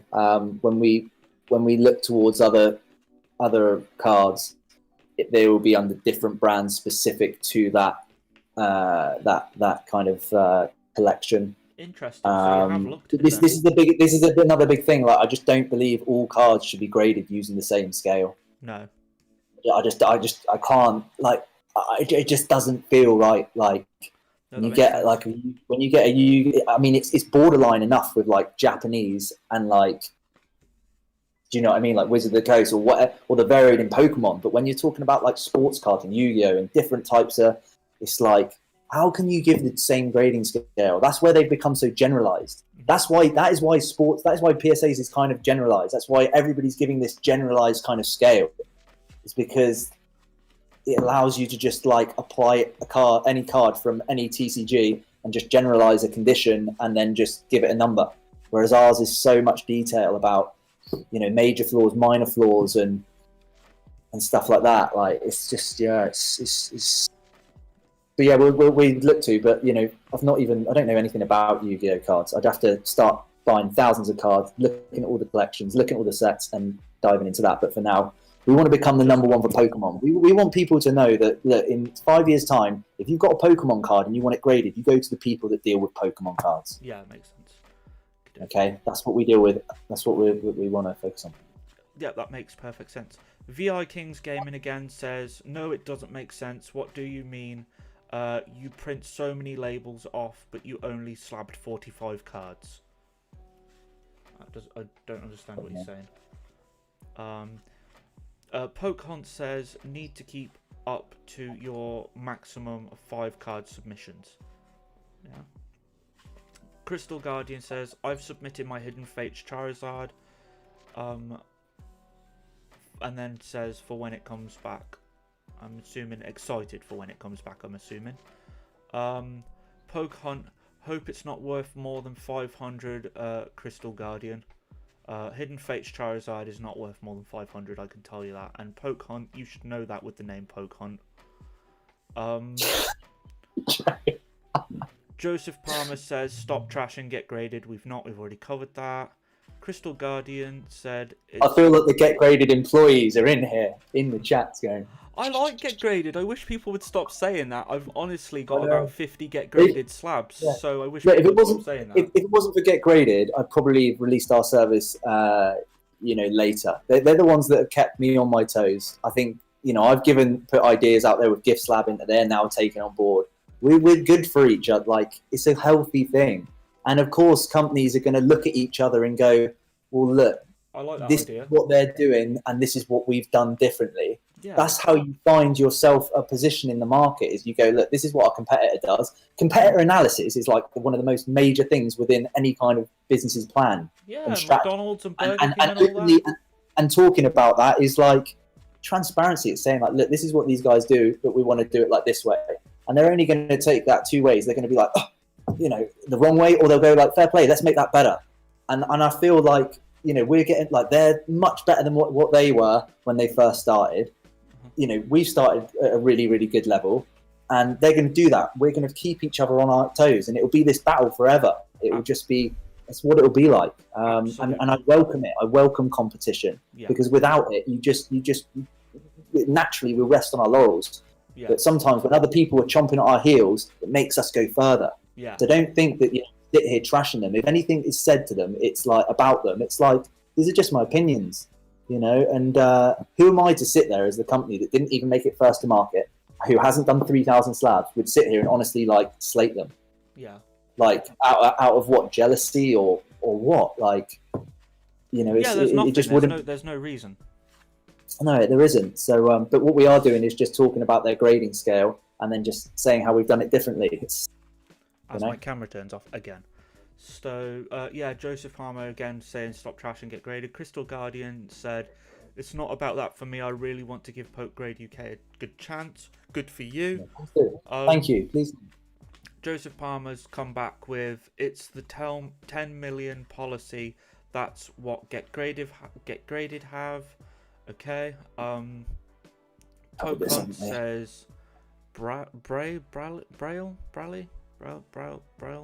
B-R-A, is it I-L-L-E?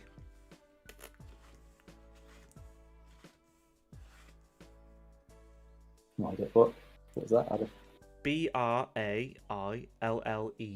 I'm dyslexic. Braille. Crazy Braille amounts. What? Yeah, I'm confused. That's what I thought it said, but I was like, no idea what they mean. Elaine says, yeah, standard practice in labs. It makes sure when equipment is calibrated. I was talking about the calibration. This is how far behind we are.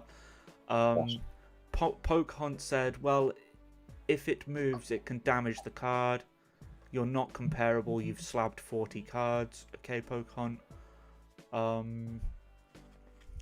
bet this is a get graded employee, isn't it? This is someone who knows that. This is someone who they've gone, get in there and have a go. They get like, oh. Yeah, it shouldn't be a get graded employee, because they know that I like them, so they wouldn't come here and start trying to dig at us. So, VI King Gaming, how you getting £3 difference? 22 to £10 is a £12 difference.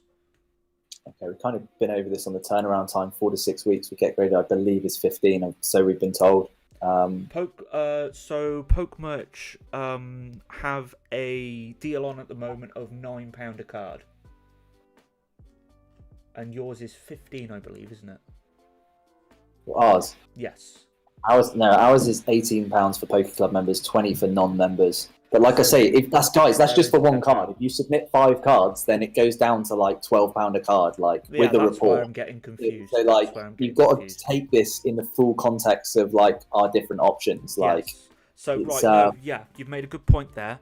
So get graded through Poke Merch, I believe you can comment, is £8, but yours goes down to £12. So it is a £3 difference. Because it's so it is still a £3 difference, unless you send one card, which you're more than likely not going to do.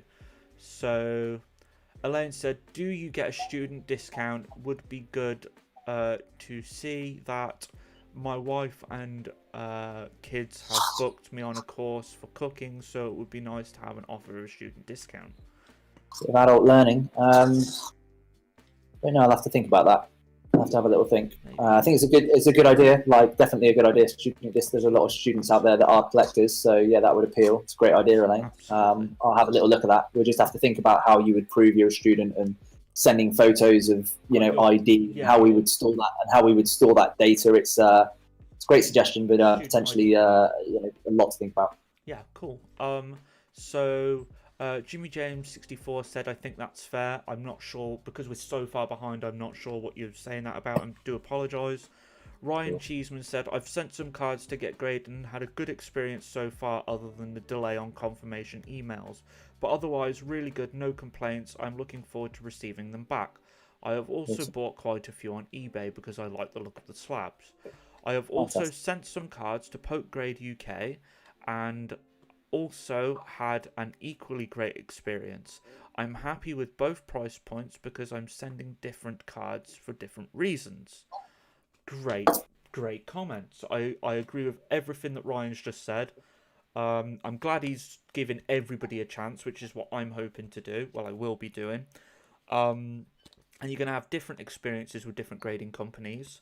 But yeah, I'm glad you had a good experience. VI King Great Gaming says, experience, I've been on 200 flights and I'm not a pilot.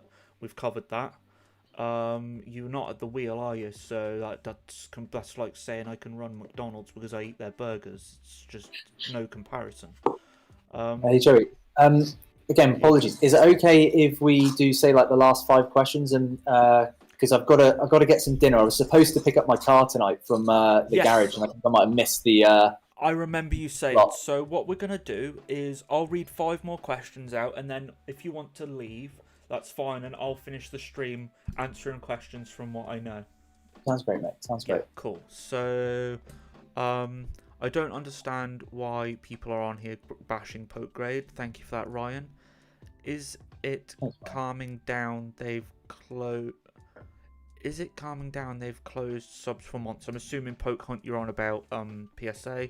Ryan, new company trying something different. If you like the idea, use them. If you don't use them, something else. I plan to use both. Yeah, I agree with Ryan. Crystal agrees with Ryan. I'm trying to find some questions, but I don't want to scroll down too far because obviously I don't want to lose where I'm at. Poke Hunt, the fear of being charged £22 a card when they've graded 40 cards. Pretty sure PSA were £5 a card for a long time.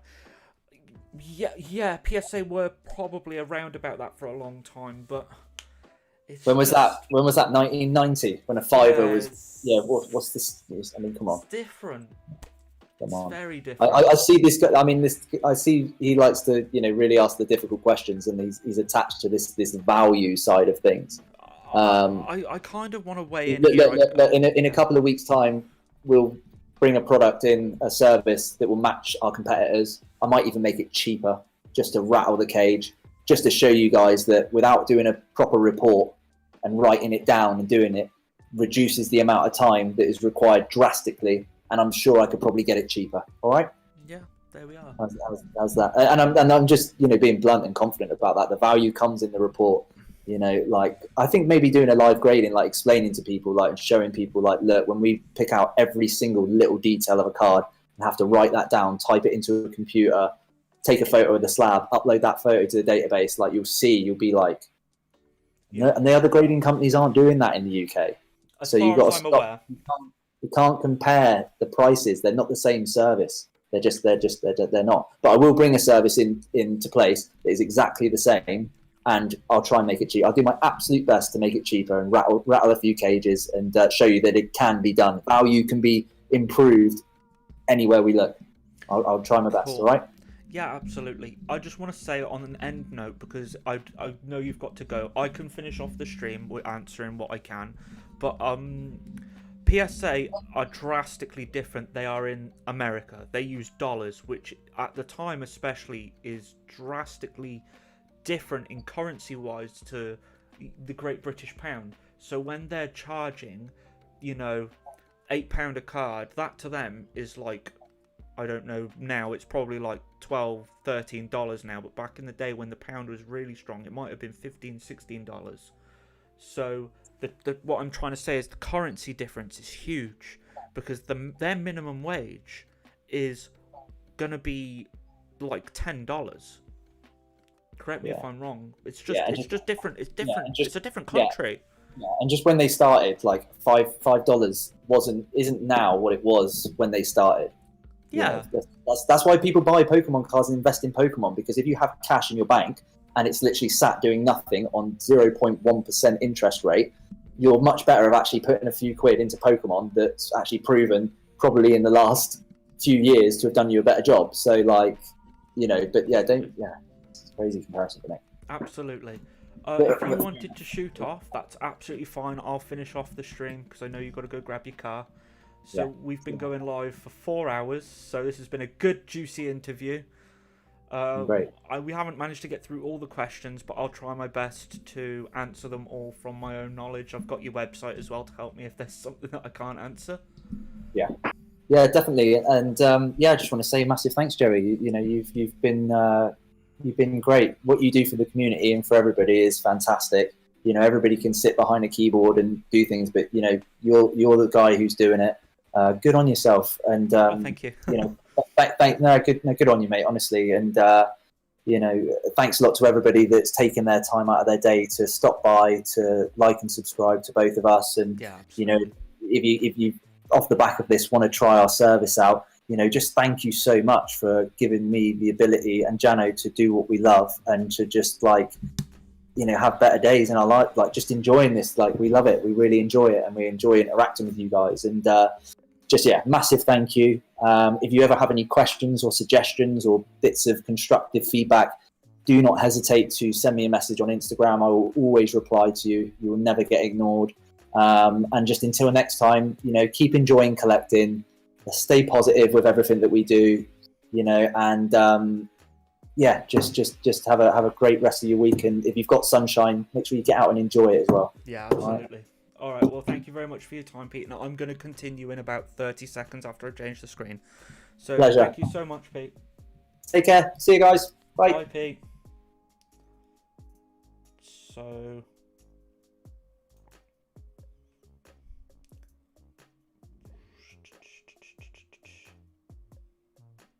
I'll just be 2 seconds.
Yeah, I'm pretty sure PSA... We're going to continue now, guys. Pretty sure PSA were like £8 like a long time ago, yeah. I've had a great interaction with Pete when I had 1,000,001 questions about grading because I've never done it before. I have equally great reaction with Kane at GG. They both have really good qualities for different reasons. I absolutely agree with that, Ryan. Like I keep saying myself, I really, really like Get Graded. I have now about 50 cards submitted with them. I got a stack about this big, so I believe that's justifiable enough for me to have my own opinion on them. So yeah, I'm actually going to put this over here because it's straining my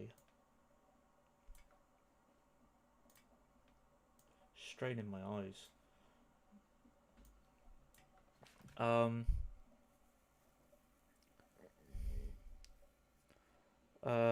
Both have good different qualities. I absolutely agree.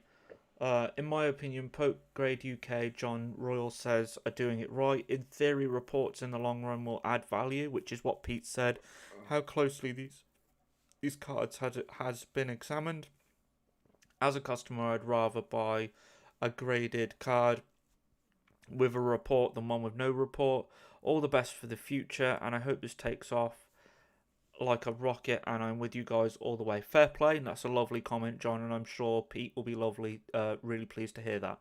Scott Ray says, is it for UK residents or can you ship cards to Canada, for example?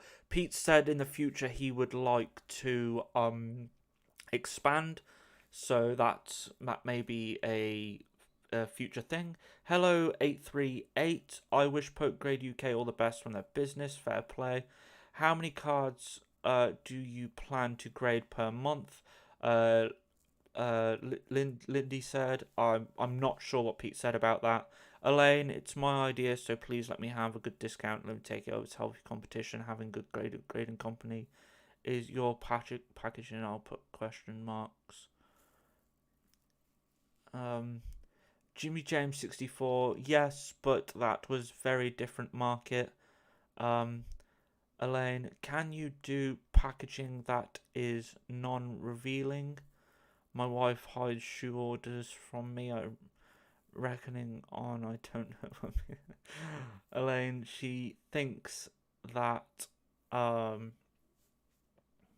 not muted anymore, am I? She thinks I didn't notice. Ollie Cool, great interview, Joey. Thank you so much, Ollie. Hollow Raichu says, great interview. I genuinely think he's really open and honest. Yes. Infinite Mania and Ollie Cool says, I'm still muted. Yes, I was. Hopefully you can hear me now. T-Rex Pokemon has retracted his message. I agree, buying a card with a report on should increase the value if hold of the value, but better as a car agreement say. Yeah, service history is more. So yeah. So that is all the questions. Thank you so much to Pete. We've been live 4 hours, so thank you so much to him for taking his time out of his day, of his grading your guys' cards to come and have a chat with us. My next video will be, I did my vlog yesterday, that's recorded. This will be my video from today until Friday or Saturday now. I still have some packs available left on the break. I'm breaking open, ba-boom, some Pikachu Shining Fates boxes this weekend for this Saturday. Of course, Patreons had first choice, and the rest will go on to you guys. It's now for public sale, so if you want a pack, £6 a pack. And then it's £1 postage if you want to keep. If you don't want to keep the bulk, £1.50. If you do want to keep the bulk, everyone will get a chance to win either the oversize or the promo card in the box. I don't keep anything other than this plastic, so they're all up for sale. If you want any of those, message me on Instagram. Thank you so much to Pete again. He's in the comments. Thank you for all your likes, comments, and subscribe. Have a good evening. Thank you so much to Pete. We will be having more interviews with Pokegrade. I do want to get an interview with Kane from Get Graded as well. As I really like Get Graded, of course. So I do want an interview with him at some point. I would like an interview with a lot more of the grading companies in the UK. Just to see. Again, I'm not affiliated with any of these. I'm just curious, and I want to let you guys know we've had 340 views in 4 hours. So, yeah, I need to put my phone on charge. My phone is dead. So, thank you so much to everybody. Please do like this video. We have 13 likes and 330 views, so thank you so much. Please do like this video. Subscribe if you are new, and check out Pokegrade UK. Looking forward to the packs the weekend. Thank you so much. Thank you so much to Pokegrade and myself. Thank you so much, Hollow Raichu. If you are considering becoming a Patreon as well, that'd be amazing. It's £1 for a shout out, £5 to shout out, get early access to buying packs. Everyone gets early access to buying packs, even if it's just a £1 subscription for the weekend's breaks. There is a max of 4 packs per person. However, I might lift the max because no one really wants to buy the Shining Fates packs, so I might lift the max if they haven't sold by the end of tomorrow. Thank you so much to everybody that's watching. Please do, like I said, subscribe if this video has been informative and helped you. Like I said, absolutely not affiliated with Get Graded or Pokegrade or any other grading company in the UK or just anywhere in general. If they want to sponsor me, well, I'm not going to say no. But no, thank you so much to everybody that's watched. I hope you're all staying safe. I hope you have an absolute great weekend, guys. I will see you guys. I'm not sure what day it is. What day is it? It is Thursday. Tomorrow I'm at work, so I will see you all on Saturday. I would normally have a Friday video out, but like I said, I'm at work. I will try and get a Friday video out, but I don't know how well that's going to go. Thank you so much to everyone that's watched, subscribed, liked, Patreon. You're all absolutely amazing. I just want to say a special thank you to my extra special Patreons who have done the top tier as well. They're absolutely amazing. Thank you so much to those. I am Joey. I'm going to get some dinner. I hope you all have had a great evening. Thank you so much for listening for 4 hours. Take care, guys. I will see you all Saturday.